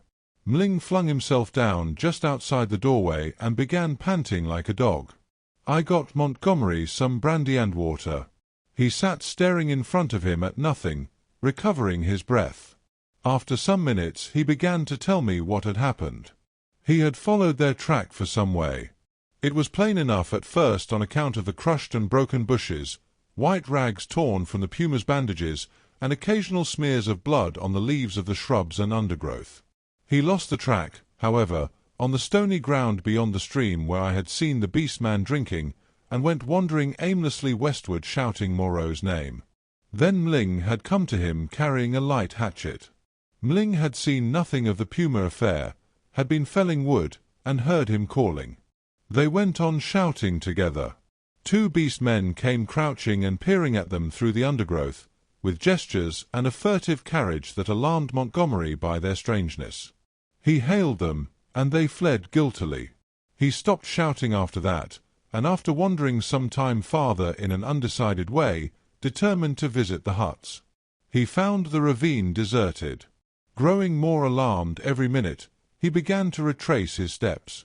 Then it was he encountered the 2 swine men I had seen dancing on the night of my arrival. Blood-stained they were about the mouth, and intensely excited. They came crashing through the ferns, and stopped with fierce faces when they saw him.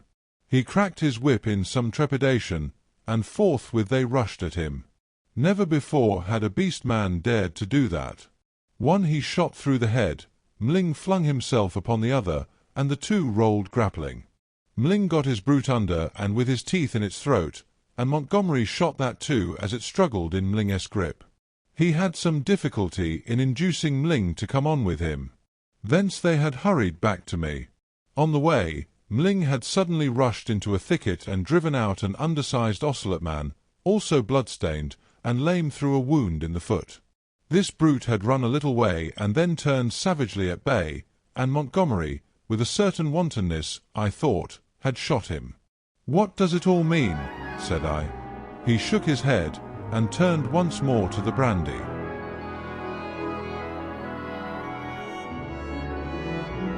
Chapter 18. The Finding of Moreau. When I saw Montgomery swallow a 3rd dose of brandy, I took it upon myself to interfere. He was already more than half fuddled. I told him that some serious thing must have happened to Moreau by this time, or he would have returned before this, and that it behoved us to ascertain what that catastrophe was. Montgomery raised some feeble objections, and at last agreed. We had some food, and then all 3 of us started. It is possibly due to the tension of my mind, at the time, but even now that start into the hot stillness of the tropical afternoon is a singularly vivid impression. Mling went first, his shoulder hunched, his strange black head moving with quick starts as he peered first on this side of the way and then on that. He was unarmed. His axe he had dropped when he encountered the swine man. Teeth were his weapons when it came to fighting. Montgomery followed with stumbling footsteps, his hands in his pockets, his face downcast. He was in a state of muddled sullenness with me on account of the brandy. My left arm was in a sling. It was lucky it was my left, and I carried my revolver in my right. Soon we traced a narrow path through the wild luxuriance of the island, going northwestward, and presently Mling stopped and became rigid with watchfulness. Montgomery almost staggered into him, and then stopped too. Then, listening intently, we heard coming through the trees the sound of voices and footsteps approaching us. "He is dead," said a deep, vibrating voice. "He is not dead, he is not dead," jabbered another. We saw, said several voices. "Hullo!" suddenly shouted Montgomery. "Hello, there!" "Confound you!" said I, and gripped my pistol.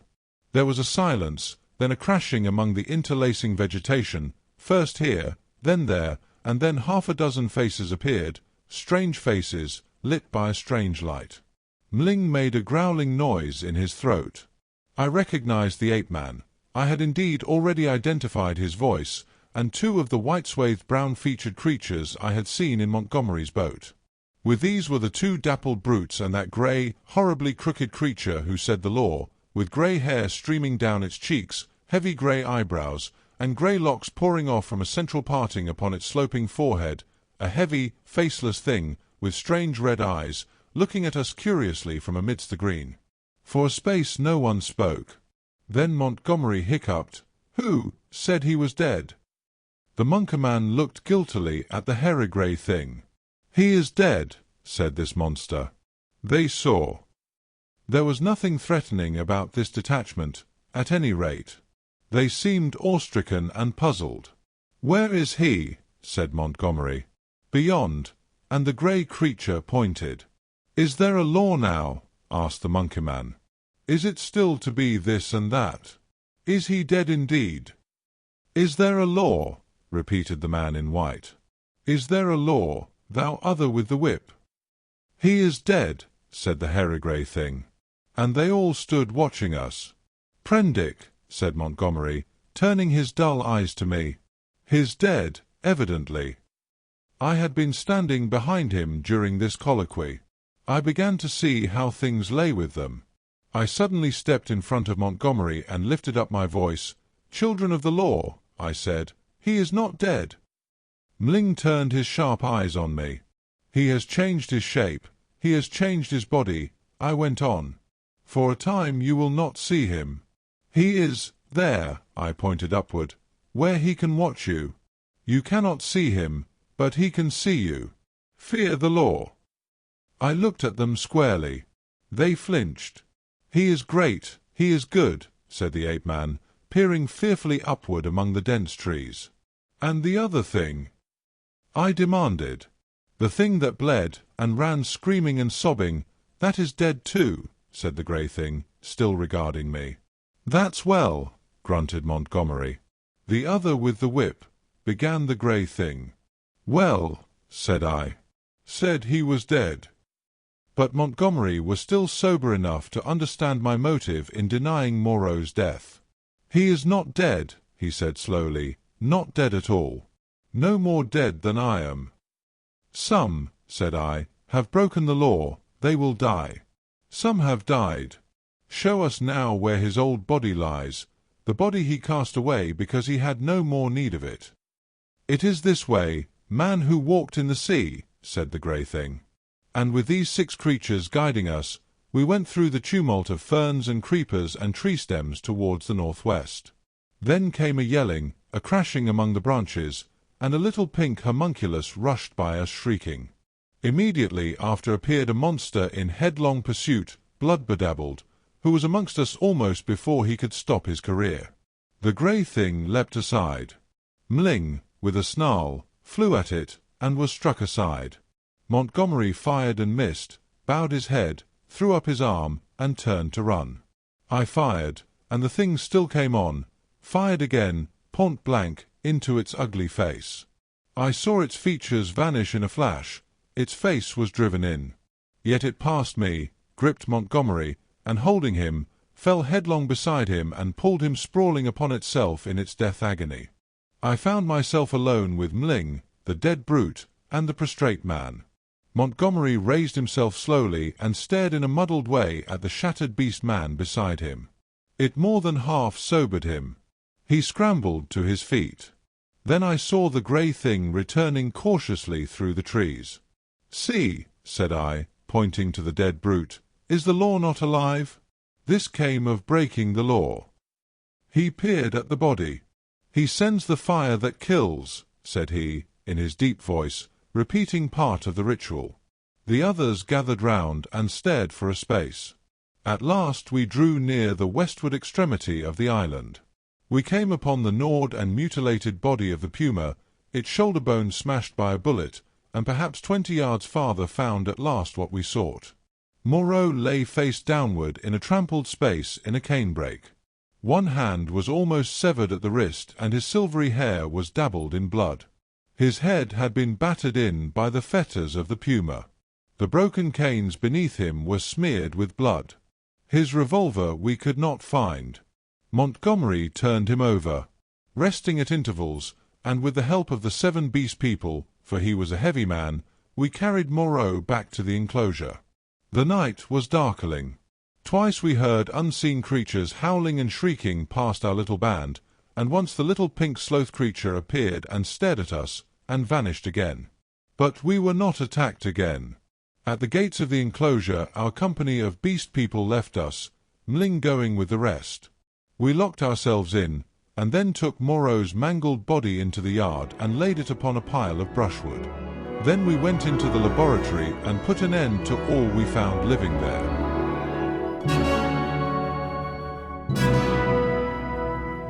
Chapter 19. Montgomery's Bank Holiday. When this was accomplished, and we had washed and eaten, Montgomery and I went into my little room and seriously discussed our position for the first time. It was then near midnight. He was almost sober, but greatly disturbed in his mind.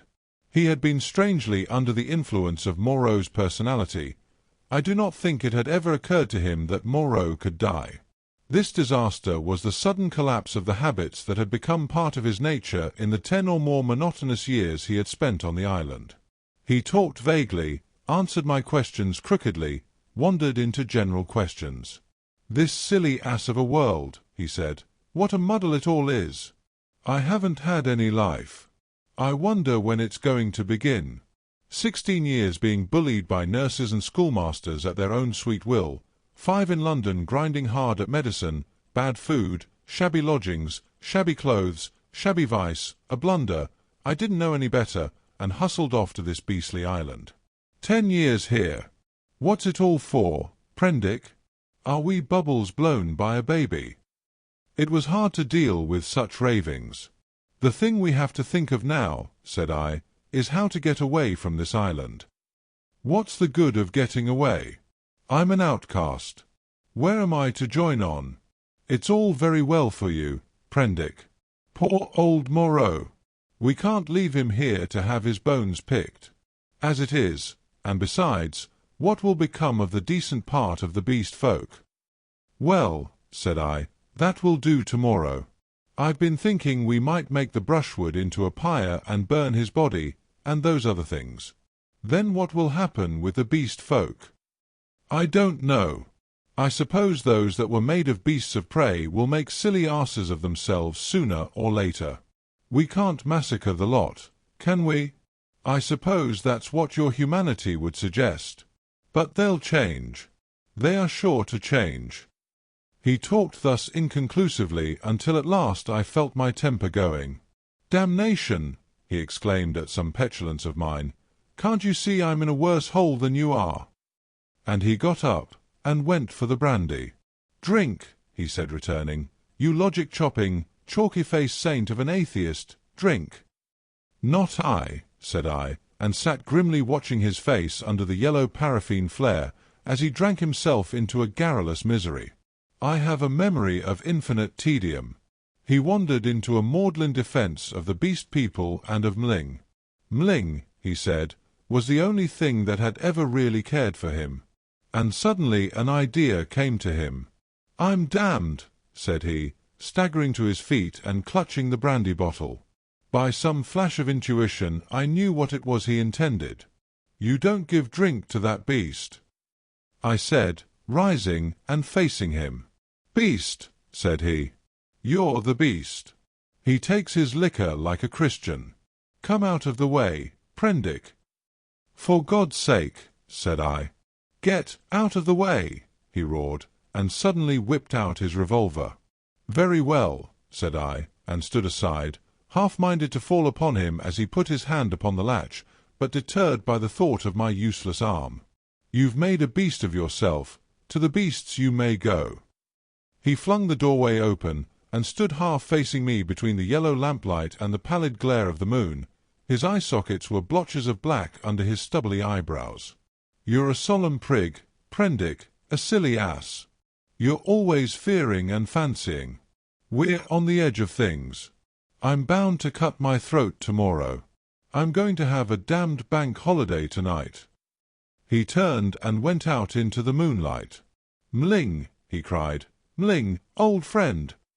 3 dim creatures in the silvery light came along the edge of the Wan beach, one a white-wrapped creature, the other 2 blotches of blackness following it. They halted, staring. Then I saw Mling's hunched shoulders as he came round the corner of the house.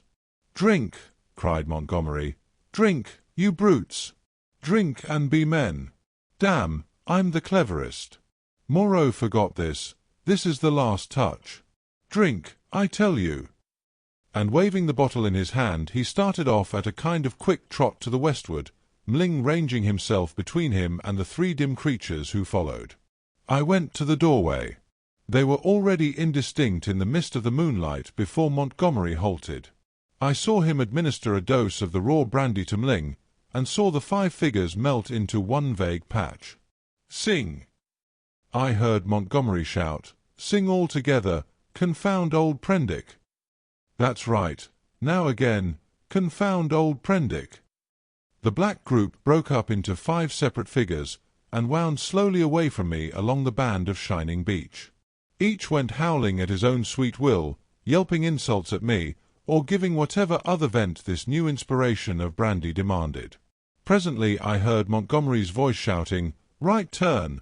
and they passed with their shouts and howls into the blackness of the landward trees. Slowly, very slowly, they receded into silence. The peaceful splendor of the night healed again. The moon was now past the meridian and traveling down the west. It was at its full, and very bright, riding through the empty blue sky. The shadow of the wall lay, a yard wide and of inky blackness, at my feet. The eastward sea was a featureless grey, dark and mysterious, and between the sea and the shadow the grey sands, of volcanic glass and crystals, flashed and shone like a beach of diamonds. Behind me the paraffin lamp flared hot and ruddy. Then I shut the door, locked it, and went into the enclosure where Moreau lay beside his latest victims, the staghounds and the llama and some other wretched brutes, with his massive face calm even after his terrible death, and with the hard eyes open, staring at the dead white moon above. I sat down upon the edge of the sink, and with my eyes upon that ghastly pile of silvery light and ominous shadows began to turn over my plans. In the morning I would gather some provisions in the dingy, and after setting fire to the pyre before me, push out into the desolation of the high sea once more. I felt that for Montgomery there was no help, that he was, in truth, half akin to these beast folk, unfitted for human kindred. I do not know how long I sat there scheming. It must have been an hour or so. Then my planning was interrupted by the return of Montgomery to my neighborhood. I heard a yelling from many throats, a tumult of exultant cries passing down towards the beach, whooping and howling, and excited shrieks that seemed to come to a stop near the water's edge. The riot rose and fell. I heard heavy blows and the splintering smash of wood, but it did not trouble me then. A discordant chanting began. My thoughts went back to my means of escape. I got up, brought the lamp, and went into a shed to look at some kegs I had seen there. Then I became interested in the contents of some biscuit tins, and opened one. I saw something out of the tail of my eye, a red figure, and turned sharply. Behind me lay the yard, vividly black and white in the moonlight, and the pile of wood and faggots on which Moreau and his mutilated victims lay, one over another. They seemed to be gripping one another in one last revengeful grapple. His wounds gaped, black as night, and the blood that had dripped lay in black patches upon the sand. Then I saw, without understanding, the cause of my phantom, a ruddy glow that came and danced and went upon the wall opposite. I misinterpreted this, fancied it was a reflection of my flickering lamp, and turned again to the stores in the shed. I went on rummaging among them, as well as a one-armed man could, finding this convenient thing and that, and putting them aside for tomorrow's launch. My movements were slow, and the time passed quickly. Insensibly the daylight crept upon me.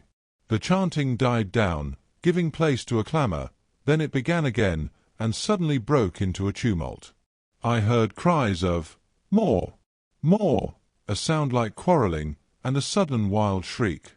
The quality of the sounds changed so greatly that it arrested my attention. I went out into the yard and listened.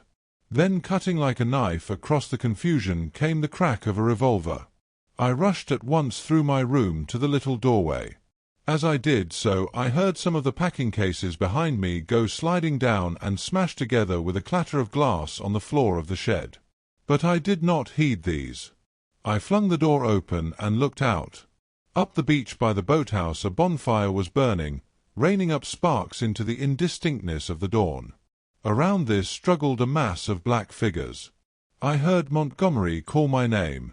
I began to run at once towards this fire, revolver in hand.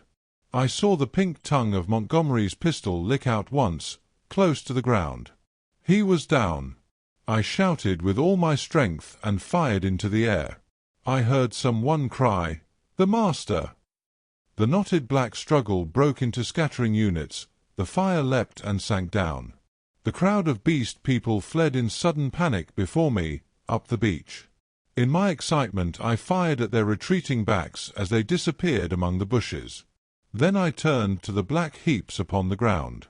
Montgomery lay on his back, with the hairy-grey beast-man sprawling across his body.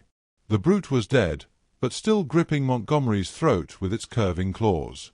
Nearby lay Mling on his face and quite still, his neck bitten open and the upper part of the smashed brandy bottle in his hand. Two other figures lay near the fire, the one motionless, the other groaning fitfully, every now and then raising its head slowly, then dropping it again. I caught hold of the grey man and pulled him off Montgomery's body. His claws drew down the torn coat reluctantly as I dragged him away. Montgomery was dark in the face and scarcely breathing.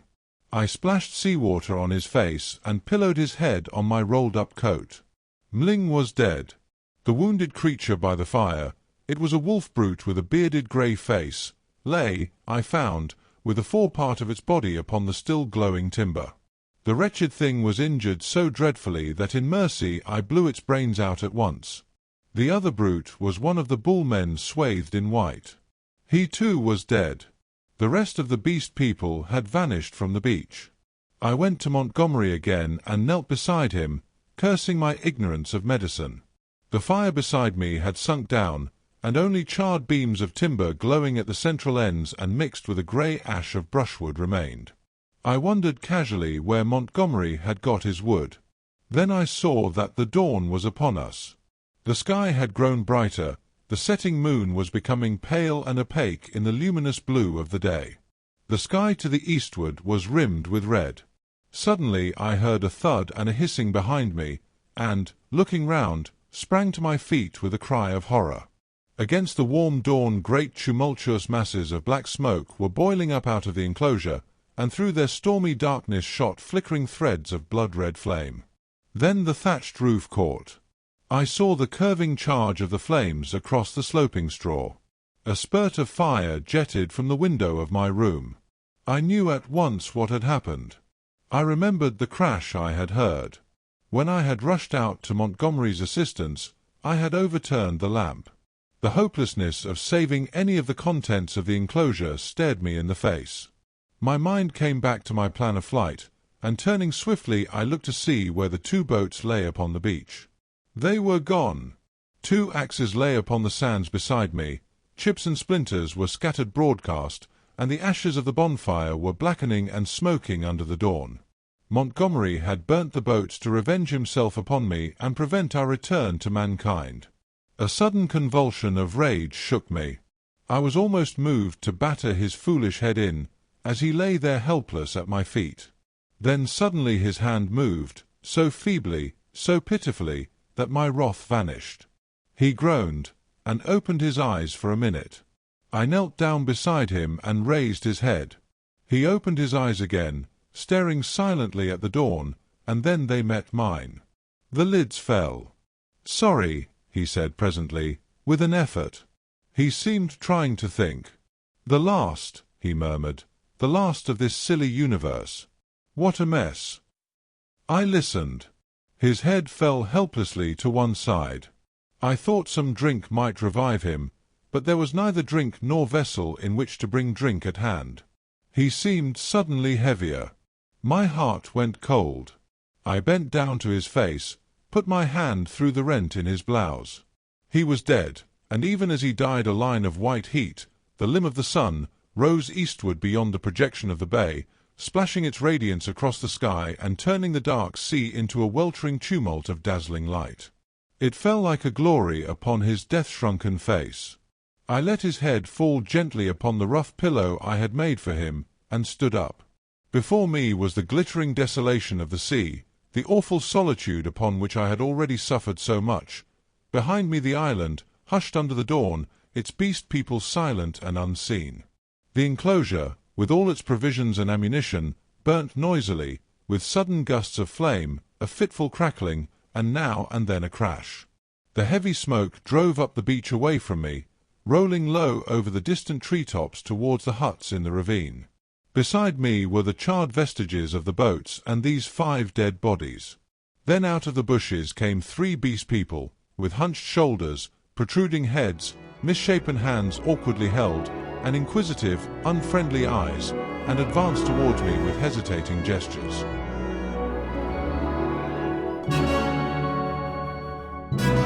Chapter 20. Alone with the Beast Folk.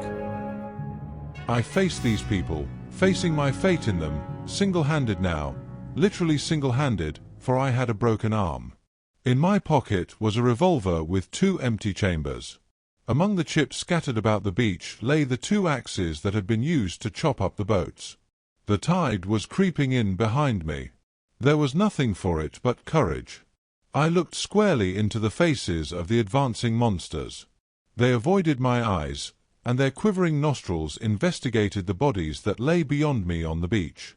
I took 6 steps, picked up the blood-stained whip that lay beneath the body of the wolfman, and cracked it. They stopped and stared at me. "Salute," said I, "bow down." They hesitated. One bent his knees. I repeated my command, with my heart in my mouth, and advanced upon them. One knelt, then the other too. I turned and walked towards the dead bodies, keeping my face towards the 3 kneeling beast men, very much as an actor passing up the stage faces the audience. "They broke the law," said I, putting my foot on the sayer of the law. "They have been slain, even the sayer of the law, even the other with the whip. Great is the law. Come and see."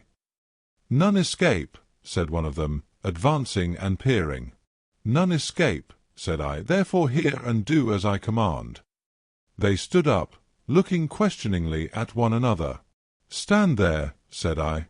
I picked up the hatchets and swung them by their heads from the sling of my arm, turned Montgomery over, picked up his revolver still loaded in 2 chambers, and bending down to rummage, found 6 cartridges in his pocket. "Take him," said I, standing up again and pointing with the whip. "Take him, and carry him out and cast him into the sea." They came forward, evidently still afraid of Montgomery, but still more afraid of my cracking red whiplash, and after some fumbling and hesitation, some whip-cracking and shouting, they lifted him gingerly, carried him down to the beach, and went splashing into the dazzling welter of the sea. "On," said I, "on. Carry him far." They went in up to their armpits and stood regarding me. "Let go," said I, and the body of Montgomery vanished with a splash. Something seemed to tighten across my chest. "Good," said I, with a break in my voice, and they came back, hurrying and fearful, to the margin of the water, leaving long wakes of black in the silver. At the water's edge they stopped, turning and glaring into the sea as though they presently expected Montgomery to arise therefrom and exact vengeance. "Now these," said I, pointing to the other bodies. They took care not to approach the place where they had thrown Montgomery into the water, but instead carried the 4 dead beast people slantingly along the beach for perhaps 100 yards before they waded out and cast them away. As I watched them disposing of the mangled remains of Mling, I heard a light footfall behind me, and turning quickly saw the big hyena swine perhaps a dozen yards away. His head was bent down, his bright eyes were fixed upon me, his stumpy hands clenched and held close by his side. He stopped in this crouching attitude when I turned, his eyes a little averted. For a moment we stood eye to eye. I dropped the whip and snatched at the pistol in my pocket, for I meant to kill this brute, the most formidable of any left now upon the island, at the first excuse. It may seem treacherous, but so I was resolved. I was far more afraid of him than of any other 2 of the beast folk. His continued life was, I knew, a threat against mine. I was perhaps a dozen seconds collecting myself. Then cried I, "Salute! Bow down!" His teeth flashed upon me in a snarl. "Who are you that I should?" Perhaps a little too spasmodically I drew my revolver, aimed quickly and fired. I heard him yelp, saw him run sideways and turn, knew I had missed, and clicked back the cock with my thumb for the next shot. But he was already running headlong, jumping from side to side, and I dared not risk another miss. Every now and then he looked back at me over his shoulder. He went slanting along the beach, and vanished beneath the driving masses of dense smoke that were still pouring out from the burning enclosure. For some time I stood staring after him. I turned to my 3 obedient beast folk again and signalled them to drop the body they still carried. Then I went back to the place by the fire where the bodies had fallen and kicked the sand until all the brown bloodstains were absorbed and hidden. I dismissed my 3 serfs with a wave of the hand, and went up the beach into the thickets. I carried my pistol in my hand, my whip thrust with the hatchets in the sling of my arm. I was anxious to be alone, to think out the position in which I was now placed. A dreadful thing that I was only beginning to realize was, that over all this island there was now no safe place where I could be alone and secure to rest or sleep. I had recovered strength amazingly since my landing, but I was still inclined to be nervous and to break down under any great stress. I felt that I ought to cross the island and establish myself with the beast people, and make myself secure in their confidence. But my heart failed me. I went back to the beach, and turning eastward past the burning enclosure, made for a point where a shallow spit of coral sand ran out towards the reef. Here I could sit down and think, my back to the sea and my face against any surprise. And there I sat, chin on knees, the sun beating down upon my head and unspeakable dread in my mind, plotting how I could live on against the hour of my rescue, if ever rescue came. I tried to review the whole situation as calmly as I could, but it was difficult to clear the thing of emotion. I began turning over in my mind the reason of Montgomery's despair. "They will change," he said. "They are sure to change." And Moreau, what was it that Moreau had said? "The stubborn beast flesh grows day by day back again." Then I came round to the hyena swine. I felt sure that if I did not kill that brute, he would kill me. The sayer of the law was dead, worse luck. They knew now that we of the whips could be killed even as they themselves were killed. Were they peering at me already out of the green masses of ferns and palms over yonder, watching until I came within their spring? Were they plotting against me? What was the hyena swine telling them? My imagination was running away with me into a morass of unsubstantial fears. My thoughts were disturbed by a crying of seabirds hurrying towards some black object that had been stranded by the waves on the beach near the enclosure. I knew what that object was, but I had not the heart to go back and drive them off. I began walking along the beach in the opposite direction, designing to come round the eastward corner of the island and so approach the ravine of the huts, without traversing the possible ambuscades of the thickets. Perhaps half a mile along the beach I became aware of one of my 3 beast folk advancing out of the landward bushes towards me. I was now so nervous with my own imaginings that I immediately drew my revolver. Even the propitiatory gestures of the creature failed to disarm me. He hesitated as he approached. "Go away!" cried I. There was something very suggestive of a dog in the cringing attitude of the creature. It retreated a little way, very like a dog being sent home, and stopped, looking at me imploringly with canine brown eyes. "Go away," said I. "Do not come near me." "May I not come near you?" it said. "No, go away," I insisted, and snapped my whip. Then, putting my whip in my teeth, I stooped for a stone, and with that threat drove the creature away. So in solitude I came round by the ravine of the beast people, and hiding among the weeds and reeds that separated this crevice from the sea, I watched such of them as appeared, trying to judge from their gestures and appearance how the death of Moreau and Montgomery and the destruction of the House of Pain had affected them. I know now the folly of my cowardice. Had I kept my courage up to the level of the dawn, had I not allowed it to ebb away in solitary thought, I might have grasped the vacant sceptre of Moreau and ruled over the beast people. As it was, I lost the opportunity, and sank to the position of a mere leader among my fellows. Towards noon certain of them came and squatted basking in the hot sand. The imperious voices of hunger and thirst prevailed over my dread. I came out of the bushes, and, revolver in hand, walked down towards these seated figures. One, a wolf-woman, turned her head and stared at me, and then the others. None attempted to rise or salute me. I felt too faint and weary to insist, and I let the moment pass. "I want food," said I, almost apologetically, and drawing near. "There is food in the huts," said an ox-boar man, drowsily, and looking away from me. I passed them, and went down into the shadow and odours of the almost deserted ravine.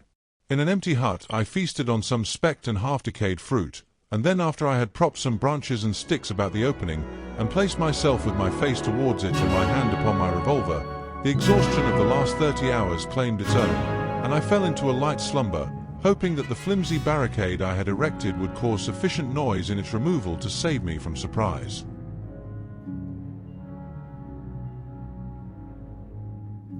Chapter 21. The Reversion of the Beast Folk. In this way I became one among the beast people in the island of Doctor Moreau. When I awoke, it was dark about me. My arm ached in its bandages. I sat up, wondering at first where I might be. I heard coarse voices talking outside. Then I saw that my barricade had gone, and that the opening of the hut stood clear. My revolver was still in my hand. I heard something breathing, saw something crouched together close beside me. I held my breath, trying to see what it was. It began to move slowly, interminably. Then something soft and warm and moist passed across my hand. All my muscles contracted. I snatched my hand away. A cry of alarm began and was stifled in my throat. Then I just realized what had happened sufficiently to stay my fingers on the revolver. "Who is that?" I said in a hoarse whisper, the revolver still pointed. "I, master." "Who are you?" "They say there is no master now. But I know. I carried the bodies into the sea, O walker in the sea. The bodies of those you slew. I am your slave, master." "Are you the one I met on the beach?" I asked. "The same, master." The thing was evidently faithful enough, for it might have fallen upon me as I slept. "It is well," I said, extending my hand for another licking kiss. I began to realize what its presence meant, and the tide of my courage flowed. "Where are the others?" I asked. "They are mad, they are fools," said the dogman. "Even now they talk together beyond there. They say, 'The master is dead. The other with the whip is dead. That other who walked in the sea is as we are. We have no master, no whips, no house of pain, any more. There is an end. We love the law, and will keep it, but there is no pain, no master, no whips for ever again. So they say. But I know, master, I know. I felt in the darkness, and patted the dogman's head. It is well, I said again. Presently you will slay them all, said the dogman. Presently, I answered, I will slay them all, after certain days and certain things have come to pass. Every one of them save those you spare, every one of them shall be slain. What the master wishes to kill, the master kills, said the dogman with a certain satisfaction in his voice. And that their sins may grow, I said, let them live in their folly until their time is ripe. Let them not know that I am the master. The master's will is sweet, said the dogman, with the ready tact of his canine blood. But one has sinned, said I, him I will kill, whenever I may meet him. When I say to you, that is he, see that you fall upon him. And now I will go to the men and women who are assembled together. For a moment the opening of the hut was blackened by the exit of the dogman. Then I followed and stood up, almost in the exact spot where I had been when I had heard Moreau and his staghound pursuing me. But now it was night, and all the miasmatic ravine about me was black, and beyond, instead of a green, sunlit slope, I saw a red fire, before which hunched, grotesque figures moved to and fro. Farther were the thick trees, a bank of darkness, fringed above with the black lace of the upper branches. The moon was just riding up on the edge of the ravine, and like a bar across its face drove the spire of vapour that was for ever streaming from the fumaroles of the island. "Walk by me," said I, nerving myself, and side by side we walked down the narrow way, taking little heed of the dim things that peered at us out of the huts. None about the fire attempted to salute me. Most of them disregarded me, ostentatiously. I looked round for the hyena swine, but he was not there. Altogether, perhaps 20 of the beast folk squatted, staring into the fire or talking to one another. "He is dead, he is dead. The master is dead," said the voice of the ape-man to the right of me. "The house of pain, there is no house of pain." "He is not dead," said I, in a loud voice. "Even now he watches us." This startled them. 20 pairs of eyes regarded me. "The house of pain is gone," said I, "it will come again. The master you cannot see, yet even now he listens among you." "True, true," said the dogman. They were staggered at my assurance. An animal may be ferocious and cunning enough, but it takes a real man to tell a lie. "The man with the bandaged arm speaks a strange thing," said one of the beast folk. "I tell you it is so," I said. "The master and the house of pain will come again. Woe be to him who breaks the law." They looked curiously at one another. With an affectation of indifference, I began to chop idly at the ground in front of me with my hatchet. They looked, I noticed, at the deep cuts I made in the turf. Then the satyr raised a doubt. I answered him. Then one of the dappled things objected, and an animated discussion sprang up round the fire. Every moment I began to feel more convinced of my present security. I talked now without the catching in my breath, due to the intensity of my excitement that had troubled me at first. In the course of about an hour I had really convinced several of the beast folk of the truth of my assertions, and talked most of the others into a dubious state. I kept a sharp eye for my enemy the hyena swine, but he never appeared. Every now and then a suspicious movement would startle me, but my confidence grew rapidly. Then as the moon crept down from the zenith, one by one the listeners began to yawn, showing the oddest teeth in the light of the sinking fire, and first one and then another retired towards the dens in the ravine, and I, dreading the silence and darkness, went with them, knowing I was safer with several of them than with one alone. In this manner began the longer part of my sojourn upon this island of Doctor Moreau. But from that night until the end came, there was but one thing happened to tell save a series of innumerable small unpleasant details and the fretting of an incessant uneasiness. So that I prefer to make no chronicle for that gap of time, to tell only one cardinal incident of the 10 months I spent as an intimate of these half-humanized brutes. There is much that sticks in my memory that I could write, things that I would cheerfully give my right hand to forget, but they do not help the telling of the story. In the retrospect, it is strange to remember how soon I fell in with these monsters' ways, and gained my confidence again. I had my quarrels with them, of course, and could show some of their teeth marks still, but they soon gained a wholesome respect for my trick of throwing stones and for the bite of my hatchet. And my St. Bernard man's loyalty was of infinite service to me. I found their simple scale of honor was based mainly on the capacity for inflicting trenchant wounds. Indeed, I may say, without vanity, I hope, that I held something like preeminence among them. One or two, whom in a rare access of high spirits I had scarred rather badly, bore me a grudge, but it vented itself chiefly behind my back, and at a safe distance from my missiles, in grimaces. The hyena swine avoided me, and I was always on the alert for him. My inseparable dogman hated and dreaded him intensely. I really believe that was at the root of the brute's attachment to me. It was soon evident to me that the former monster had tasted blood, and gone the way of the leopard man. He formed a lair somewhere in the forest, and became solitary. Once I tried to induce the beast folk to hunt him, but I lacked the authority to make them cooperate for one end. Again and again I tried to approach his den and come upon him unaware, but always he was too acute for me, and saw or winded me and got away. He too made every forest pathway dangerous to me and my ally with his lurking ambuscades.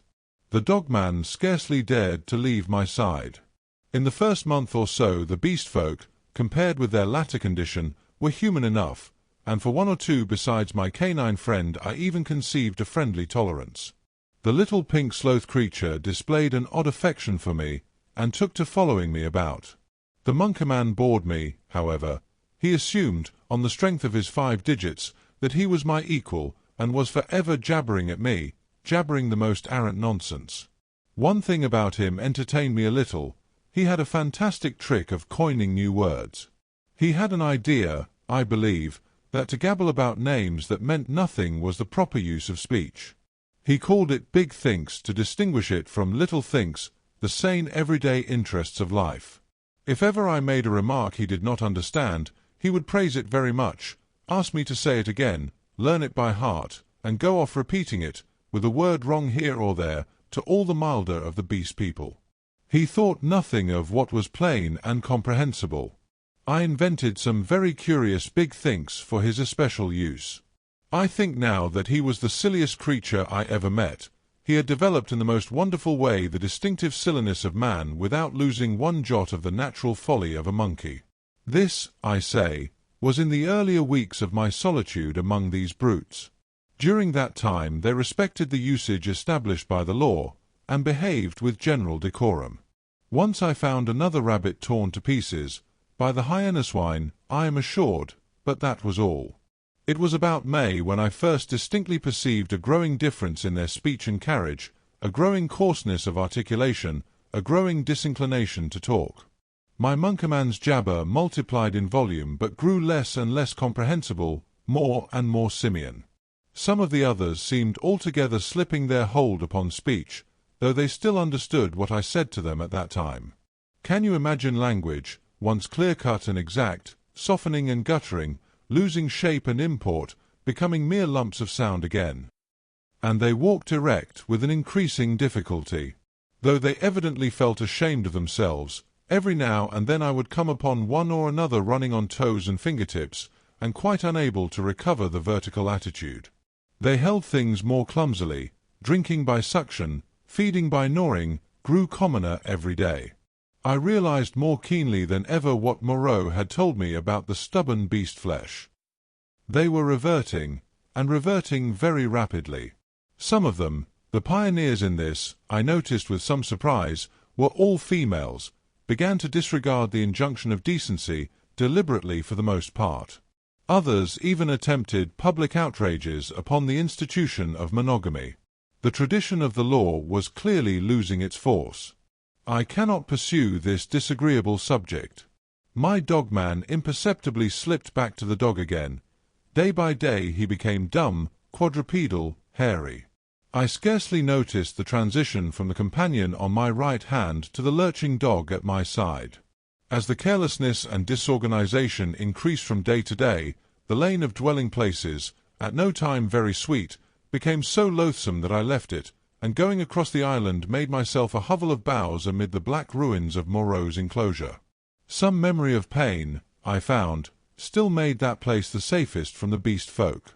It would be impossible to detail every step of the lapsing of these monsters, to tell how, day by day, the human semblance left them, how they gave up bandagings and wrappings, abandoned at last every stitch of clothing, how the hair began to spread over the exposed limbs, how their foreheads fell away and their faces projected, how the quasi-human intimacy I had permitted myself with some of them in the first month of my loneliness became a shuddering horror to recall.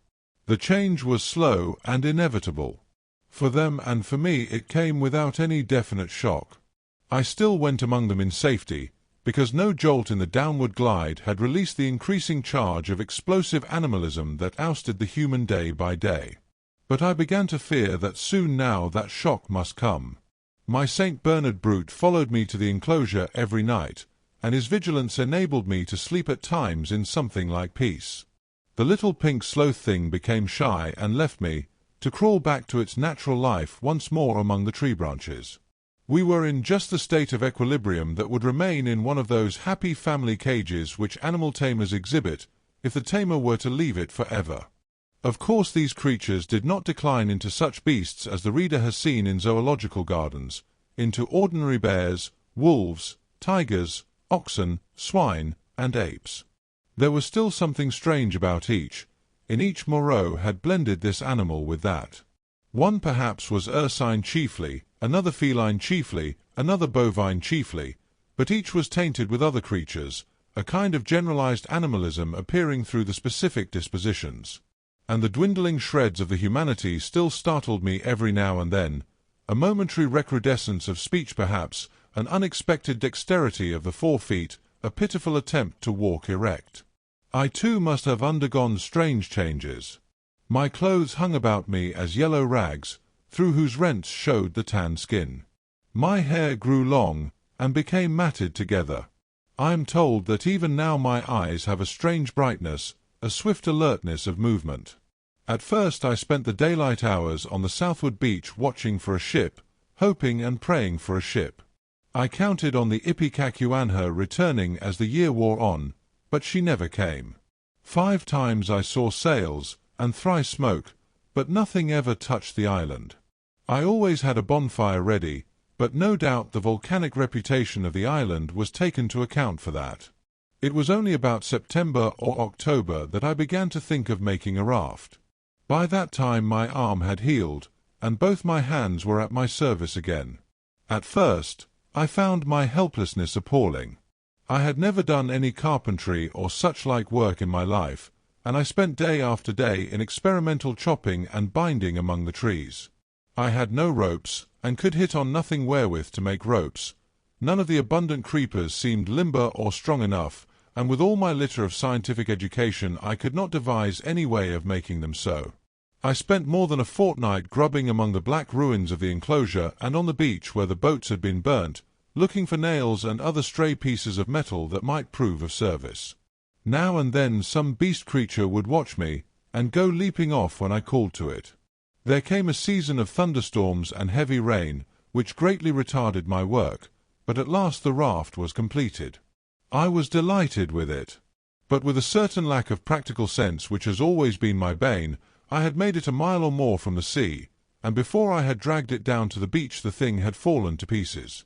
Perhaps it is as well that I was saved from launching it, but at the time my misery at my failure was so acute that for some days I simply moped on the beach, and stared at the water and thought of death. I did not, however, mean to die, and an incident occurred that warned me unmistakably of the folly of letting the days pass so, for each fresh day was fraught with increasing danger from the beast people. I was lying in the shade of the enclosure wall, staring out to sea, when I was startled by something cold touching the skin of my heel, and starting round found the little pink sloth creature blinking into my face. He had long since lost speech and active movement, and the lank hair of the little brute grew thicker every day and his stumpy claws more askew. He made a moaning noise when he saw he had attracted my attention, went a little way towards the bushes and looked back at me. At first I did not understand, but presently it occurred to me that he wished me to follow him, and this I did at last, slowly, for the day was hot. When we reached the trees he clambered into them, for he could travel better among their swinging creepers than on the ground.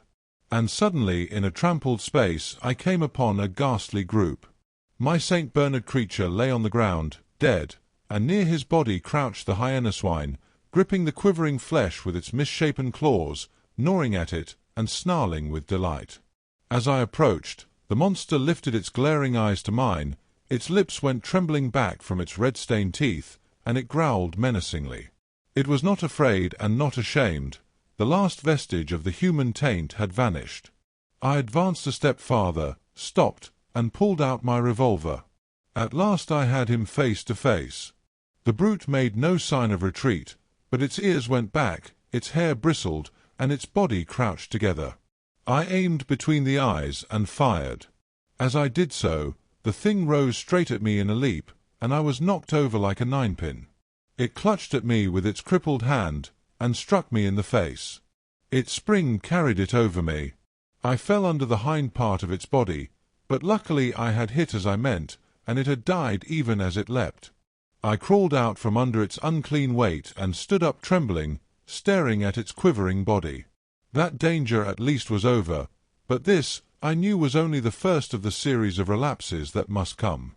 I burnt both of the bodies on a pyre of brushwood, but after that I saw that unless I left the island my death was only a question of time. The Beast People by that time had, with one or two exceptions, left the ravine and made themselves lairs according to their taste among the thickets of the island. Few prowled by day, most of them slept, and the island might have seemed deserted to a newcomer, but at night the air was hideous with their calls and howling. I had half a mind to make a massacre of them, to build traps, or fight them with my knife. Had I possessed sufficient cartridges, I should not have hesitated to begin the killing. There could now be scarcely a score left of the dangerous carnivores. The braver of these were already dead.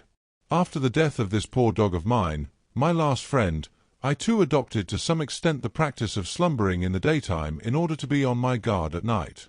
I rebuilt my den in the walls of the enclosure, with such a narrow opening that anything attempting to enter must necessarily make a considerable noise.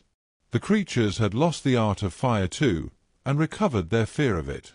I turned once more, almost passionately now, to hammering together stakes and branches to form a raft for my escape. I found 1,000 difficulties.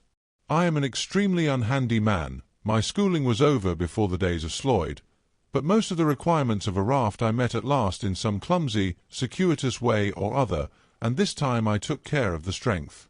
The only insurmountable obstacle was that I had no vessel to contain the water I should need if I floated forth upon these untravelled seas. I would have even tried pottery, but the island contained no clay. I used to go moping about the island, trying with all my might to solve this one last difficulty. Sometimes I would give way to wild outbursts of rage, and hack and splinter some unlucky tree in my intolerable vexation. But I could think of nothing. And then came a day, a wonderful day, which I spent in ecstasy. I saw a sail to the southwest, a small sail like that of a little schooner, and forthwith I lit a great pile of brushwood, and stood by it in the heat of it, and the heat of the midday sun, watching. All day I watched that sail, eating or drinking nothing, so that my head reeled, and the beasts came and glared at me, and seemed to wonder, and went away. It was still distant when night came and swallowed it up, and all night I toiled to keep my blaze bright and high, and the eyes of the beasts shone out of the darkness, marvelling. In the dawn the sail was nearer, and I saw it was the dirty lug-sail of a small boat. But it sailed strangely. My eyes were weary with watching, and I peered and could not believe them. 2 men were in the boat, sitting low down, one by the bows, the other at the rudder. The head was not kept to the wind, it yawed and fell away. As the day grew brighter, I began waving the last rag of my jacket to them, but they did not notice me, and sat still, facing each other. I went to the lowest point of the low headland, and gesticulated and shouted. There was no response, and the boat kept on her aimless course, making slowly, very slowly, for the bay. Suddenly a great white bird flew up out of the boat, and neither of the men stirred nor noticed it. It circled round, and then came sweeping overhead with its strong wings outspread. Then I stopped shouting, and sat down on the headland and rested my chin on my hands and stared. Slowly, slowly, the boat drove past towards the west. I would have swum out to it, but something, a cold, vague fear, kept me back. In the afternoon the tide stranded the boat, and left it 100 yards or so to the westward of the ruins of the enclosure. The men in it were dead, had been dead so long that they fell to pieces when I tilted the boat on its side and dragged them out. One had a shock of red hair, like the captain of the Ipecacuanha, and a dirty white cap lay in the bottom of the boat. As I stood beside the boat, 3 of the beasts came slinking out of the bushes and sniffing towards me. One of my spasms of disgust came upon me. I thrust the little boat down the beach and clambered on board her. 2 of the brutes were wolf beasts, and came forward with quivering nostrils and glittering eyes. The third was the horrible nondescript of bear and bull. When I saw them approaching those wretched remains, heard them snarling at one another and caught the gleam of their teeth, a frantic horror succeeded my repulsion. I turned my back upon them, struck the lug and began paddling out to sea. I could not bring myself to look behind me. I lay, however, between the reef and the island that night, and the next morning went round to the stream and filled the empty keg aboard with water. Then, with such patience as I could command, I collected a quantity of fruit, and waylaid and killed 2 rabbits with my last 3 cartridges. While I was doing this, I left the boat moored to an inward projection of the reef, for fear of the beast people.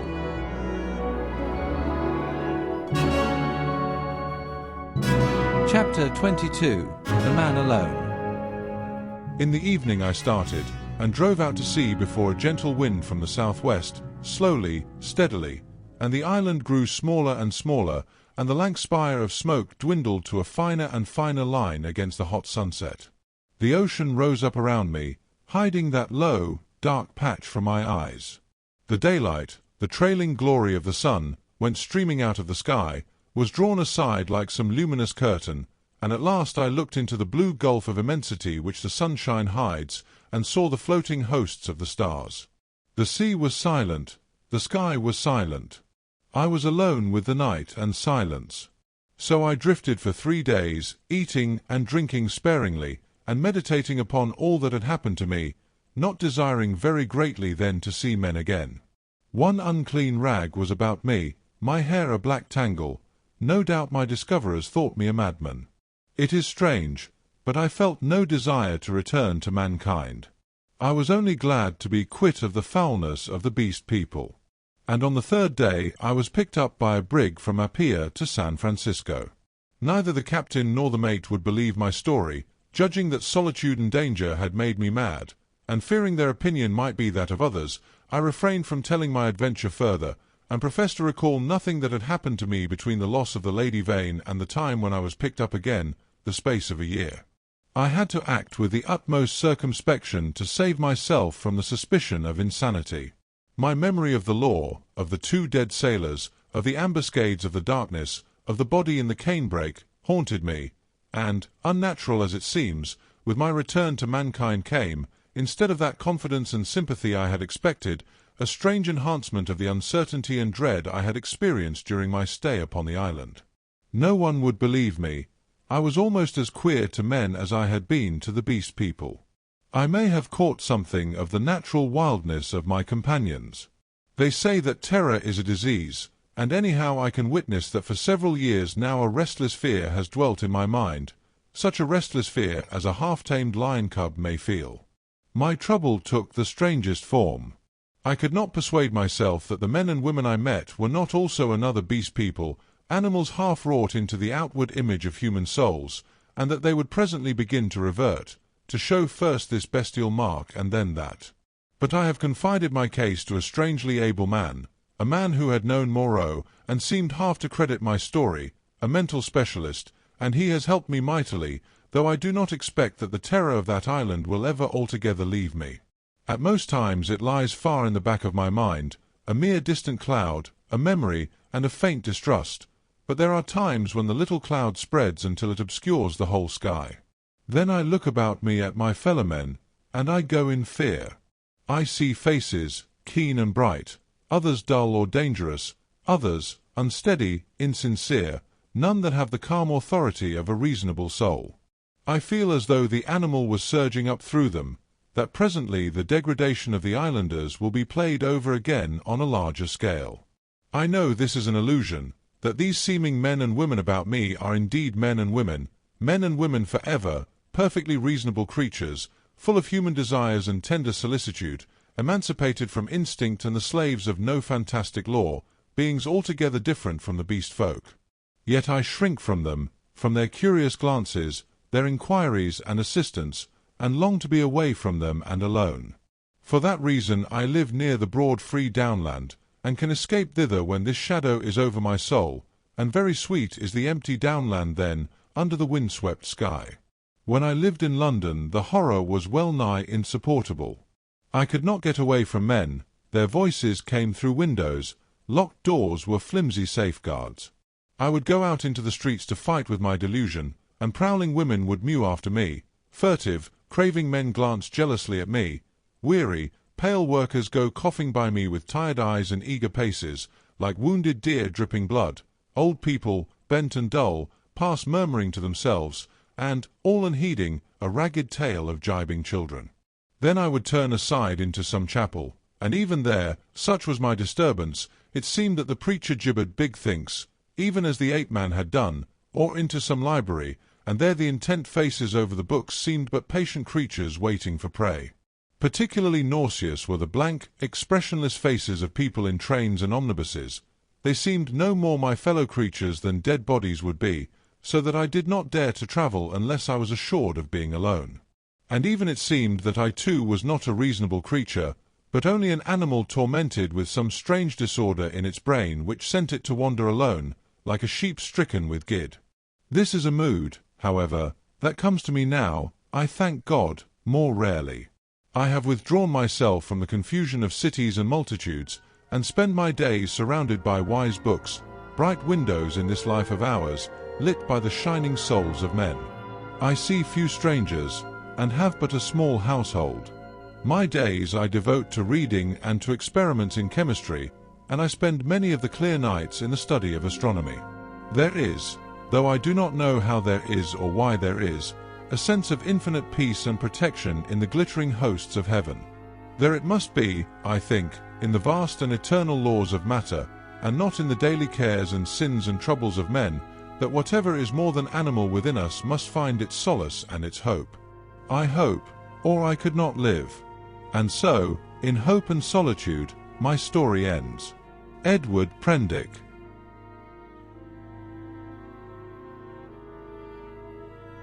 This concludes Modern Classics in Audiobook's presentation of The Island of Doctor Moreau by H.G. Wells. First published in 1896.